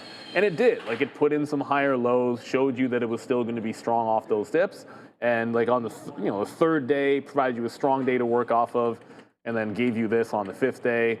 5th, 6th, and 7th days, you could have had this consolidation. Now it's gone 15%. But we'll talk about AMD next. I think Qualcomm, let it try to do something similar instead of trying to buy this top. Yeah, what a good deal there for Qualcomm. I mean, anybody that knew that was like a 14, 15, 16 PE, I mean, you would have been thinking about buying it, I would have thought, at those levels. Those are the kind of things I'm looking for. So anybody else have any other tech names that are like that? Because your boy is all about that, if you can let me know where that is. So, all right, so that's that. That kind of a move right there, obviously it happens intraday, and obviously Oracle's was 40% or whatever it was, but it does remind me of this a little bit. So just be weary that we could always, always, always come back in. So watch out for Qualcomm. I mean, Oracle's come right back in as well. We were lucky enough to dump some of that, and we don't even have a very good price where we dumped it, but we have a good one anyways up here at 319. Thinking about buying more back in here. I just looked at Oracle's PE. It's 50, so it's nowhere near levels that I'm happy with, but it's just similar. Where you get that bump up there. Obviously, this was intraday in Qualcomm, but still an outsized move getting you into some levels. Oracle dropping back in again right now. So I like the stock. Don't like it enough. That's Qualcomm, but great story for them. And the story is, obviously, we're talking about AMD. We're going to get to that right now. And then I have many trades on AMD today, so we'll discuss that very, very soon with Sharif now. Yeah, Katina, man, it's a good headline, brother. Here, Reuters reporting that the U.S. Plans to build 2 supercomputers using AMD's chips in a $1 billion collaboration, reported or sort of announced by the Energy Secretary Chris Wright, as well as AMD CEO Lisa Su, who told that to Reuters. The U.S. is aiming to use these machines for running experiments to accelerate scientific discoveries, I should say, reports Reuters. So up 1.25% here, but a little bit off the highs. So we had, we have AMD right from the beginning of the day here. So I'll just call this up just real quickly. We can discuss it. So, we were long. It was good. We were fighting the long, which was completely wrong. I mean, I wanted to go into a hot stock today. AMD has been super hot, obviously, over the last little while. You see it gapped up higher there today. So I was just kind of like, hey, man, maybe if we fall back in and we wrote it down, as the long should start at around 257. If not, we get a 260 break. Well, we don't get that 260 break, so all we wound up doing was waiting for 257, but that came like, I was not sitting there. It just came really quick. Once we thought maybe we found a bottom, that's when we started to go long. We dipped our toe in at 255. Then we saw that some of these bottoms were made a little bit there. We gave this like 40, 50 cents, was making some money, dropped out there at 254, you know, losing that dollar, then back up again, and it was all good. Then we get that news that came through. We buy, it was all good. Then I did leave a bid here as we left. I'm fine, I wasn't in a huge position. We tried to take it off VWAP. It did go up another $1.50 in the money. Was not here for that, was over at the gym. Came back in, breaks VWAP at the time, whatever it was. We get stopped out there for like 50 cents. And then when we came back, I was like, you know what, let's go short against this level. It was underneath VWAP. It was trying to figure itself out. It was weaker than the market. I mean, the fact that the market's up 1.5% and AMD's only up 1.3, I mean, we don't get that sort of difference too often. So I was going short. Then we were like, you know what? It's just in this range, and if it breaks higher, then we want to go long, and that's exactly what we did. Breaks through 255 there, we take the long. We're still long 255. It's $1 in the money, but look, it's not going higher than where we are right now. So just a couple good outs in and around 256. We're holding it for $1. It's been good. We have NVIDIA on as well. We have a very small piece. We're letting that one run, but I don't know. I like AMD here today. I think tomorrow maybe for a long, but for right now, not great. I feel like it's like Tesla. Yeah, I don't know. Like lately, like if you look at the last, I'm not going to bother with the 15-minute chart, but like the last few days, it's like, okay, nasty down day, a couple of strong up days. And then, I mean, it's been mostly up if you just go by time, because since like 10:24, it's been trending up. But I still think like the open qualified is like that nasty down day. So maybe the easier up day is going to be tomorrow. Like nasty down, a couple of days strong to the upside. I think I'll put that into my thoughts. I really just traded it off the 254 level and the volume weighted average price very similarly. So unless it gets back down there, I don't know if there's going to be too much of a thing. And then as we were just talking about with regards to Qualcomm, like this is what, like AMD, instead of like breaking out and just doing absolutely nothing, it broke out, consolidated with clean higher lows into an uptrend. This is a new uptrend that AMD's on. And so it's just the second day, it needs time to calm down. Like after breaking out the first time, it kind of needs to settle to find a level of support. Maybe we're still in the process of doing that, but the stock is absolutely on fire. Valuation relative to NVIDIA be darned here. This is not like Qualcomm where it's cheap. This one's flying and it's expensive. All right, guys, every year 3.8 million concussions are reported in the United States, and we all know that there is no FDA-approved treatment, but there is NYSE-listed Oragenics. Symbol is OGEN, and they are changing that with their first in-class intranasal drug designed for rapid brain access. With the concussion treatment market projected to reach nearly $9 billion by 2027, Oragenics is uniquely positioned to lead the way. If you're looking to find out some more and schedule a meeting, please scan that QR code or simply go to oragenics.com and figure it all out. So there it is. We want to thank OGen for their continued sponsorship of the show. And go back over to Sharif for one more name, and this time it's SoFi. Yeah, Katina, man, they report tomorrow before the bell, and the market is expecting about a 12% move, plus or minus. Give you an idea of what it did last time. It moved up 6.5% last time, so almost double the range is what's being expected. And here's what we're expecting in terms of earnings. EPS to come in at 9 pennies on revenue of $895.01 million, implying about a 28% year-over-year, or quarter-over-quarter rise there for revenue, 28% quarter-over-quarter. It's been chopping a little bit, guys, here in October, but finally breaking out above that $30 area momentarily, dropping now, still up 3%. Yeah, these guys and PayPal, PayPal, UNH. PayPal. There's a lot before the bell here tomorrow. Wow, PayPal's going to be, ooh. Yeah, because it's really like we just get Celestica aftermarket tonight, and then I guess all of the action really starts in the morning. I think I saw 7 a.m. or something like that for PayPal, and didn't really catch a time for SoFi. But I mean, it's trying to break out. I feel a little bit differently about this move in SoFi, knowing that it's reporting in the morning. So obviously, this is a good time to wait for that report. I know last time it was I really felt last time these guys reported it was going to be a pullback into the 50 period despite the beat, and then it turned out to be Sure, it wick topped and pulled back, so you thought it was going to head down, but got bought up the next day. And that second day after earnings, here the July earnings, like this second day was just the bottom. It gave you 1 day dip and then just higher lows all the way through. So I still favor a dip buy with SoFi when it comes to earnings. It just so happens that being at $30 right now, 10% down's easy math. 27. If it does one of those double-digit dips, that's right into the 50-period moving average.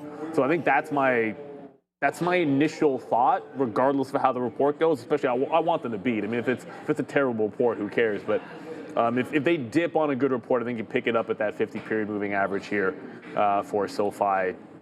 I was gonna say I was kind of thinking earlier, if it could break away from 30, maybe there's a trade this afternoon, but knowing it reports in the morning, I might stay away from that. Yeah, I didn't realize it was tomorrow morning either, but yeah, look, I mean, banks are strong again here today. I was just looking at JP Morgan's up 0.8, but the banks have fallen a little bit off of their earnings, so I don't know what to expect with SoFi. To me, it's stay away.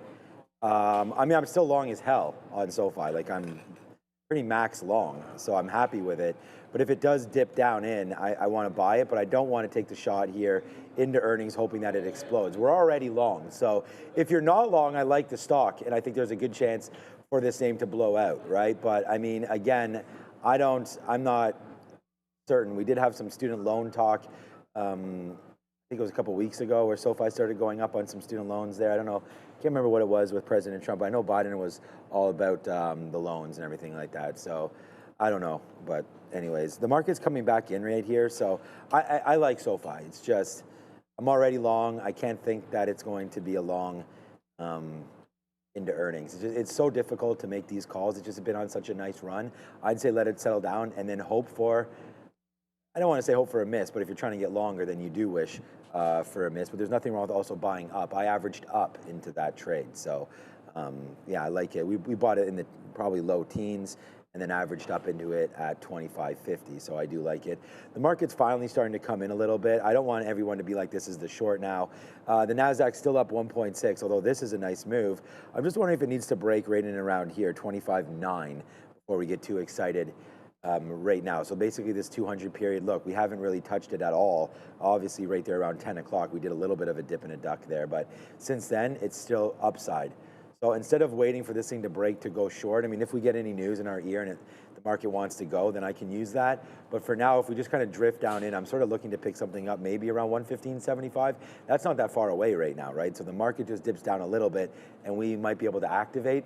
Or you could go short now, which I don't hate, this risk to reward. But the thing is like, even to throw good money after bad, I think I said it the wrong way last week. There's no points in really shorting this unless you think the market, like you might as well wait is what I'm getting at. Like you short it now and you break out that high, it's only 15 cents. It's actually well worth the risk to reward by far.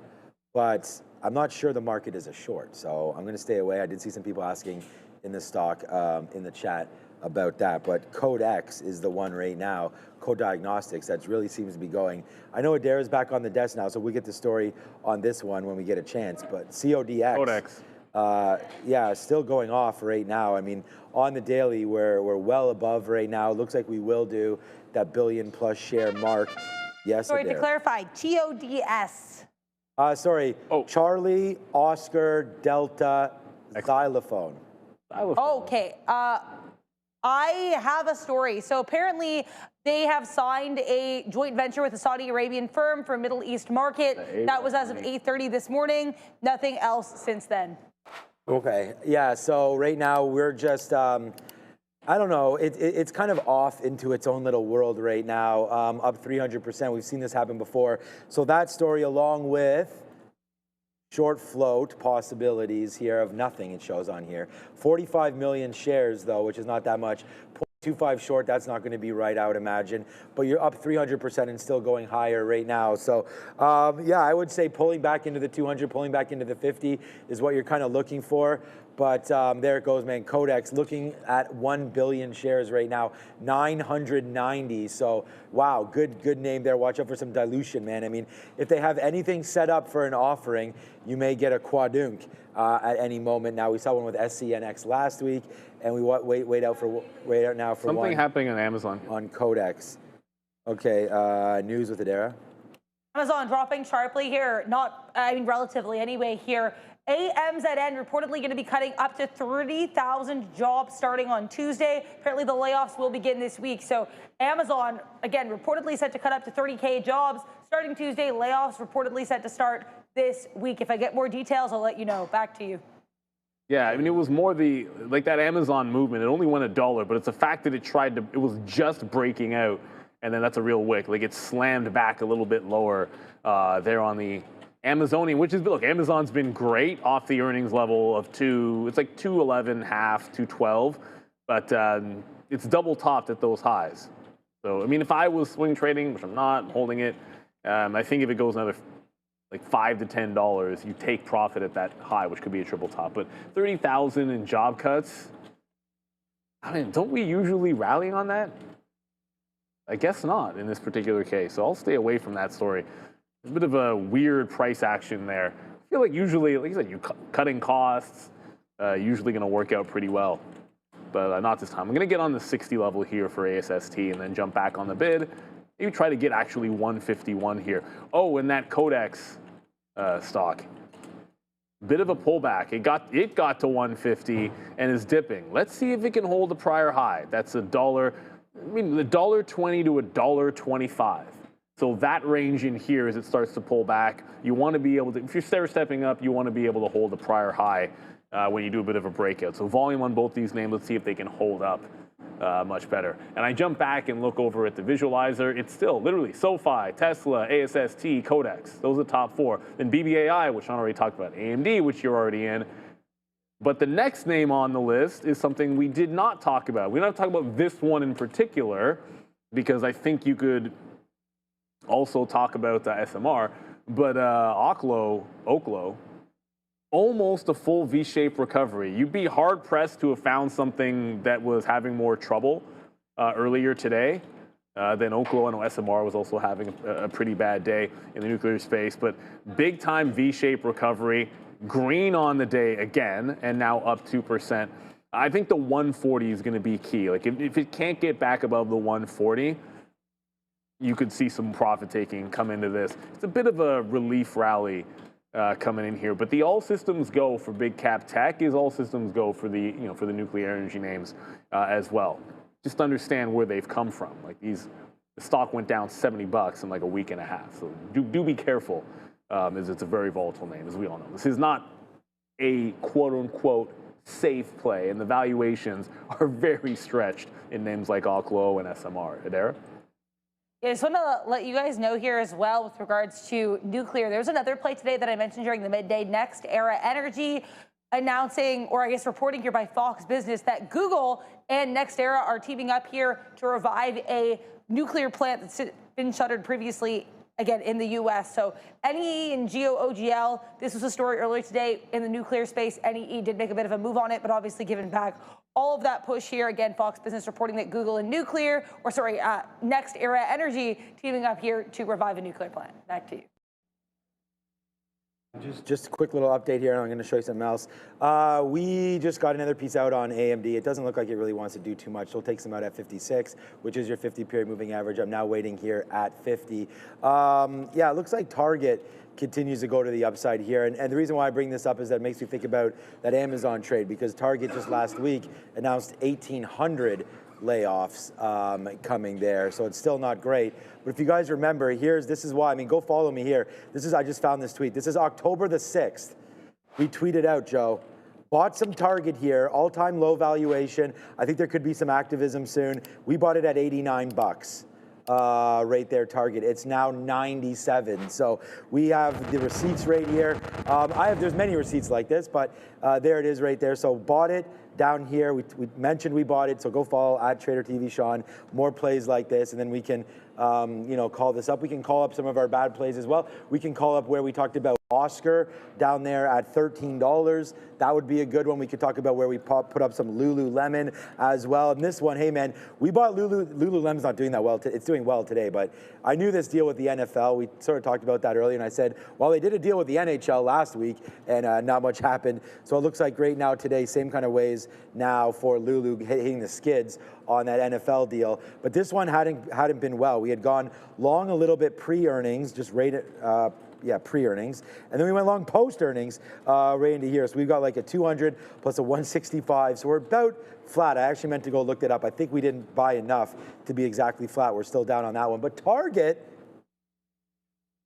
that was a good idea. And then it's funny because Neil mentioned, and we can go over who's reporting tonight and tomorrow and all that stuff, but UNH. So we'll see. Yeah, so we'll see if Oscar could get going on that one. We had recently, like I said, we bought this pre-earnings as well down here at 13 and change and tweeted it out. And then we also got out near here. We got out on the upside too, around 20, and then we got out up here as well when it came through, but I still have like 70% of this. So if this is a dog and comes all the way back down, we'll buy more, but not really celebrating out a full position or anything like that, as I still want to stay net long everything. Every idea I have, I want to stay net long, and part of the reason is like for names like what we see happen in Roblox. I bought this one at $30 2 summers ago, and that was because my kids are Roblox obsessed. And that worked out well. This summer would have been the same kind of a thing. If you buy it in the spring, thinking your kids are going to be on it all summer, well, there it goes to the upside. And I always want to hold on to a little bit of a runner. So we have 15 to 20% of this one. Because when we got out, like I was saying, it was back here. We were buying it, and then into the summer, it started to rip up, and then got out and, for double or whatever it was, did fall back into $50, and then took off again into the summer months. And now we'll wait to see Roblox right now having some issues. We talked about the security of children and all this kind of stuff. There's some senators that were obviously not long Roblox stock and hating on the people that were. And maybe they're long now. Yeah, maybe they're long now. Yeah, once they drop whatever they have a problem with.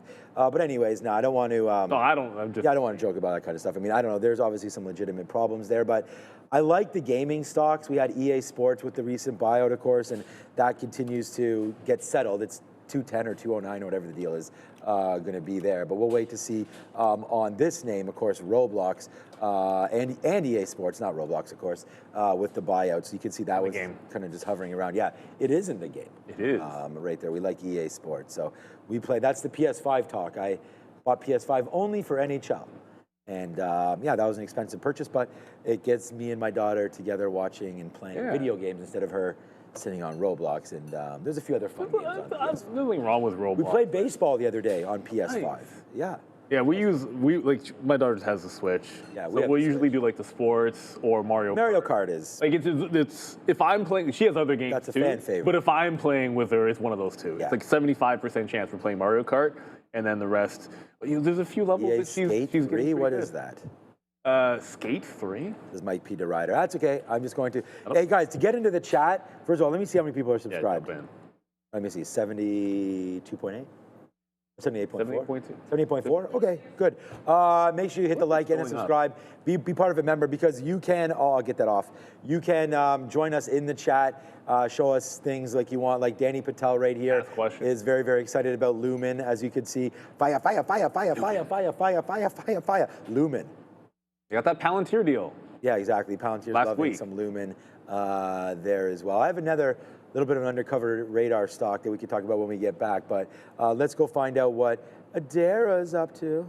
Keep an eye on Blackline here. Doesn't look like there is a ton of volume on this, but I'm seeing a report from Bloomberg suggesting that SAP or SAP has made an approach for Blackline, which is a software firm. They offered, I guess they had an offering here to take this one private in the high 60s, but it was rejected. Talks are not current. So BL reportedly rejecting an offering here from SAP for a takeover. BL pushing a little bit higher. As you can see, a lot of volatile trading, though the stock has moved about $2.50 in this 1 3-minute candle, and this is a $59 stock, guys. Back to you. Thank you, Derek. Just with regards to Lumen, Alex Karp said Lumen deal can make AI data 200 times faster and incrementally cheaper. So that is obviously would be a good look. Oh, I'll pull up Lumen in a second, but we just got to that 160. Almost a triple top here in ASST. So a couple legs. I'm going to hold for the break, see if it can't get to the 75. Hopefully it does that. But if it does dip into VWAP, I think I'd take at least one more shot. It's not even power hour yet, but Lumen is like now 14% higher. Bang. For Lumen. Like this breakout, because it was a technical breakout on Thursday, I want to say. Yeah, Thursday it would have broken through that, past that 7 area through 750.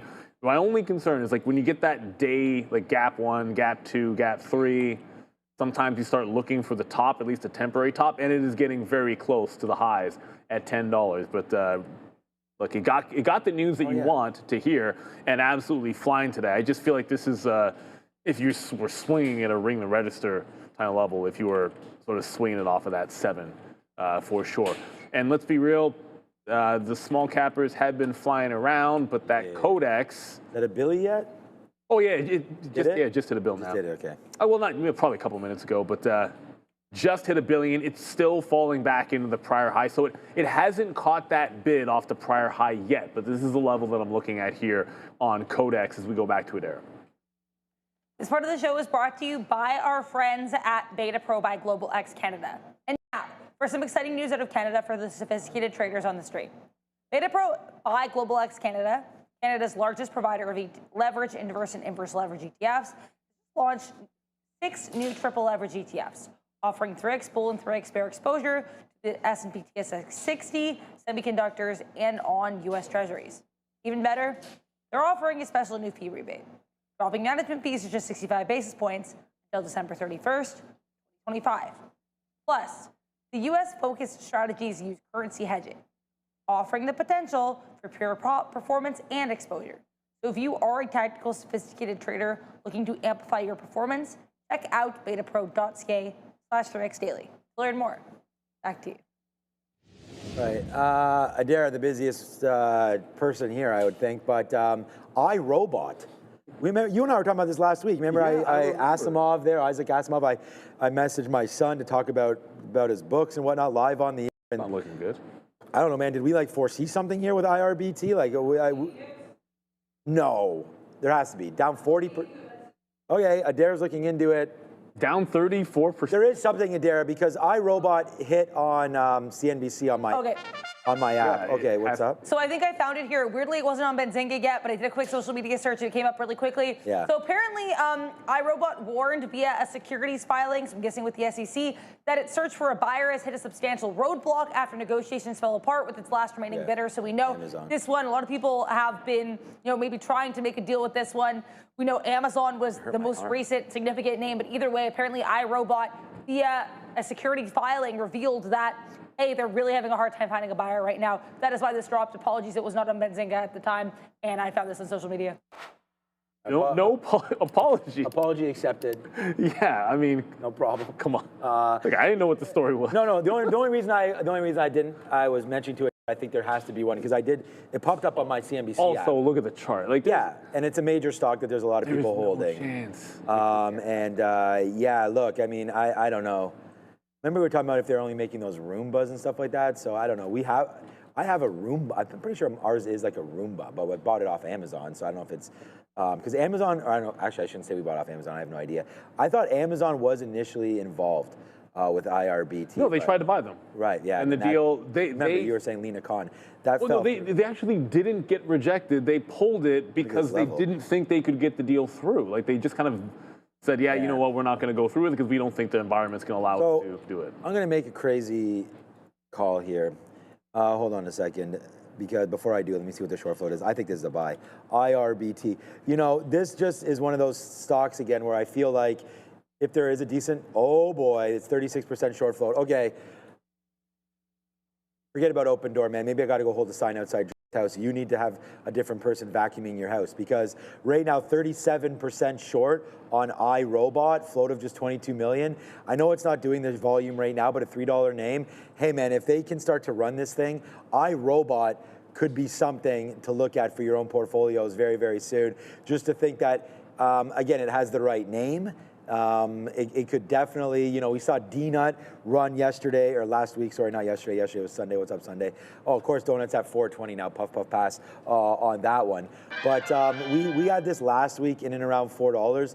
It got going there, and it was really on nothing other than like, oh, Donut, you know, the next kind of a name there. So I think IRBT, although I know they can't find any buyers, the minute that this hits the street, obviously it gets down 34, 35%, but there has to be someone, I'm not sure, looking in their numbers if there's any reason for anybody to buy this name. But again, you get a little bit of a short squeeze happening. What if there is another buyout rumor or something like that to iRobot? There's 37% short. That's going to be a huge problem. So I'm going to say right now, iRobot definitely on my eye right now, because this is a name that could get going. Look, we've given you 10+% in target in 2 weeks. Obviously verified by that tweet. Well, maybe. Let me look at iRobot tonight, and we'll figure that one out. So I do like it downside there, IRBT. Good news story there, and possible catalyst to get long at some point. Just heard that. Oh, that's Russell's phone. That's the hockey night. It's a hockey night in Canada. As Maple Leafs win in overtime on Saturday, 4-3. They're putting up the screen. Can you guys can see the panel right behind Sean's head. There, so yeah, it's starting to go. I don't know, what is that, like 15? Never mind. I was going to say, what, 15% done, but maybe not.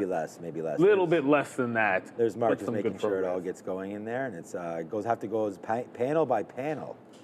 Wait till we have like the stock visualizer like right there behind us, so you can put this shot up, and you guys will. We don't even have to bring it up. You just always be able to see what the hot symbols are. Just an update. You were an ASST. I keep wanting to call. I almost say Astis every time, but it's not. It's a different stock. ASST did pop into 170, and then there was a big wall seller. Oh, you know what? That's why my high is saying 176. It was a dark pool print this morning, but the high of the day is actually 171. It very briefly broke it and came back in, so I was looking to sell in front of 175, so I jumped out. There's still time in the day for it to dip potentially into VWAP, but there's also 160 right in here. So if it pulls into the prior high, I don't mind checking for a dip buy at that price alongside of Codex. Like these are the two ones doing volume. Doesn't look nearly as strong in this dip yet, but it hasn't broken 125. Like to see it show a little bit more strength here. Volume fantastic still, but looking like it's on the back end of the trade, unfortunately. And then Tesla, I guess we should have stayed in Tesla short. And sneeze again. Held a trend. It's coming back down. I'd have been out anyways by this point. 456. Tesla up 5% today. Still super strong overall, but it looks like it might come in for a bit of a VWAP dip. Before it gets there, 453 might be a spot where it's able to catch a bit of a bid. So I'm still looking at ASST and Codex until proven otherwise. So that doesn't seem nearly as strong as it did before CODX. Well, that's better. This next 3-minute candle is looking better on Codex. Like if this one's starting to look strong. Nice little dip under 130 and then going to close above. I'll probably give it to 129 or so and sit on the bid in front of that 30 on Codex. I'm up 5 times more on Palantir than I am on anything else, and it's mainly because we had that first initial break 190. It worked, right? And that just started to rip right there, and then we were able to re-dip by right here into 190.50. But I'm just here to tell everybody, like, hey, everybody, I'm not doing anything right now with this name. I mean, I think if we can break above its afternoon levels of 191, then, you know, you can really get the party started. And it's a good thing that we didn't short the market, as we had mentioned, potentially getting involved with. Looks like it was just a dip buy opportunity, and there it goes, wicking that top right now goes the market. So, wow, 1.7% today, just absolutely crushing. Right now, we'll go over the stock locator in a minute to see, you know, which name, the visualizer, to see which names you guys want us to talk about. But for right now, I mean, wow. NVIDIA, are we at or above all-time highs again for NVIDIA? NVIDIA right now, 190.84. I have 195 written down as an all-time high, so you're 2% away from that, maybe tomorrow. Microsoft, I mean, get ready for the biggest and the baddest names coming later this week. Microsoft, 533. We talked about that 520 breakout. They had the best report last time out of all the Mag 7 names, so Microsoft looking great. Amazon hitting the skids a little bit with that 30,000 job. Cutting 30,000 jobs, but not much. Amazon still doing really great here. Obviously on the daily chart, one of the tech and Mag 7 names that aren't really I mean, they're close to their highs, but they're not quite there yet. Meta also off of their all-time highs as well. They're reporting this week. That should be an absolute banger for sure. Eli Lilly's battle back today. I'm not really seeing too much red anywhere. We talked about the pure plays as far as retail is concerned. I don't know. Walmart had that awesome news the other day right here that spiked it with OpenAI, getting that up to 109, but that's faded off since there. Down 5% from their all-time high is Walmart.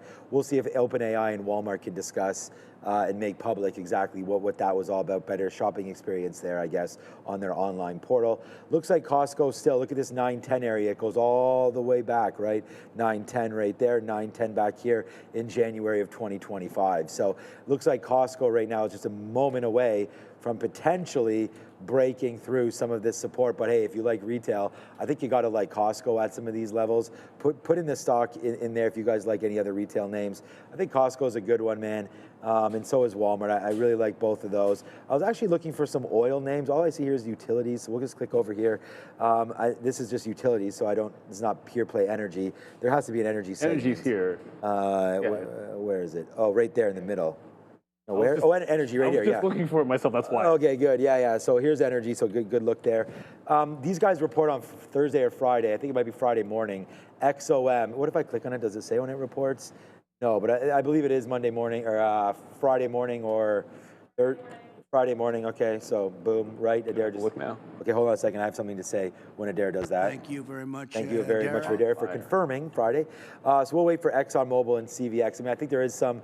Whoopsies, I just closed it. I didn't mean to do that. I think there is some love for these names, especially if energy prices. There's been a lot of talk that they've been getting hit, obviously, pretty recently, but that $60 mark still remains true. CL, it's Z, right, is what we want to look for the December contract. So here it is right here. Yeah, so it's still bouncing off in and around that 60. We got into like 56, didn't we? Yeah, so there's, wow. This is a nice bounce back there. And again, like, maybe it doesn't matter, man, like what you're looking at. Well, if you just drop into support, you know, sometimes you can find some gems. And looks like the oil was another one of those examples. Nice. Wow, buying that dip, man, in oil. That gave you like 10% in 2 days there on CL, so crude by itself. And then you can play levered ETFs too. That's sort of the thing. Like if you find a support level that you like, that's the key. Like buying over and over and over again. Like I said, I was doing that with Oxy at one point in my TFSA. That's a good one. And then the Buffett level just died. It was, you know, just very quick. And then I'll go to Oxy in a second. But I did try the bounce in Codex, not Coke. What am I want to say Kodak for some reason, but it's a Codex. 32, and then just put my stop underneath at 29. Like risked it about 3 cents there. It looks like this one, not nearly as strong as it was before going into power hour, but Occidental. AMD's going nuts, I think. What happened? A huge volume spike. Yeah, right up there at 257. What? I wasn't there? Oh, Sean. Yeah, so AMD, there's going to be news soon on AMD. I don't have anything in my ear as if this thing's not even working. So we'll wait to see if there's anything going on with Adara. But that was, and I don't know what it was, man. Maybe it was just a break right into there. But I was just sort of watching it and saw the P&L like do this. Is it this? AMD powers U.S. sovereign AI factory. We kind of know that, right? Must be. Yeah, that's not new. Accelerating an open America AI stack. I'm just reading that hit at exactly 3 o'clock. This headline on Benzinga. All right, so I think that's probably just another repost of that. Repost. I hate when that happens. 257.50. All right, I'm just gonna sit there. Repost of an old story, like. Honestly, if it goes upside, I mean, look, I'm still waiting for 255s. I don't think we're getting those. I'm just going to cancel that right now. And then we'll just wait for that print to come through. If it tanks, fine. Our stop now, let's change our stop to that level. It was going to be at 254 breaking through VWAP if we got the 255, but it doesn't look like that's going to come in. So let's just use this as our stop right now. It does coincide with, obviously, this level right here. So we're going to go 255.25, put it in right now, 255.24. Look, man, we're long. This will be nothing. We only have less than 2% left of both of these positions, both NVIDIA and on AMD. So we can put both these stops in. Let's just get out of NVIDIA if it takes VWAP. I'm getting bored of this. 190.59, nothing's really happening there. I watch it and I can tell nothing's happening because the net's not doing anything until it does, and I don't have an offer out. So that was a disappointment there. Palantir, look, I wish you were doing something. Maybe it's Lumen time then, as Lumen and Palantir team up and There goes Lumen making new, I was going to say all-time highs. Maybe it is. Oh, I'm sure it is. Or no, maybe not. Right there, 10. Never mind. Yeah, 10. We'll see if 10 hits for Lumen, maybe. But there's not much going on, man, other than Bitcoin, maybe. Yeah, 115. Is it come back into VWAP? I feel like it is. Yes. But it's losing VWAP. So Bitcoin was actually good, but not coming into VWAP like this. When it's falling heavy into VWAP, that was actually my only losing trade on Bitcoin. It's when it lost the volume weighted price and then got it back. Like on the way back through, it was a good long. So I'm not sitting here at VWAP on Bitcoin or IBIT. I should just say IBIT on IBIT, but I want to try to look for it on the way back through, like last time. Like if you find a level that you like, sometimes it's like how it goes through that level. It might be the second time through or the retaking of the level that you like a little bit better. Like trying to think of a good example. Like to look at Tesla. I mean, Tesla the first time 450 wasn't any good. You take it again today and it's fantastic. Sometimes it just needs to rinse something first and then try to grab it. But I'm looking over at that IBIT to see if it can hold on to the volume weighted average price. I just saw someone type in SoFi, not really moving. But remember, they report tomorrow morning. That's what I was going to. I was looking for the implied move, but I guess I'll just check. SoFi, yeah, we can probably. No, I mean, I probably don't have to look. I can just. Do you have it up already? No. Oh, you know what? Because it's tomorrow morning. I'll go. There's a site that we can usually check at Options AI. Yeah, Adara can find it. Adara, SoFi implied move. People want to see Adara more than I feel like I want to guess 8. She's going to look it up. So right here, these are the ones that are reporting. She's doing the infographic right now. So tonight we actually have, and again, thanks to Dara for all of this as well. But all right, so this is what we have going tonight. Neil had mentioned there, it looks like the biggest one, well, Waste Management, new core is a big one as well. Avis budget, car used to go crazy. Is that Whirlpool? Yeah. NXP, okay, so there's semis as well. Celestica was the one you mentioned. That's the biggest one, I thought. Yeah, so there it is right there. Well, yeah, expected move. Look, 11 for Celestica, 12 right now. Hold on, before I go over to Adara, is that Whirlpool? Whirlpool's been in problems. That is Whirlpool. Whirlpool's been sucking lately. WHR, so that implied move 12. Avis, again, and then right now, and then Nucor, the world's largest, I don't know if that's true, largest steel producer in the United States, Nucor, coming tomorrow as well. So if you like steel, watch out for Nucor. Oh, I mean, but U.S. Steel's not even a U.S. company anymore. Yeah, I don't know about that. No, pretty sure Nucor is still. I think it always was, even more than U.S. Steel. I think so. U.S. Steel's always been smaller. Yep. Okay, Adara, SoFi implied move. So I always like to provide the caveat with these implied moves that they're a lot more accurate the closer you are to the earnings. Now, these earnings are going to be in more than 12 hours, so it's not going to be perfect, but I am seeing right now 12.1%. Now, if you look at the screen here, this is available on X, the TTV research. This gives you the implied move for all of these earnings that are going to be happening after the bell. Now, I will be making one very shortly. The rough version is already ready here for the earnings tomorrow before the bell. That'll be out very soon. Again, not going to be perfect because there is a bit of ebb and flow here, a bit of fluctuation with these implied moves, but either way, you'll get a rough estimate here very soon. I'll let you guys know when I've posted that on X at TTV Research, but this post is already live. Back to you. To it. We're so old men. I was like, my arm's hurting. I don't know. I must have heard it during swimming. Neil's got a kink in his shoulder there. But massage guns are a good idea. We have one of those. Oh, it's great. But usually I'm using the massage gun for like the quad, like that kind of stuff. I'm not usually doing it on the shoulder blade. And it's impossible to get to that spot in the shoulder blade. That's what you got to use the tennis ball for, or that lacrosse ball. I have one of those somewhere. Or your kid. I'll have to dig out. Oh, Aaron's Or your wife. That's who I use, the kid or the wife. Yo, there's this gun. Get that back going, my guy. Aaron would probably have way too much fun messing around with it. Perfect, man. That's the best thing. Way too much fun. She wants to take care of her dad. No, tonight it's like for preparation for game day. And then we have basketball tonight, so we're probably not going to have time for it. Yeah, but how late does she stay up? Well, my parents started this, and so now she stays up for the whole game. Oh, okay. Because like once Grammy and Grampy let her stay up to watch the whole Jays game, and she's a huge Jays fan. Obviously, we've been going to games since she was a baby. So she will be up till 11 o'clock watching the game and then struggling tomorrow and then trying to pull it off again and again. Hopefully it's a pitcher's duo again and it'll be 2 hours instead of 3. But, this is their one starter that has bat command. I know, and ours is Mad Max. So you never know what you're going to get. You never know. Put up on the board then. That's the best thing to do, Andre. If there's ever a super chat, just put it up there. Neil and I exactly. will notice, and then we can get it a little bit quicker. Oh, okay, for me. Hey, Sean, love the way you trade. Well, thank you. And the takes you have, thank you. Any thoughts on Netflix here? Nope. It does look pretty on the daily, but weekly looks okay. Yeah, so I'm just playing around. Yeah, look, I do like Netflix, but before, I'm going to do Netflix in a minute. I just want to go over another trade idea that I quickly have. I am going to go long. I am bidding right here. I'm bidding at the 200 period moving average. I'm actually bidding 75 here on TQs. I think we got to watch out for that play to come in, and then if it does break below 50s, I was going to get out. So I do want to give this about 25 cents worth of room if the futures continue to come down in. I want to go long with the trend. We talked about that earlier today.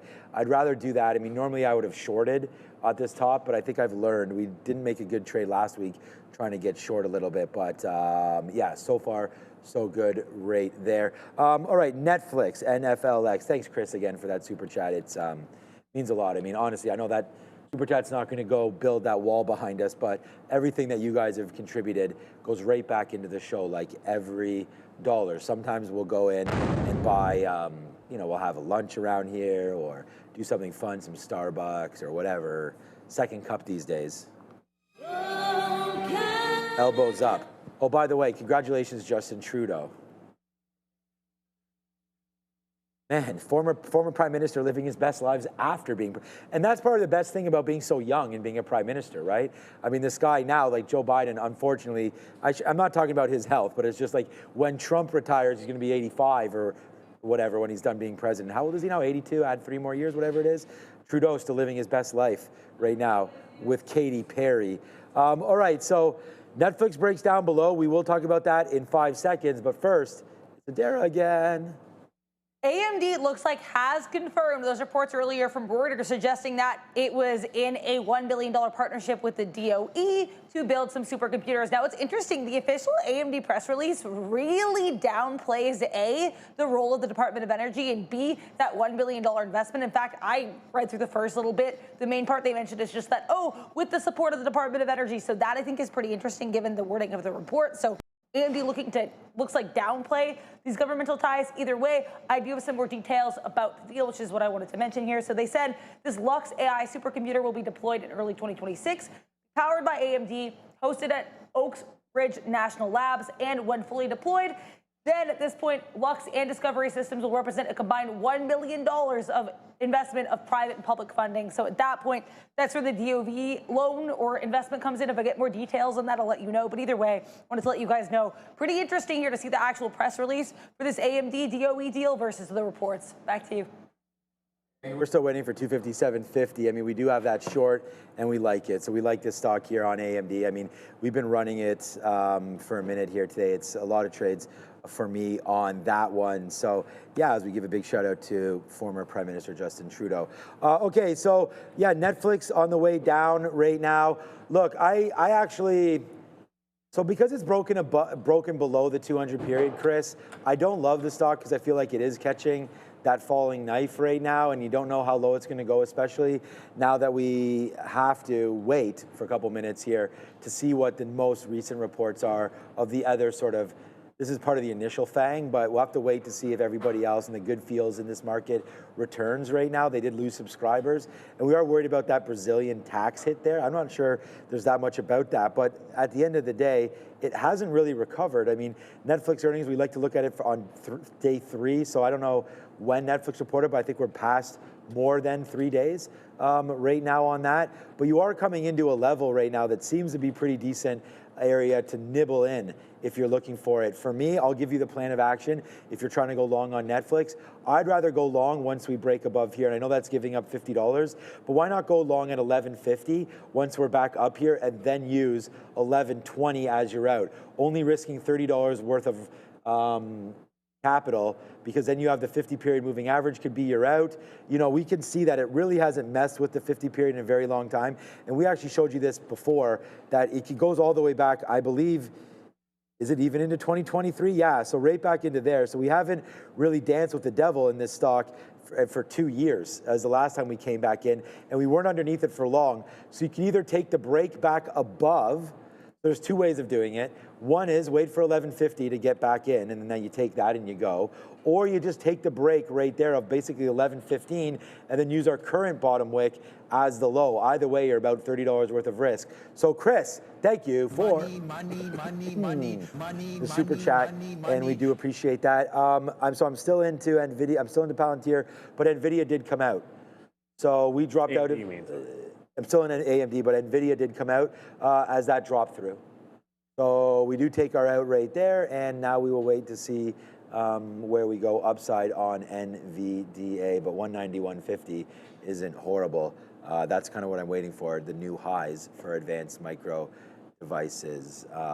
But yeah, that's it. So I'm just on AMD. Looking to do a little bit more. We talked about the futures trade that I'm looking at right now. So if that falls in, we'll take that. Bidding right now, 115.76 on TQQs. And then maybe, I don't want to get onto what you're doing, but Amazon maybe as well. It is catching him in the chat. I went to go get a water, go to the bathroom. I missed the all this Katy Perry stuff.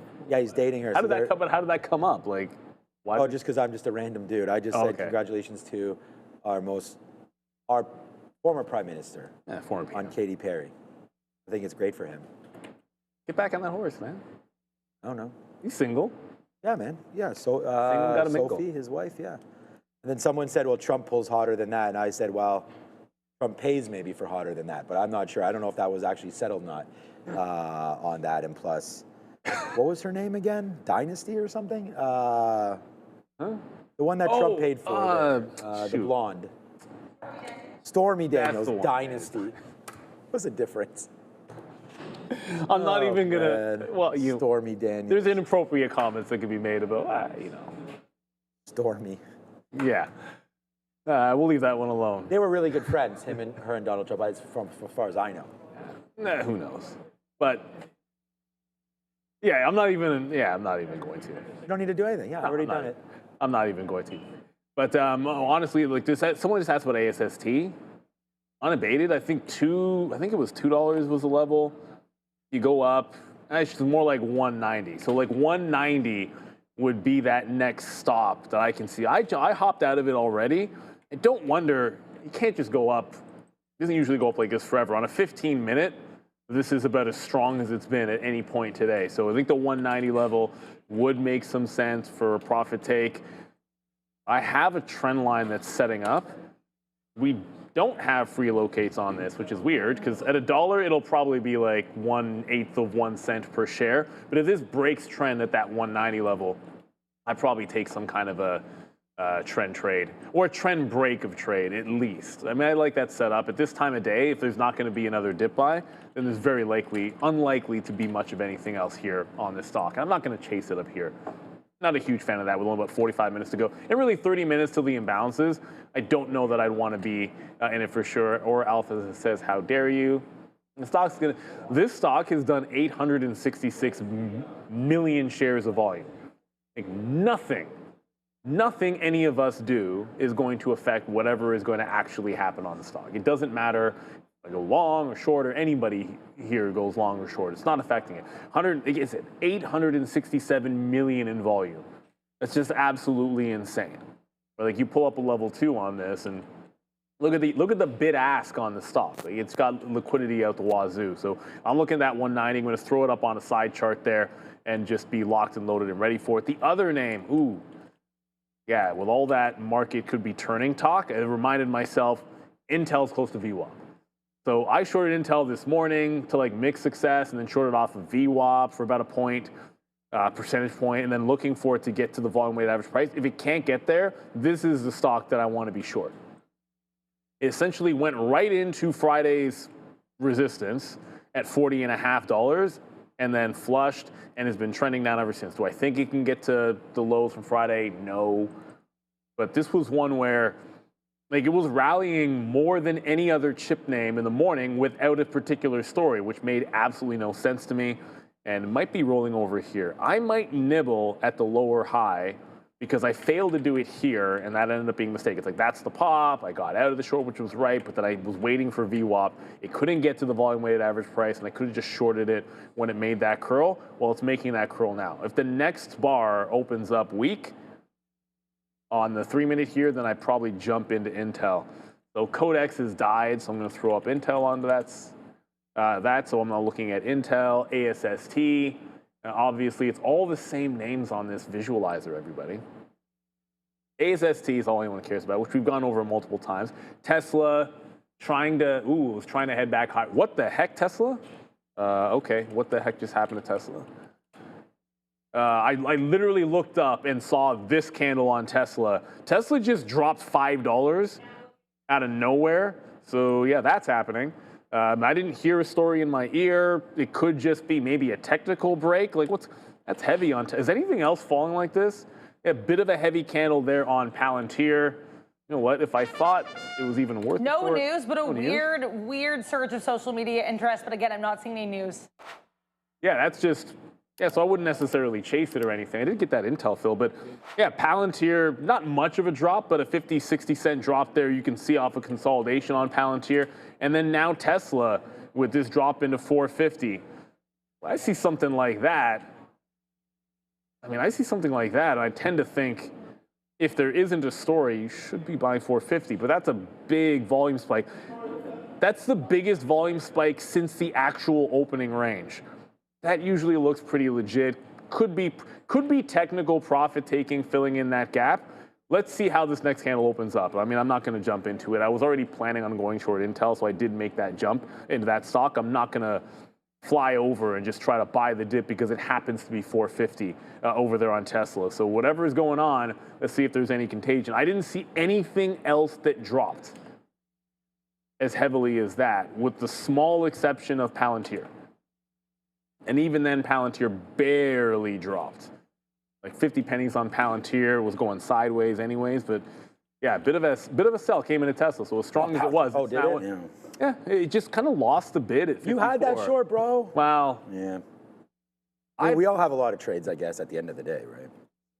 The weird thing about That's whatever, a tough one. The funny thing about it is, if I hadn't traded it this morning, I'd probably hold on to that. It was the way that it acted the first time it broke a trend like this that had me like not a huge fan. Like it went right away and then still didn't follow through, and then this one got bought up right away, and then did follow through. So it's kind of weird where the one that starts going wasn't as strong, and the one that didn't go right away ends up being better. Like I said, I jumped into Intel, shy of VWAP, but the market seems to be rolling over. And something you have to learn from a mistake. Like I didn't short it here, but we're shorting it there. Play into the low of the day over on Intel. Intel's the kind of stock where if you see it going crazy in the morning and there isn't a news story, you just have to be a little more patient than I was. Yeah. That's all. Because when this broke trend, like I would rather take a trend break like this in Intel than Tesla 10 times out of 10. Because I feel like when Intel makes a trend break and it's going up for no reason, you have a better chance of winning. Because Intel doing a stupid move and then doing a second stupid move is not very high probability, whereas Tesla doing a stupid move and then doing a second stupid move is very possible. It's Tesla. It does it all the time. Jameson, stop putting my secret stock in the chat. Yes, you got it. We talked about this last week. I'm happy. I'm trying to build a position here in Samsara. I really like this stock. We bought it a little bit last week. Again, I like this name here. Internet of Things, into communication. I think this name can run. Earnings, they're still not a profitable company. Or maybe they are, actually. Maybe they just turned profit. We keep on talking about all these different companies, but I've done the research here on IoT, so I'm just gonna have to double check with my notes. But I really do like this stock, breaking through the 50-period moving average right there, and now upside on IoT. So this is just another one of those names that I really do think the future is bright for IoT and Samsara right now. So watch out for that. I mean, it's had really dramatic moves. Raider Trader at one point on our show did talk about this name as well. So it's not nothing to do with that, just looking at it now. That was probably a year ago or so, but right now it's been really hit and beat up a little bit. But I like IoT reporting, I think, in a couple weeks. So watch out for Samsara. We also do have a dip buy opportunity in the futures. So I'm looking for TQQ. If that gets into 70s, which it's not quite there yet, maybe it doesn't do anything. And then I just adjusted my AMD out. My AMD out is break of the 200 period. I'm not going to give it all the way down here. It's not anything all afternoon, as if there is no news whatsoever. So we're going to wait for AMD, and I have to reset my earpiece. But Adara's got something else for us. What's up, Adara? Sean, I kind of have an AMD adjacent story for you. Now, as I mentioned earlier today, we had the report that there was going to be that $1 billion deal here with the Department of Energy for AMD to construct some supercomputers. HPE was mentioned partially or possibly anyway as a beneficiary of that deal. Well, now AMD has finally just confirmed on social media that HPE is part of one of the supercomputers anyway, this Discovery supercomputer. So again, AMD confirming speculation that HPE is one of their AI partners here for this supercomputer deal. HPE, again, looks like more of a case here of buy the rumor, but either way, Hewlett-Packard certainly on watch here. Back to you. AMD adjacent. Okay, so Hewlett-Packard on watch as well. Okay, so I just refreshed my headset. I went in, dropped off my coffee cup there, found a couple people in the in the back in the kitchen there, and I brought them forward to show them because we're very proud of everything that's being done around here these days, especially. So it's so cool. Yeah, the big screen behind us really getting built up there. So we're really, and also the desk that's there is going to have like the whole front panel, the same. The desk might be even more impressive by the time you're sitting in it, but yeah, really happy. So shout out to the team that's been building that for us. So thank you guys. Yeah, so that was that. Futures going to the downside, and then IoT. Yeah, Simsera, I really do like that one there. I do not. People are asking if SoFi beat or not. Like Phone warning. I know if they're going to. If they're going to be. You know, I mean, even if I had information, it doesn't. The beat doesn't matter. It's the guide that matters, right? So what we're looking for is, does SoFi continue to see strength in their loan program and their loan generation, as they do have their bank charter? So, you know, hopefully they're able to, you know, generate business in that form as well. How have, you know, how, to me, it's all about the loans, but how are the loans going? What are their recent signups look like as well? You know, their assets on hand as far as investments concerned. I don't know. People are saying that they're not big into crypto. We don't have SoFi here, so I have to do some research on it as far as crypto is concerned. But yeah, what's the next sort of discussion point for SoFi? And do I think they're going to beat? I just, whenever I look at a stock, I always say, forget about beat or not. It's just, like, SoFi would actually be a little bit safer if it was down here. Like, it's just gone. This is October 20th. So you're 4 days, right? In the last 1, 2, 3, 4, 5, 6. So now 6 days from $25. So $25 up to $30, that's 10% right there in 6 days it's moved. Its implied move is 12 Adara gave us. So, like, it could just come right back into this level on a miss, in which case I'll be buying it up as well. Or it beats and then it rockets. So I think if you like the stock and you like the name and you like what SoFi has been standing for and doing, then I think you just buy it regardless right now, and you buy 25% of a position. You load up 100% if it comes down, and if it goes up 12%, then you got a nice little windfall on a piece of your pie there for SoFi. It's ridiculous. I don't mind giving that call on stocks, but for me, especially the bank stocks, like, I don't know, man. Like, JP Morgan had a big quarter and then it fell that day. You know, it's always back and forth. SoFi has a history of, even if they beat, dropping 10 points anyways. And then also, too, like, just filling in the gap if it breaks 10 points to the upside. Like, that's what, even though it was bullish last time, it still gave the entirety of the move. Now, it got bought back up on second day. But SoFi, the actual trade usually ends up being fading it in the morning. Fading it from the highs of the morning tends to be the play. I feel like most bank stocks, they go down on earnings and then they find a base, and people are like, wait a second, banks are kind of like free money saved now, especially with their loan. With they have those restrictions on them in the United States, and Wells Fargo got it lifted, and it was up 7%. Speaking of that, you just told me a trick about the pills. I was telling you, I'm gonna have to have some. I had a headache, but I was telling Sean the trick of, maybe some people know this. My wife recently told me this, that if you're taking, it's so much easier to swallow a pill. Not that I have issues with it. Tilt your head down and swallow instead of tilting your head back. Right. And it's weird, but like, it worked incredibly. It's just super easy.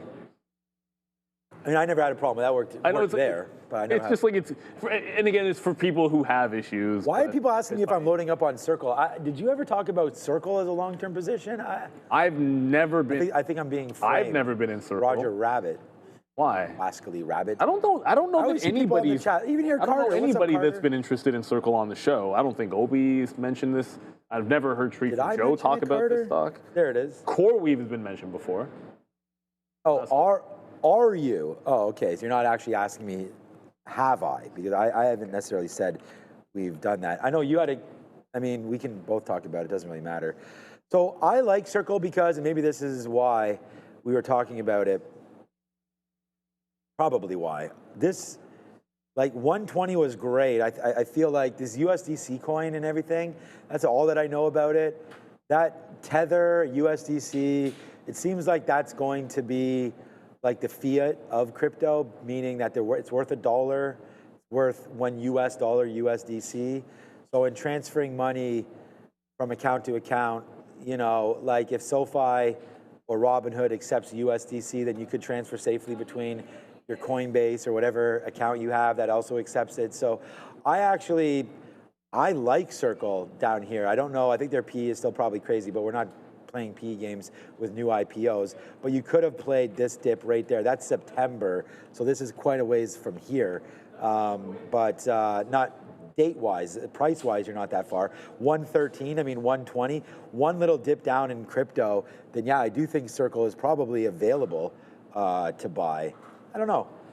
I'm not really buying too many of these names right now. Like I bought some Webull, we talked about that. Other than that, we bought some SoFi. In the crypto space, that's about all that I'm doing. And then I bought Bitcoin physical at 108, exactly 108. And we did that live on the air. Remember, it was bouncing around, so we're able to do that, and that has been pretty good. But right now, man, we are just diamond handsing a little bit, as this is the last time we got out, was right here when this happened, and now we're going to see if we can get it again. That is, of course, our play that we're looking for with AMD, but it looks like it's going the other way. Adair, is that the news you're talking about? I want to talk here about NVIDIA. NVDA, apparently NVIDIA and Deutsche Telekom planning a €1 billion data center in Germany. Not sure if this is going to be huge news, but keep an eye here anyway. Either way, here on NVDA again, planning a €1 billion data center in Germany with Deutsche Telekom. Also, bit of housekeeping. I want to let you guys know, I heard some talk here about SoFi. SoFi and PayPal both reporting earnings tomorrow before the bell. And on XOTV Research, there will be some infographics for these names coming out. I'll have them pre-scheduled basically up until the earnings. I will also preview them on the market recap with Neil and myself, so definitely check those out. Again, SoFi and PayPal. There's also already a UNH infographic already out, guys. Back to you. Yeah, PayPal, the other name that reports in the morning, and certainly one which is trying desperately to break away from this, both the 50 and the 200 period moving average. If this can take out the 200, I think it's got so much room to catch up to other things. As like show me something. Wow, like show me something even adjacent to crypto, which has been this week. Like Coinbase had a rough little bit, and now it's starting to come back. But PayPal's got a lot of catching up to do. And whoever's been selling this thing or holding it in the 65 to 70 range, I think any kind of a beat gives you a chance to release that bid. Tesla's still, here we go, heck is CO. Tesla's still falling here. Is it? Yeah, it's now down to 48, so it held on to 450. No news. It was just sort of a technical, I guess. Should have stayed short that name, but didn't. Is what it is. I'm looking to see where the bid comes in. It would be crazy. Like, forget about 442. That was the level from this morning. I'd probably get rid of that line at some point. Maybe the 445, 46, but there's only 20 minutes to go. So it might even be like an imbalance reversal trade, which would be interesting. If 350 hits, there's always a chance for a reversion at that point. I want to quickly pull up the early look. ASST, that's from the morning. Ford gave back some. 1.5 million to buy, but Ford's volume is so big, you need to have much bigger than that. BBAI is up here, 700,000 to the sell side. That's not huge at all. Lumen, that's from the morning. Yeah, nothing crazy on the early look imbalances, but I'd be inclined to look for, usually I'll say NVIDIA. If there's nothing big, I'm looking at NVIDIA. I think I'm going to look at Tesla because of this move. Like, if this can have any kind of a buy imbalance, I think just maybe taking a bit of a, not dead cat bounce, but like a relief rally bounce here going into 350 might make sense. Like, the stock just dropped $8 for no apparent reason. If there's a small buy imbalance, it could be like a quick little punch long. We'll see. That ASST did not get back to VWAP, so I don't know if there's going to be might not be another entry on the stock. This one could be done for me till tomorrow, unless something really crazy happens in the next couple of minutes. All right, guys, we talked about this, man. We were going to diamond hands this, and there it is. Right now, we're at $257.50. We're now $3, $250. There it is. Let's go. For you, Ozan. On the midday show, man, we talked about this. Breaking longer. Bye-bye. AMD just continues, man. Wow. Tearing off faces right now to the upside as we just continue to get high times right now in not these kind of high times, of course, although right now we're flying high with the stock, but it is a nice take now upside for advanced micro devices. And we put that offer there. You know, when we got filled here and we saw this happen, and I was like, we didn't put our offer out there. Well, we just did right now. We had that offer sitting there for an hour. So good. Hopefully you guys rolled with that and you believe that there was a chance to get that, because we did. And there it goes. It's a nice take. It's a nice upside play there for our good friend Advanced Micro Devices. We were just long right there, $2.55. So that's $2 and 55 cents. Okay, Seif. S-E-I-F, safe. Kafagi in the chat wants to know about Open Door. Look, generally we'll get to everybody, man, especially if there's super chats. We really want to, respect all of those as well, obviously. But I haven't seen Open Door in a minute on the chat, and now it's going ham. Right now, Open Door starting to go upside right now, big time in this market. Whoops. There goes Open Door, boom, up now another 6%. And again, we talked about this last week. Like, last week is last week, but if you're joining us every day, then you know that we talk about this, and that's $7. So again, Open Door coming right into $7, looked pretty sweet to us, and there it is, nice move there. Open Door, boom, goes the dynamite to the upside there for OPEN. Congrats to all that had that play. That's a great one. So shout out to Seif in the chat. You've got it. Is the brigade going as well? We have the Open Army, the BBI brigade, right now passing the battalion over to Open, because it's just taking a little bit of a breather right now, BBAI.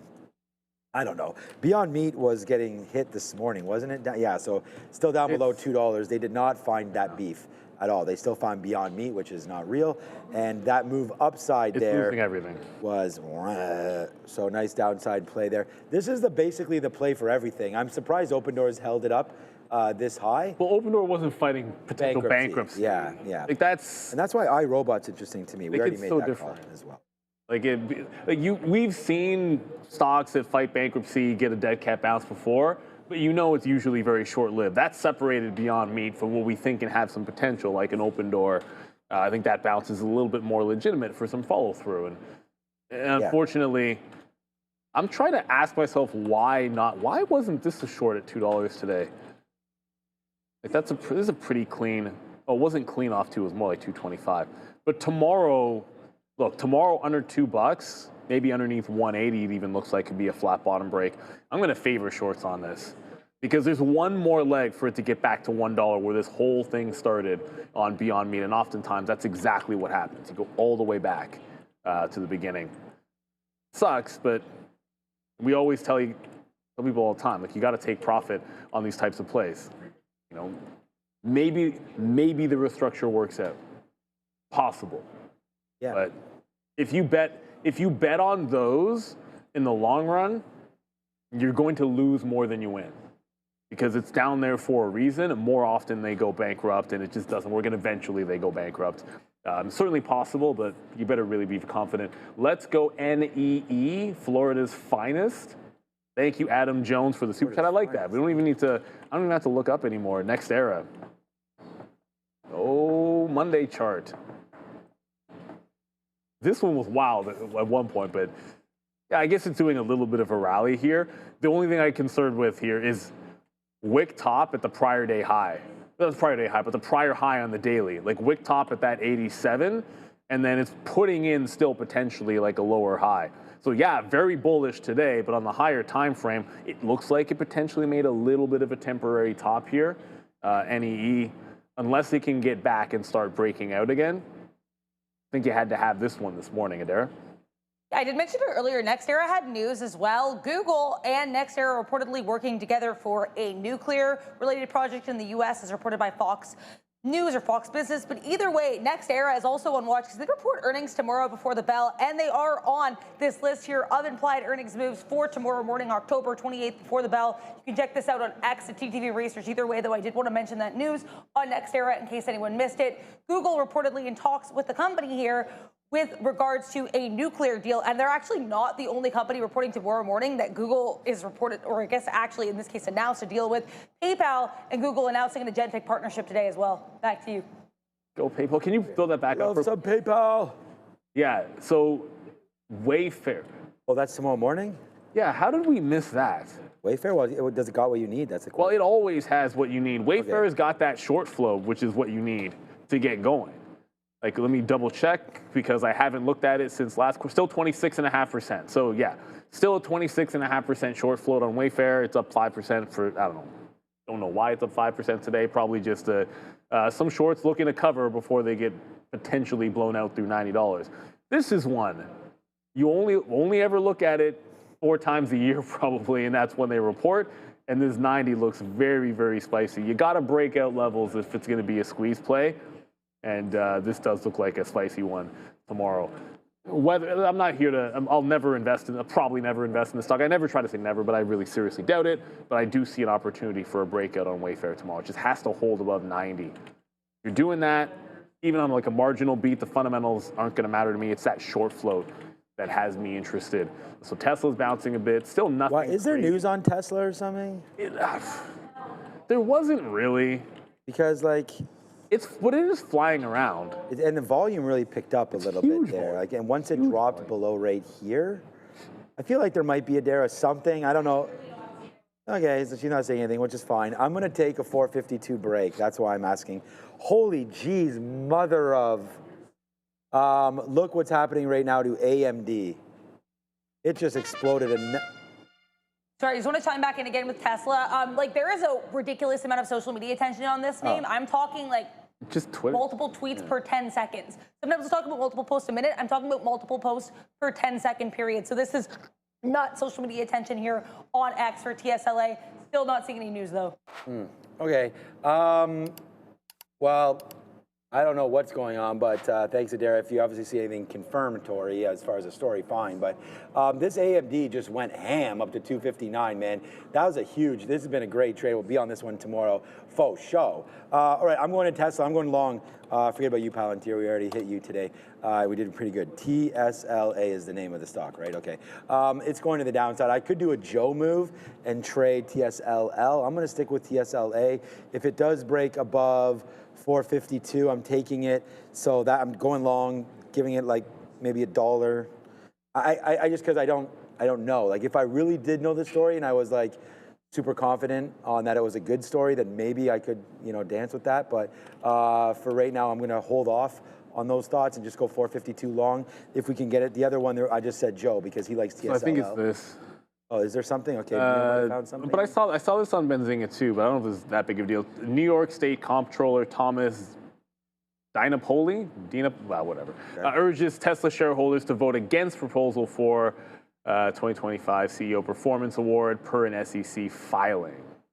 So, right, because that's what we need. We need like senators that now are giving their opinion on this stuff. Honestly, I don't understand any of this stuff.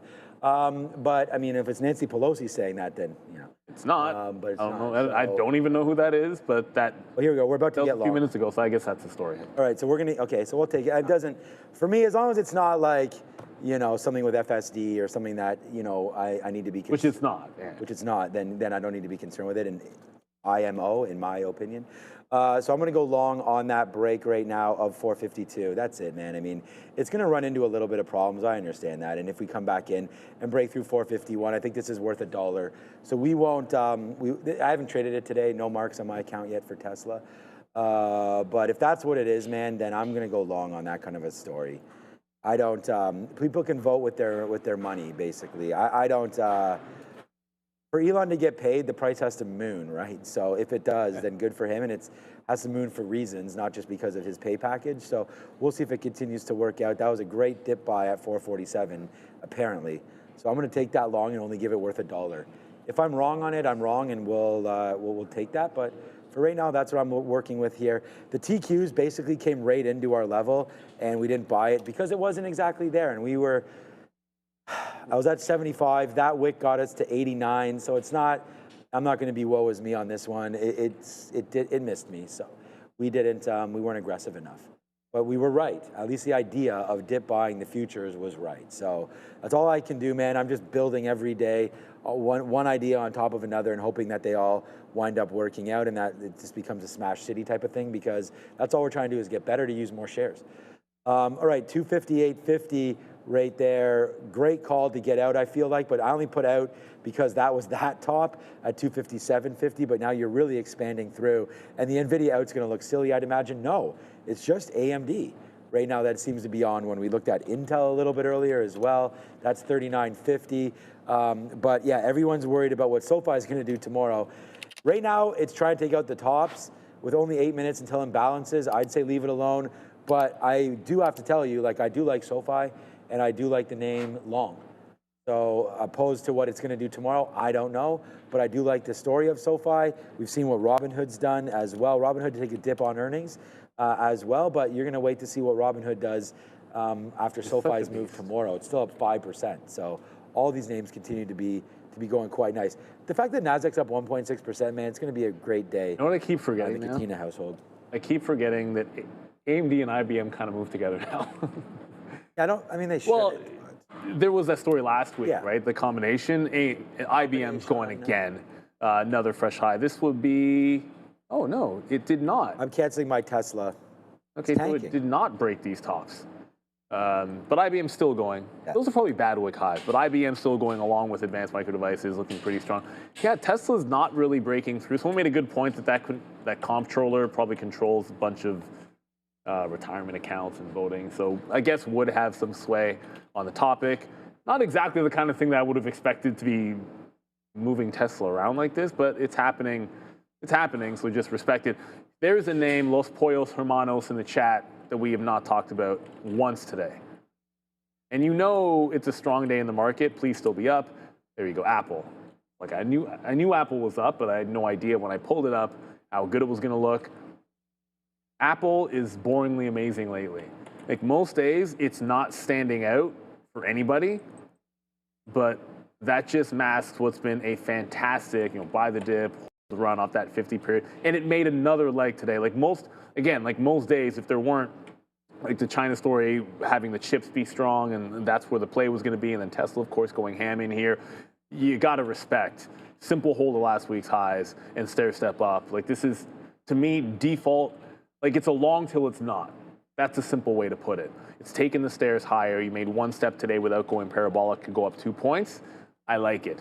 And I think this one ends up a buy tomorrow as well. Maybe. Some Apple. I'm not there yet on Amazon, but Amazon's closing above the 50-period moving average. If it just holds that support, I think that's also a nice little stair step up out of the Mag 7 names. 5 minutes to go till the imbalances come in here. Yeah, Tesla really gave up that VWAP. Come on, comptroller. They don't like it. They're still selling Tesla off as quickly as it was going up. Yep. Stock doesn't seem to want to catch too much of a bid here. Oh, I just got a message from the Federal Reserve Bank. My debit card is ready. Click on that link, and they're going to send me probably an unlimited amount of money. So well, I think will be great. That's an absolute no-brainer. You should always make sure that, and just to be sure, you should probably click the link twice. Yeah. That's a good point. I don't want to miss it. Yeah, oh, it's a trap? Oh, okay. Trap? I might not do that. I was waiting to see if it was from my Nigerian friend as well. I wasn't sure if he got involved in this federal bank, because he's Nigerian, right? So I may have to take the money for him. I mean, that's a much higher reputation, much more reputable than the Fed. Yeah, I'm gonna wait. I'm gonna wait to hear from my Nigerian friend to get that figured out. Of course, Neil and I are just joking. Please do not accept anything like that, because we don't. So that doesn't mean it's, take the shot. I don't know. All right, so it does need to be said though, because there are some people that get scammed, yeah. And exactly. It's not meant to be fun. If it sounds too good to be true, it's too good to be true. Yeah. All right. So Federal Reserve, yeah. Just wire it over to the show then, and I'll pick it up somehow there. All right. So I guess this story that was no story and now is a story, and potentially is setting the stock down 2 or 3% right there. Like, why? Would have maybe thought about that a little bit more. We were waiting for that to break. It does not. and downside now. So from 52 waiting for the break to be lucky to get $4 or $5 really, it's now $3, let's call it, now it's almost $3 in the money off of its most recent level right there. So, boo, we could have gone short on that one. Let's check out some other runners. Oopsies. SMR here, New Scale, had its lows today put in. We'll find out. Oops, that's still Blue Ocean. SMR right there, I think it was 37.50 or so with the low today. It's still up $1.25, 37 and change right there, the low on that one. Some of the Rigettis of the world and quantum names like, see, come on, SMR, I've changed you. These ones not having a great afternoon, but still decent days. Again, as you know, the Fed did come out and say that they are putting some money into AMD as they look to get into this whole digital revolution play there, AI and whatnot, with advanced micro devices. We saw Qualcomm also get to the upside. And then it was Rigetti's CEO last week that was like, you know, we have a deal, but maybe we don't have a deal. Maybe the Feds are coming, maybe they're not. And Rigetti just hovering around, but still up 4%. That was a good multiple day hold as well. But you are not wrong, Fun Bubble Man. My biggest position, my biggest holding in my whole account is the S&P 500 and the SPYs, or the NASDAQ with the Qs. So I'll have to, I'm not sure, probably the Qs now with what's going on with them, but they're pretty much equal. I have been buying my own stock and managing my own sort of 401k since about 18 or 19. So I do have a lot of stock in there, but recently been selling some of that and buying some indexes because, man, indexes just They're the jam. have been really safe. I only have more SPY because I started buying the SPY first. Right. But lately I've been buying, like when I say lately, mold, so like lately means the last like 4 years. I've been buying more Qs than SPY. Like quite a bit. So the Qs are catching, but they haven't actually caught up just yet. There was a good question in the chat here from 2 New York Cent. Neil or Sean, please help. QBTS, since the fake news of the government dumping more dollars in the quantum, QBTS has done this, opened $2 to $3 higher than previous close, rips $2 higher and closes at the open price. So you mean like the fake out, we have 90 seconds till the imbalances. There weren't any big early looks. I'm not really expecting anything crazy on the imbalances. But so yeah, look, understandably, if there's anybody that actually knows what's really going on, investments in quantum or not, we don't have anything incredibly firm. And with these types of names that are only making, I don't know, like the ones that have revenue have a few $1 million in revenue, and not only, some of them don't have any revenue, right? So you know it's highly speculative. I try to just stick with the price action. And to me, that's the only thing you can do. You had a wipeout bottom on the stock, and then it reheld a support level. And that support, to me, is going to be like this close in here at like 31.8 or so. So I like the relief rally long if you're into it. I have QBTS and I'm not buying anymore. I think it's crazy. I've already rang the register, and I'm just holding for the dream at this point, so I'm not a buyer. But that technically it gets that prior support level, closes above, you give it to somewhere in that range, and then you just hope the story comes in your favor and that there maybe is some investment, because you can't play it on the news because we're not sure if the news is legit. So you can only play it technically, and if you weren't buying the 50 period, then it's a huge chase off the 50 period. There goes Tesla. That's the only, Tesla, upside? What the? In the imbalances? No, not even the imbalance is not even out yet. Oh, yeah, not even out yet. Tesla just went 448 to 452. That's so random. The stock is so random today. Waiting for some more news on anything right now. But 5 seconds. Here we go. 5, 4, 3, 2, 1. We do have these imbalances out now, and it's Ford with a buy, it's Pfizer with a buy, it said Nvidia with a buy. I dumped out of my AMD. I can only imagine what that's doing. Yeah, 259 right there. It's Apple with a buy. Some of you are mentioning program buyers potentially here in the afternoon. Google with a buy. Okay. Google's only 270. This is all the stuff I was saying about people that have these crazy Bitcoin predictions and everything like that. Like, okay, Bitcoin in April, like this was 150.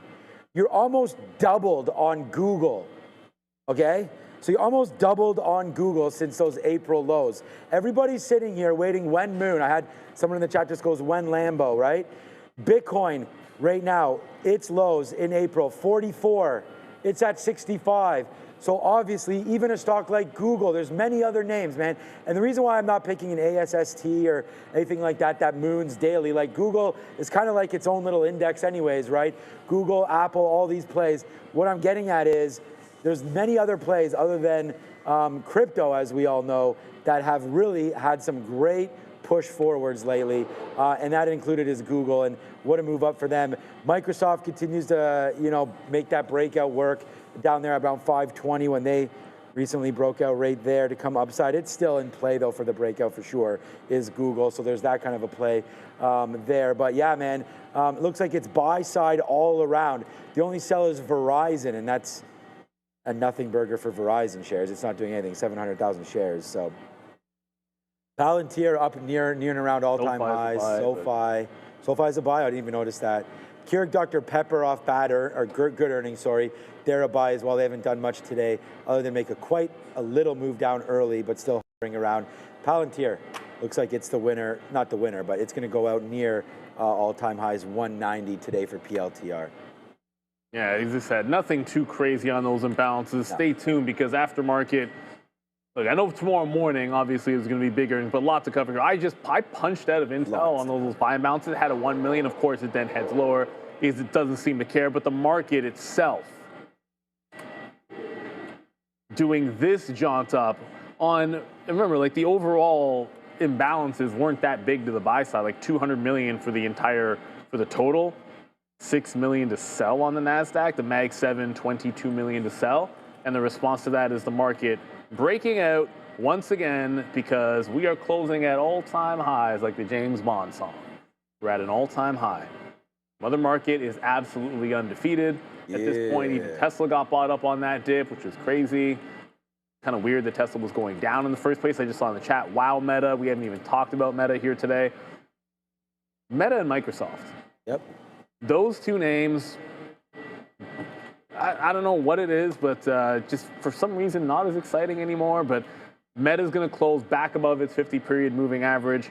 Yet another stock. Doesn't get to the 2. That kind of sucks, but does a nice dip into the July lows, kind of around the same time that Amazon made its dip. And I think it's headed right back into the all-time high. I just sort of prefer, at the time, the Amazon earnings preferred that as a dip buy. Literally the same thing. It almost doesn't matter. Like you buy any of them off of those dips when it gives you a chance at a good support level, and you'll be absolutely fine. The market undefeated. Not much was weak today. You know what was weak today that we didn't talk much about? It was it was the rare earth thing. Yeah. So like I'm stink bidding MP materials. I have to double check. I could still be. I might still be waiting at like $55 or something, which might not make a lot of sense on MP. I'll have to double check because my intention is to like work my way into an MP material. I just have no intention of buying at the highs. And I bought some at the 50 period. And like, this was not for a swing trade. Like if I like buying here, obviously you should take it out at $100, but I didn't do that because I'm holding it. But I'm looking for another to buy just to get another 10% and build into a long over the next, I feel like 6 months to a year in MP. I'm going to double check. I might still be bidding at 55. Down day for all of those today. UCAR and MP, and then the entire swath. I think they could have some downside, but long term, this is still going to be a sector that works. So you just have to wait out the storm. To me, goodbye the dip for the long term, but it could be a little bit turbulent for the next little bit. I mean, we recently bought Apple at 212, man, 270 right now. AMD is ripping. We just got out at 250, 257.50. It's at 260 right now, and going higher right now is AMD. Tesla, it's too bad we don't have that trade on. We talked about it, but we didn't take it. Remember what our trade was going to be? 252s long, give it 50 cents. So there's $1.50. 3-to-1 on that trade if you're lucky enough to grab that as that continues to go higher. And look, man, this is what my day looks like. Longs, man. We went a little short on AMD, got out of that one, hit long on AMD. We hit long on NVIDIA, man. 189. Hopefully you guys are doing some sort of damage on that one. 189 right there on AMD, on NVIDIA. And then the other long that we had, we just went long all day. But it's Palantir. I wanted to bring this to your attention. This is my number, no, actually my number one stock is Palantir, sorry. Long again, but look, it's weak. as opposed to everything else. Palantir, what up with that? Nice downside play there on PLTR. But yeah, nice move down. We're going to go over to Adair quickly. Well, actually, Or we're going Neil, to talk sorry. about trade the pool, because for too long, trading meant risking your own money or not having enough capital to start. That fear of losing kept a lot of traders on the sidelines, but that's changing because Trade the Pool is transforming how traders access the markets. With the limited risk trading model, traders use funded capital while Trade the Pool absorbs the downside risk. This allows traders to focus on what truly matters: discipline, consistency, and growth. When you hit the profit target, you get to keep 70% of the profit.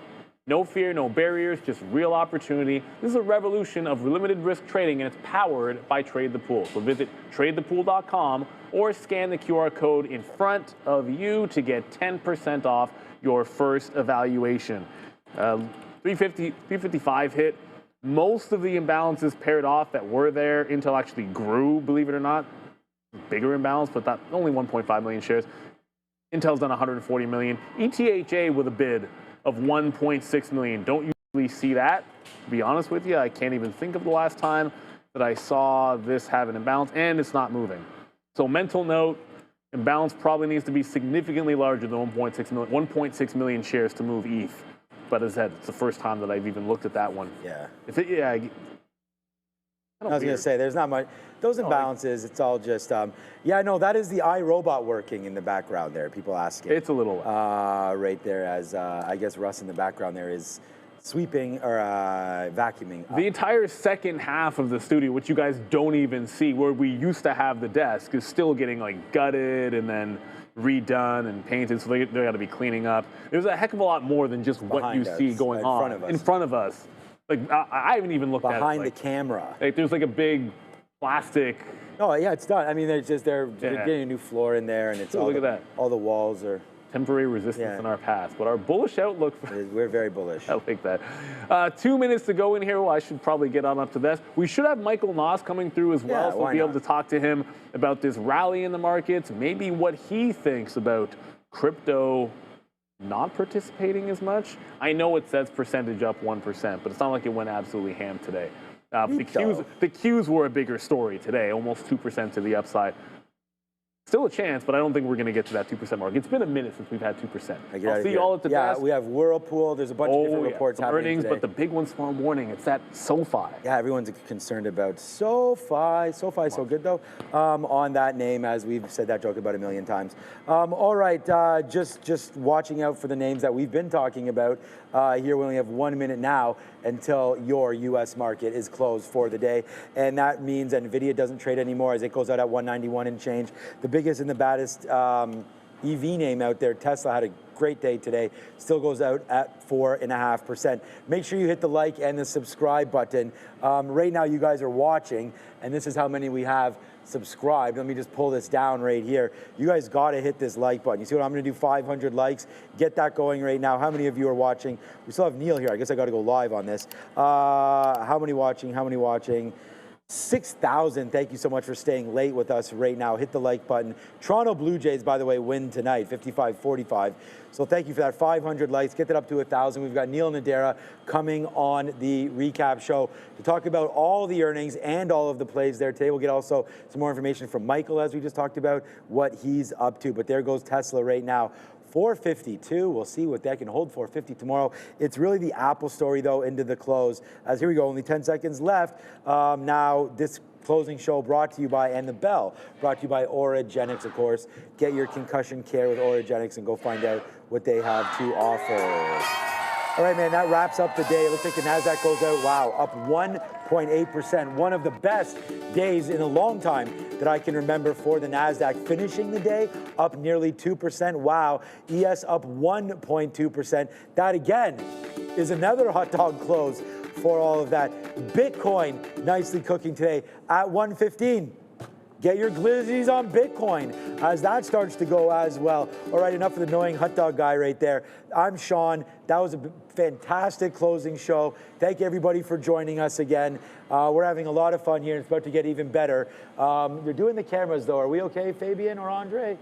Get the thumbs up right now. All right, Car is now out, so they're all starting to flow. Enough of me, more of them. I'll see you guys at 8:30. Ciao. Thank you very much, Sean. Brought to you by Beta Pro by Globex is your market recap show. Starting off with Avis.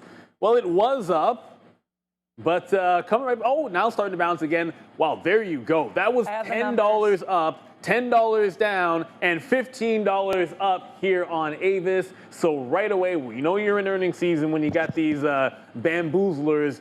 I haven't seen it hit the wire, the numbers yet. Oh, Dare does have it, but Avis right now up 12% right off the bat here.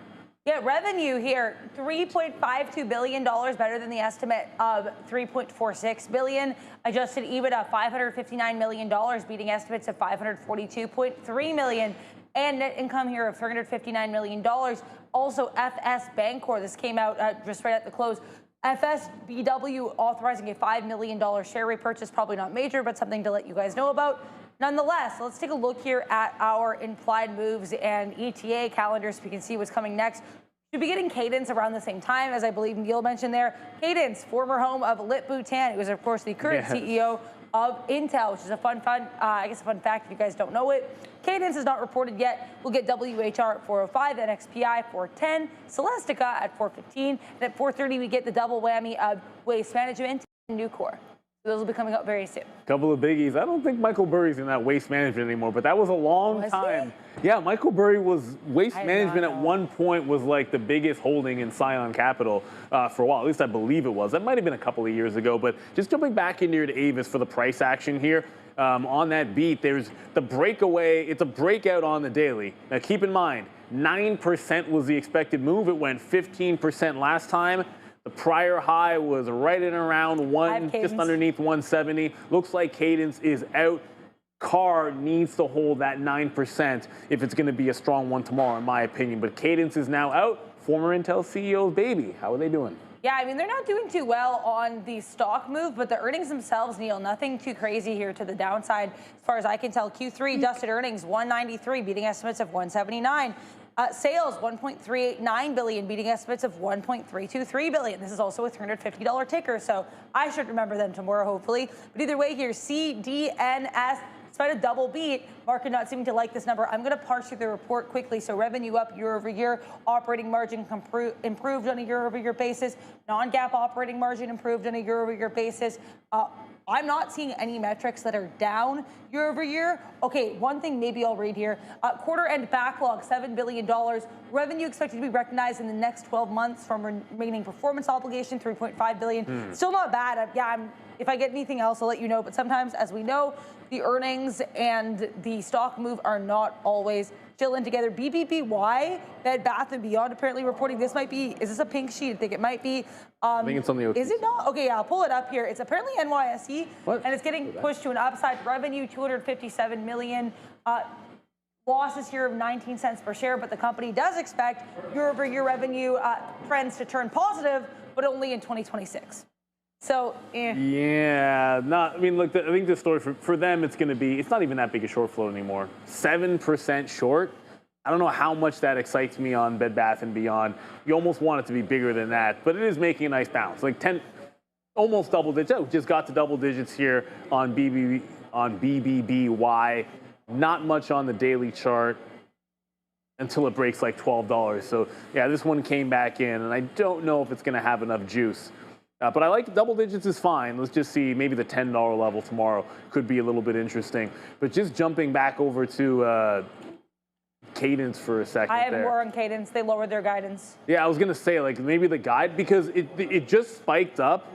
I was watching it. It spiked up to 350, like right back up to the highs. The bid was still down at 40 to 42. So it was just a bunch of people hitting the offer, but nobody was following the bid up, and now it's right back into 340. So it's not the bounce here was not exuberant at all, maybe because the guidance was not very good. Yeah, it's weird. I kind of dislike when companies do this where they lower one part of their EPS guidance, but they raise the other part. I'm like, live your life, I guess. But yeah, thank you very much as well to the super chat, $2 super chat. Awesome day today by the entire TTV Live team. We greatly appreciate it.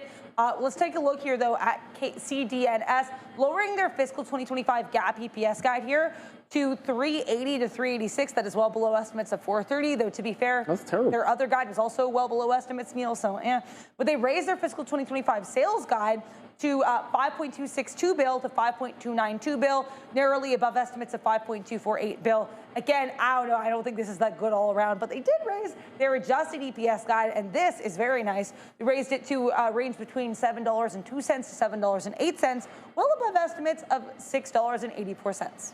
It doesn't sound good, but I suppose it's mixed. IBM. The other positive news, I suppose, on Cadence would be that the expected move was 7, and so even on that mixed guidance, it's only down 3%. So that's, I mean, that's I guess not that bad. That all sounds pretty, whatever. I don't own the stock, so it doesn't really matter. But that's something that I wouldn't have liked. I don't like that report. It doesn't sound on the surface very good for Cadence at all. But IBM, another fresh high. This was rallying already, IBM, since earnings, and of course with that AMD story, and now we have more news. Yeah, so apparently they're launching a platform for financial institutions entering digital asset economy. So I'm not a lot of details, I do understand that, but either way, keep an eye on this name with that headline in mind. Whirlpool has apparently released its earnings. I am not seeing them populate yet, so I will look into this. Also, guys, as I always say, keep an eye on X, the TTV Research. I have a very fun PayPal Mafia infographic coming out tonight ahead of PayPal's earnings tomorrow, so definitely feel free to check that out. I could not fit all of them on, but I did what I could. Yeah, I don't have anything else here in Cadence. I'm just seeing a summary of the report. Not seeing much here in Whirlpool. The report is out, but I'm going to have to parse through it. So I will do that if you don't mind, Neil. Yeah, no worries. I mean, Whirlpool right now, and again, this is a stock that has not performed very well recently, but it's trying to make a bit of a bottom. It just went 2% here, but immediately rejected the 78 level. So prior support, going back from the beginning of October, it just got rejected here to the upside on Whirlpool. It's coming right back in. So they must not like something about it. My guess is, and you're going to tell us in a second, that we probably beat top bottom, and it's the guidance that could be an issue. That's why the early spike potentially. I have F5 too. I don't have Whirlpool top and bottom yet. I do apologize, but I do have F5 on watch here, which I will deliver for you guys. So I'm just trying to get the zoom up as well. F5 dropping pretty sharply here. We know there were those concerns about foreign actors potentially getting into their system. That was a whole thing. But revenue here, $810 million, beating estimates of $793.4 million. Adjusted EPS, $439, beating estimates of $397. Outlook here for Q1, $730 million to $780 million. Not seeing how that compares to estimates. Now, they did say that they're expecting fiscal 2026 revenue flat to 4%. So flat is never great on the bottom line. They did say that the demand impacts are going to be more pronounced in H1. So the first half of the year, we're going to see impacts of demand a little bit more intensely. They also noted that there will be a potential near-term margin impact from sales cycle disruptions. Not any mention here of anything with regards to the hacking situation, but I do have the Whirlpool numbers, Neil. How could they not comment on that? Yeah, kind of weird. Yeah, well, the F5, I mean, the good news for them, if there's even any when you're down 17%, is their PE was 25 going into this, their forward PE was 17, so and now down 16%. You could be looking at potential low double digits price to earnings. So that could be some kind of potential value bounce is the only silver lining I would look at for them. I would suspect they are going to talk about the outage on the call, and maybe that's some positivity there, might be able to get it off the shine, but it's actually starting to get a little bit cheap.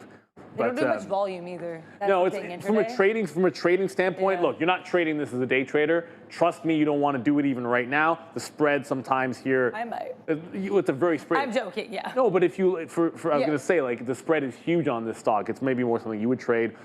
Cadence is very similar as well. Big time that's why spread. I'm looking at that tomorrow. But like this one, you need to hear some good positive comments on the call. Otherwise, this could be a little bit nasty. Down 15%, trying to bounce off 250 at least. For F5, this would be in the category of I'll at least have it up for potential SSR bounces tomorrow, just because it's a big enough name. But not looking good so far off these earnings names, but the bigger ones to come tomorrow morning. Yes. And then, of course, later on in the week, it gets really spicy. Yeah, I'm like so excited here, guys, for all those earnings tomorrow morning. United Health, a good friend and favorite of mine. We have SoFi, we have PayPal. We have a lot of names with blue logos. And you can check, again, the implied earnings move infographic already out on X at TTV Research. SoFi and PayPal infographics for their revenue. Those are soon to come. I have them pre-scheduled. They'll be posted before the earnings. I want to take a moment to talk about Whirlpool. WHR beating Q3 estimates here, $2.09 versus estimates of $1.41. Sales, $4.033 billion, beating estimates of $3.925 billion. Now for Whirlpool as well here, apparently their fiscal 2025 outlook for sales is $15.8 billion. Not seeing how that compares to estimates. Just at earnings 7 per share. Not sure how that compares to estimates. And they achieved $50 million in quarterly cost reductions. I want to talk about AMKR, which is admittedly not on my list, but someone in the chat, I believe by the name of Douglas, asked me to look at this earlier. And I, of course, would love to help out, especially because the numbers are right in front of me. So I love that. Revenue beat estimates, Neil, for AMKR or Amcor Tech. That'd be $1.99 billion versus estimates of $1.932 billion. EPS also beating estimates, Neil. 51 cents per share versus 43 expected. Gross margin is down by 30 basis points year over year, so that's never lovely. They did appoint Kevin Engel, an individual, I'll have to look into him later, as CEO that'll be effective January 1st, 2026. Shout out to myself and Charlie Munger. Their revenue guide for Q4 is $1.775 billion to $1.875 billion. Midpoint of that more or less in line, but slightly below estimates of $1.834 billion. Gross margin does include a $30 million asset sale benefit. They're guiding that between 14 and 15% for Q4, so that's more or less in line with what they did this quarter. And yeah, I'll stop going over AMKR now. That's the main part, but I just did want to go over that for the individual in the chat who asked. How are you doing over there, Neil? NXPI is also out. Yep. I mean, I have it. They beat the EPS is in line. Sales was a miss of estimates. It's kind of weird that it's trading up like not much, but like 1 point here. So EPS in line, 3.11 per share. Sales $3.017 billion. Missed the 3.16 estimate. So there must be something like a silver lining here. I'm not really even sure why you'd be up that 1%. Doesn't look too good for NXPI. Very, very relative to some of the other names we're looking at. Very light volume here in the aftermarket for NXPI. The stock has been doing pretty well, but yeah, not looking too good there on the actual top and bottom. A miss on the revenue estimates. Usually you've been getting punished for that. My guess is they're waiting for the actual guidance here to make some kind of a secondary move here. So pretty much flat on XPI, slightly up on a miss on the bottom line. I have the guidance. You have a guide? Yeah, I actually have the guide. So let's go over the guide here. Okay. Just popped on Benzinga. I also have their revenue year over year and quarter over quarter. So their revenue, Neil, for NXPI down 2% year over year, but up 8% quarter over quarter. EPS down 10% year over year, but up 14% quarter over quarter. So both revenue and EPS down on an annual basis, up on a quarterly or the other thing they call it a sequential basis. Let's talk here about their guidance. They're guiding, the midpoint of their EPS guide here is going to miss estimates, Neil. Midpoint around $2.60. The estimate there was $2.68. Sorry, $2.60 versus $2.68. Sales here, the guide is, midpoint of the guide is going to beat estimates $3.2 billion to $3.4 billion versus estimates of $3.283 billion. And then we also have here NXPI guiding Q4 adjusted EPS to $3.07 to $3.49 versus $3.29 expected. And then, yeah, like I said, so I love when they give me GAAP EPS and adjusted EPS as two separate things. Yep. I'm like, you guys could have consolidated that, but it's all good. That's the deal there with NXPI. As you mentioned, earnings and EPS both pretty tepid. Yeah, pretty tepid across the board. But you know what? There was absolutely nothing tepid. And we've gone through all the earnings, but there was absolutely nothing tepid about Tesla today. Tesla was an absolute rocket ship. And I understand, hey, we had some good reports here and there, and there wasn't gigantic headlines. There was some talk about Elon Musk's pay package. But ultimately, the stock has been a bit Jekyll and Hyde. So it's so easy to just come in tomorrow after this rocket, or after today, and come in tomorrow and be so bullish on the stock. I'm just reminding myself that we've had this rip, dip pattern on Tesla. So I'm going to be a little bit open-minded in that the bamboozlement has been coming in after an all-day rally, and then it's an all-day sell-off, and then you get a most of the day rally with the exception of the last maybe 20 minutes or so, or maybe 20 or 30 minutes or so on Tesla. And it could just have this same Jekyll and Hyde pattern. On the daily chart, it just looks like noise for Tesla. That's the craziest thing. It's great action for a day trader, but on the daily chart, it just looks like a nice consolidation off the top, which is not breaking out the highs, and it's not breaking through that 410 to 420 low. So we're just dancing around. I'm going to respect that. If it shows me a failed break off the top, I'm thinking shorts. If it shows me a dip into that, probably not the 420s, but into that range, then you go buy it. Just be patient with it, because this stock has been very, very. Jekyll and Hyde is the best way to think about it. It's like it's a little bit bipolar in the last couple of days, but it was super strong today. That's exactly what happened on Thursday, and that ended up being a big-time trap on Friday, despite getting away with that long. Yeah, CLS is out here, Neil. I'm going to have to read through this report. I don't have everything yet, so I'll give you guys what I have. Revenue, $3.19 billion, up 28% year over year. GAAP earnings from operations as a percentage of revenue, which is an odd metric. It's 10.2%, but that is up from 5.5% last year. So not bad here, and I'll actually give you guys the full EPS and revenue versus estimates. Again, up year over year for both metrics.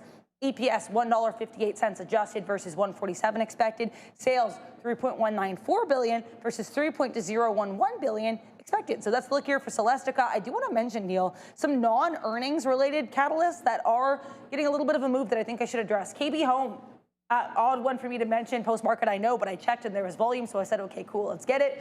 KB Home actually announcing a share repurchase program here, and I need to find exactly how much it was. It's on my blotter. It is eluding me. Authorizing a $1 billion share repurchase program. So that's the deal with KBH. And then GG, Chegg Inc. Also, that's not really moving at all, but they announced a business update. And they're going to be having restructuring efforts here, which will impact 388 employees. SMCI, is there news on this? I will look into it. I'm not seeing any news on it yet, though. I was just about to ask you. I know we're going to bring in Michael Noss, but SMCI up 10% now with a big move in the aftermarket. It just accelerated in the last couple of minutes here. It was going straight up all afternoon, but accelerated there in the last 4 minutes, literally, as it just grabbed double digits to the upside. So, like, the bounce is pretty impressive. I know it's always fun on a Monday. We get to talk to him in the morning. We get to have a little trader talk with you-know-who, our good friend.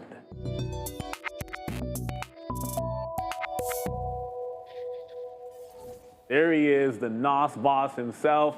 Happy Monday. I know we saw you this morning, but we don't get a chance. Sean and I don't get a chance to talk to you in the morning, so welcome. Hope you had a good weekend and a good start to the week. Yeah, well, what is there to complain about? New all-time highs seemingly every day. As a long-only swing trader and investor, it's been a good year. The year started out a little rough, but I've been really happy after that.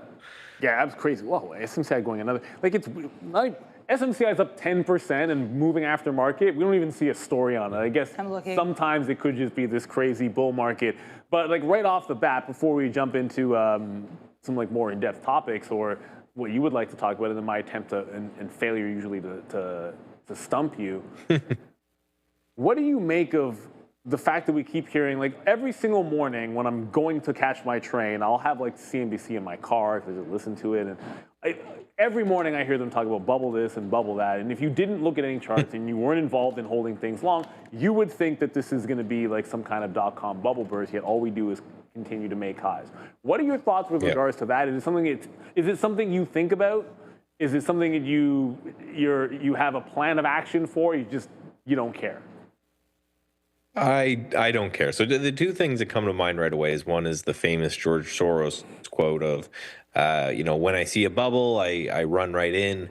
And then the other thing is that, bubbles are only problems without people without an exit plan. I think even the word bubble has a weird connotation where they think when it pops, it's like all at once. Like you're gonna wake up one day, you're gonna look at the market, and it's down 60, 70%, and right, all the money that you've made for the last couple of years is gone. Well, we don't have that, because even if it did hit a limit down scenario, which there need to be, some sort of catastrophic event happen, it will open up the next day, even after, 9/11. Not fun to invoke that, but we had a halt down day, but then within a period of time, the market was back open and people were back trading. So I think when people hear bubble again, they think about the collapse that happened. So what I did, I remember I came on a couple weeks ago and I just showed you guys what all of the tops look like. And we can go and take a look at the SPY on like a weekly chart for what the most recent tops look like. And they're never just falling apart all of a sudden, right? This was even the tariff tantrum. And you had 2-3 weeks of it breaking support before we had a problem. And same with 2022, 2021, 2022. you had a couple weeks before it was a problem. So I don't worry about it because there's generally signs. And then the other thing is that if everybody thinks it's a bubble, it makes me less inclined to think it's a bubble, right? If everyone in the world, and I'm hearing this all over, that we're in a bubble, that makes me less inclined to worry about it being a bubble. It's always the thing that people aren't looking at that becomes the problem, not what everyone's looking at all the time. Yeah, I tend to agree with you there. Especially when you have so many like big money managers saying it too, like it takes on the tone of we're not long enough yet, and we think there's another leg higher, and we're trying not to miss it. We're priming you for our year-end report in which we dramatically underperform the S&P 500. Exactly. Oh, well, the other thing to keep in mind, I think, along those veins is, of course, you're looking at the SPY. Oftentimes, we'll talk about the Qs. There's a difference between like the bigger caps and the ETFs, and say, I'm just going to throw a name out. Let's just go with like Rigetti or IonQ or maybe like the nuclear names.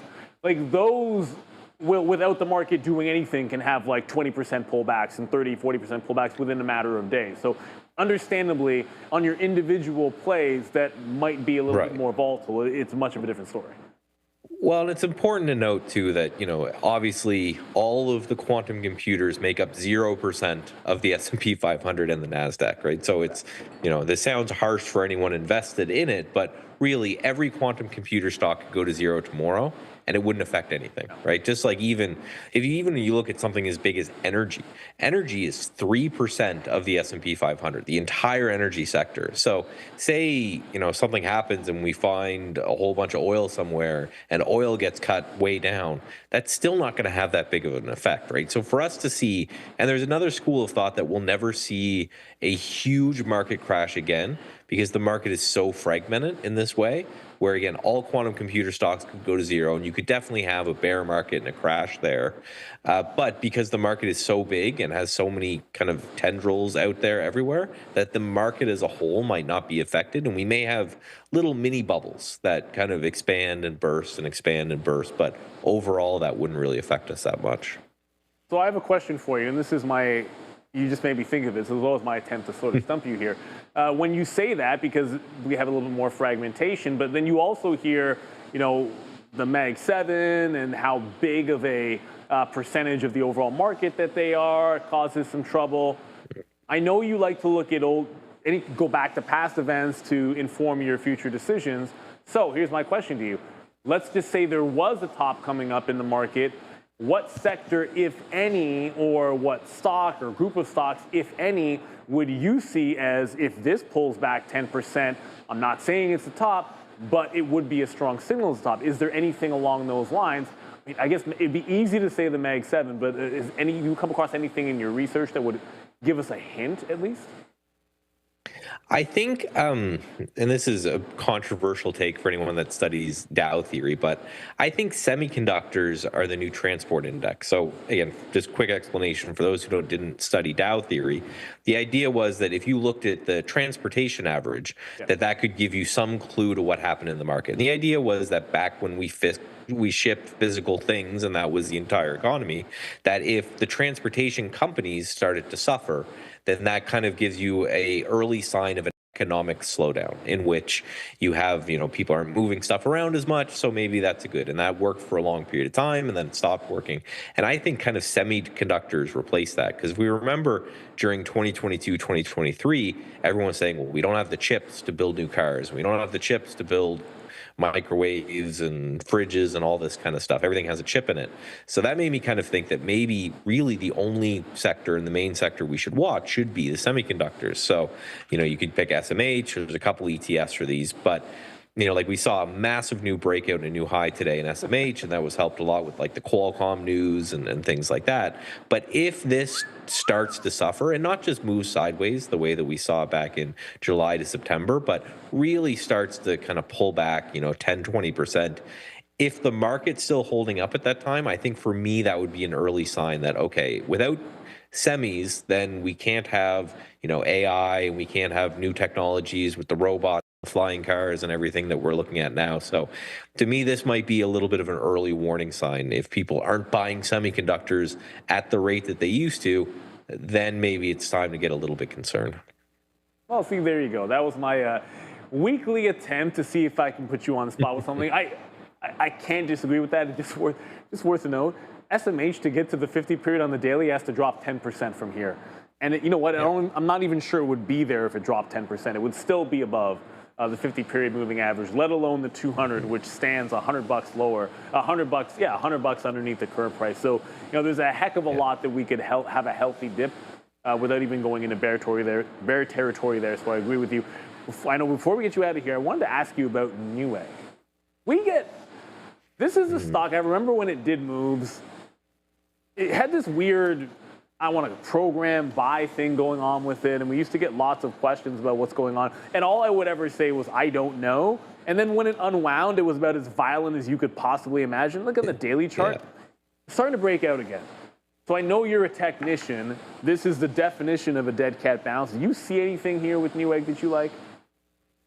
Yeah, well, full disclosure, I own some today for a swing trade and a day trade, which is rare that both systems kind of line up for a buy here.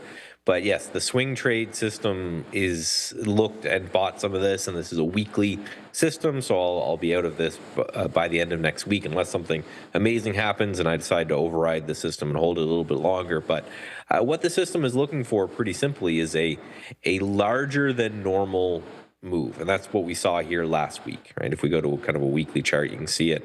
But we've had this tight consolidation after, you're right, whatever happened here, I have no idea. It's a post-split thing, so I wonder if the float just got shrunk so much that that's what happened. But we had a long period, a couple months of consolidation, a huge breakout on huge volume last week. And then when it pulled back into this zone, this purple line right here, this was the entry trigger for this particular system, which lines up really well with this prior resistance point that we saw here. So just a little bit of a dip buy in the morning, risking to these lows, understanding that that's a big percentage move because it is, again, a post-split kind of security, right? That's a 20% risk on the trade, but looking just to see if we get a little bit of a bounce and maybe a kind of a slingshot move off of this.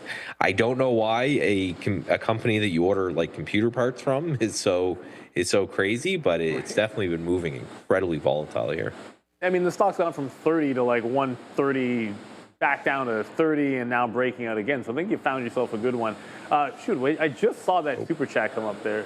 Okay, yeah. I don't know if we had one, but the question I was going to ask you, I know everything you trade is systematic, right? So you get the big candle on the weekly as your entry. Over at Stats Edge, like how are you working profit taking on that? Because the gap on the daily chart, the gap from this recent breakout to anything resembling a level is like $90 and then $120. Like this thing has a ton of room to run. So how do you work getting out of this thing or taking profit targets? So for me, unless it's a really long-term trade, which in some instances trailing stops and things make sense, the best that I have personally been able to find so far, right, and this is the work that I always do, is to test new ideas, is time stops, or some people just call it a shot clock, in which I take this setup and I run a kind of a machine learning optimization on it and say, what is the time that you're in the trade that generates the most amount of profits? And the idea is that this particular trade is somewhere between 5 and 10 days. So we basically turn over these positions once a week. And part of the idea behind that is if I just put a profit target out there, it dramatically kind of hurts any sort of system like this because you're stopping yourself from getting that surprise, this company does do over the next couple of days, goes back to 120, which is incredibly unlikely, but not impossible, that you get those weird outsized moves. So I don't like capping those. And then trailing stops just for short-term trades like this, I just find are a little bit too tight. So yeah, it's a shot clock. And then this is where I'll enter a little bit of discretion. Say, this thing shoots up to over 100 in some surprise news or move or something tomorrow. I would overwrite the system at that point and say, listen, I've made like 60, 70% on my money. I'm not going to look that gift horse in the mouth, and I'd probably take half to 2/3 off, and then I might move it into a longer term trade. So I don't allow myself discretion really on what to enter on risk side of things. That's all systematic. The areas that I give myself a little bit of leeway is what to do with really large winners. But say it doesn't move for a week, or even it just moves modestly for a week, then I'll be out and I'll move on. Part of that is just that's the optimal hold time. And the other part is I want to be able to compound. That's one of the main powers we have here as traders, is that, if you make a little money off this and you sell it and you move on, then your pot is bigger that you could potentially compound into further trades. There you go. And as always, thank you so much for your insights. You saw every page is in the chat. Loving the beard, which is always the strong beard game, but also the fantastic ideas. Michael, it's always a pleasure. Yep. Everyone, you can check him out over there at Stats Edge. And I know we have some people asking that have questions. Sometimes we're able to get to them. You can always find him on X, and Michael's on twice a week. So you can also save your questions, and then we can come back and ask him later. Michael, have a fantastic week. Go Jays, go. Look forward to talking to you on Friday. Talk to you on Friday. Have a good one. You too. Thank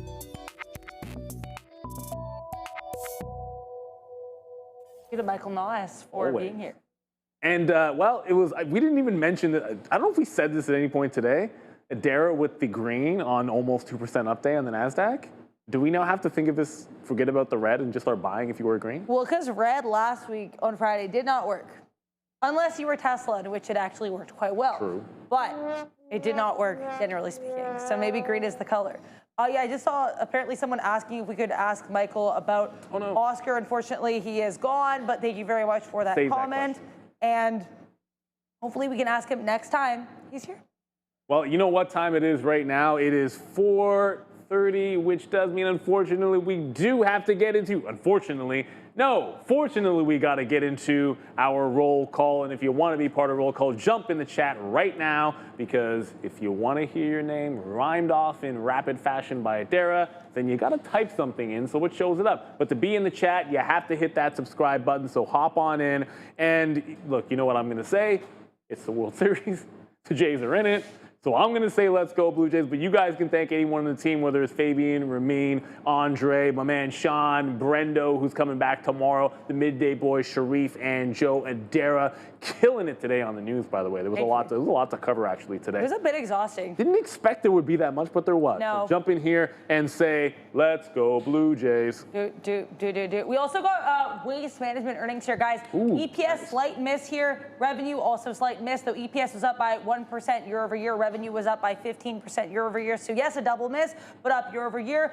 EPS here for Nucor, NUE, $2.63, well above estimates of $2.16. Revenue similarly beating, and EPS up by a whopping 77% year over year. So NUE really strong. WM a bit tepid, though they did have that double beat. Or sorry, not double beat, growth despite a double miss for WM. NUE double beat, great look. Ed Miller, thank you very much there. Jag D Mag, we've got Chris Compost, we have Hero Flinch, Travman, Hiram Patel, Trader Forever, Erie Pages, Big Dogs Mikes, Hiram Patel again, J Doe, Andrew Chow. We've got Malcolm Aldridge, Adrenaline Angles, Bora, Profits, Yummy Thai Foods, Todd, I love that.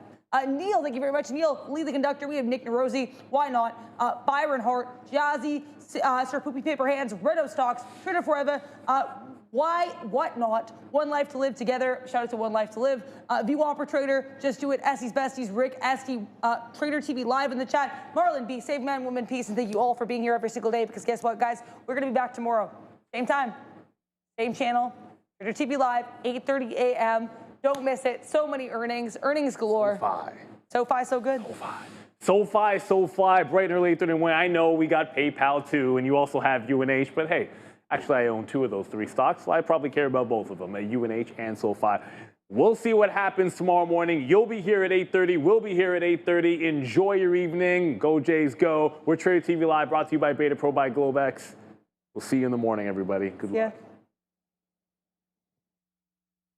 UNH will be fun.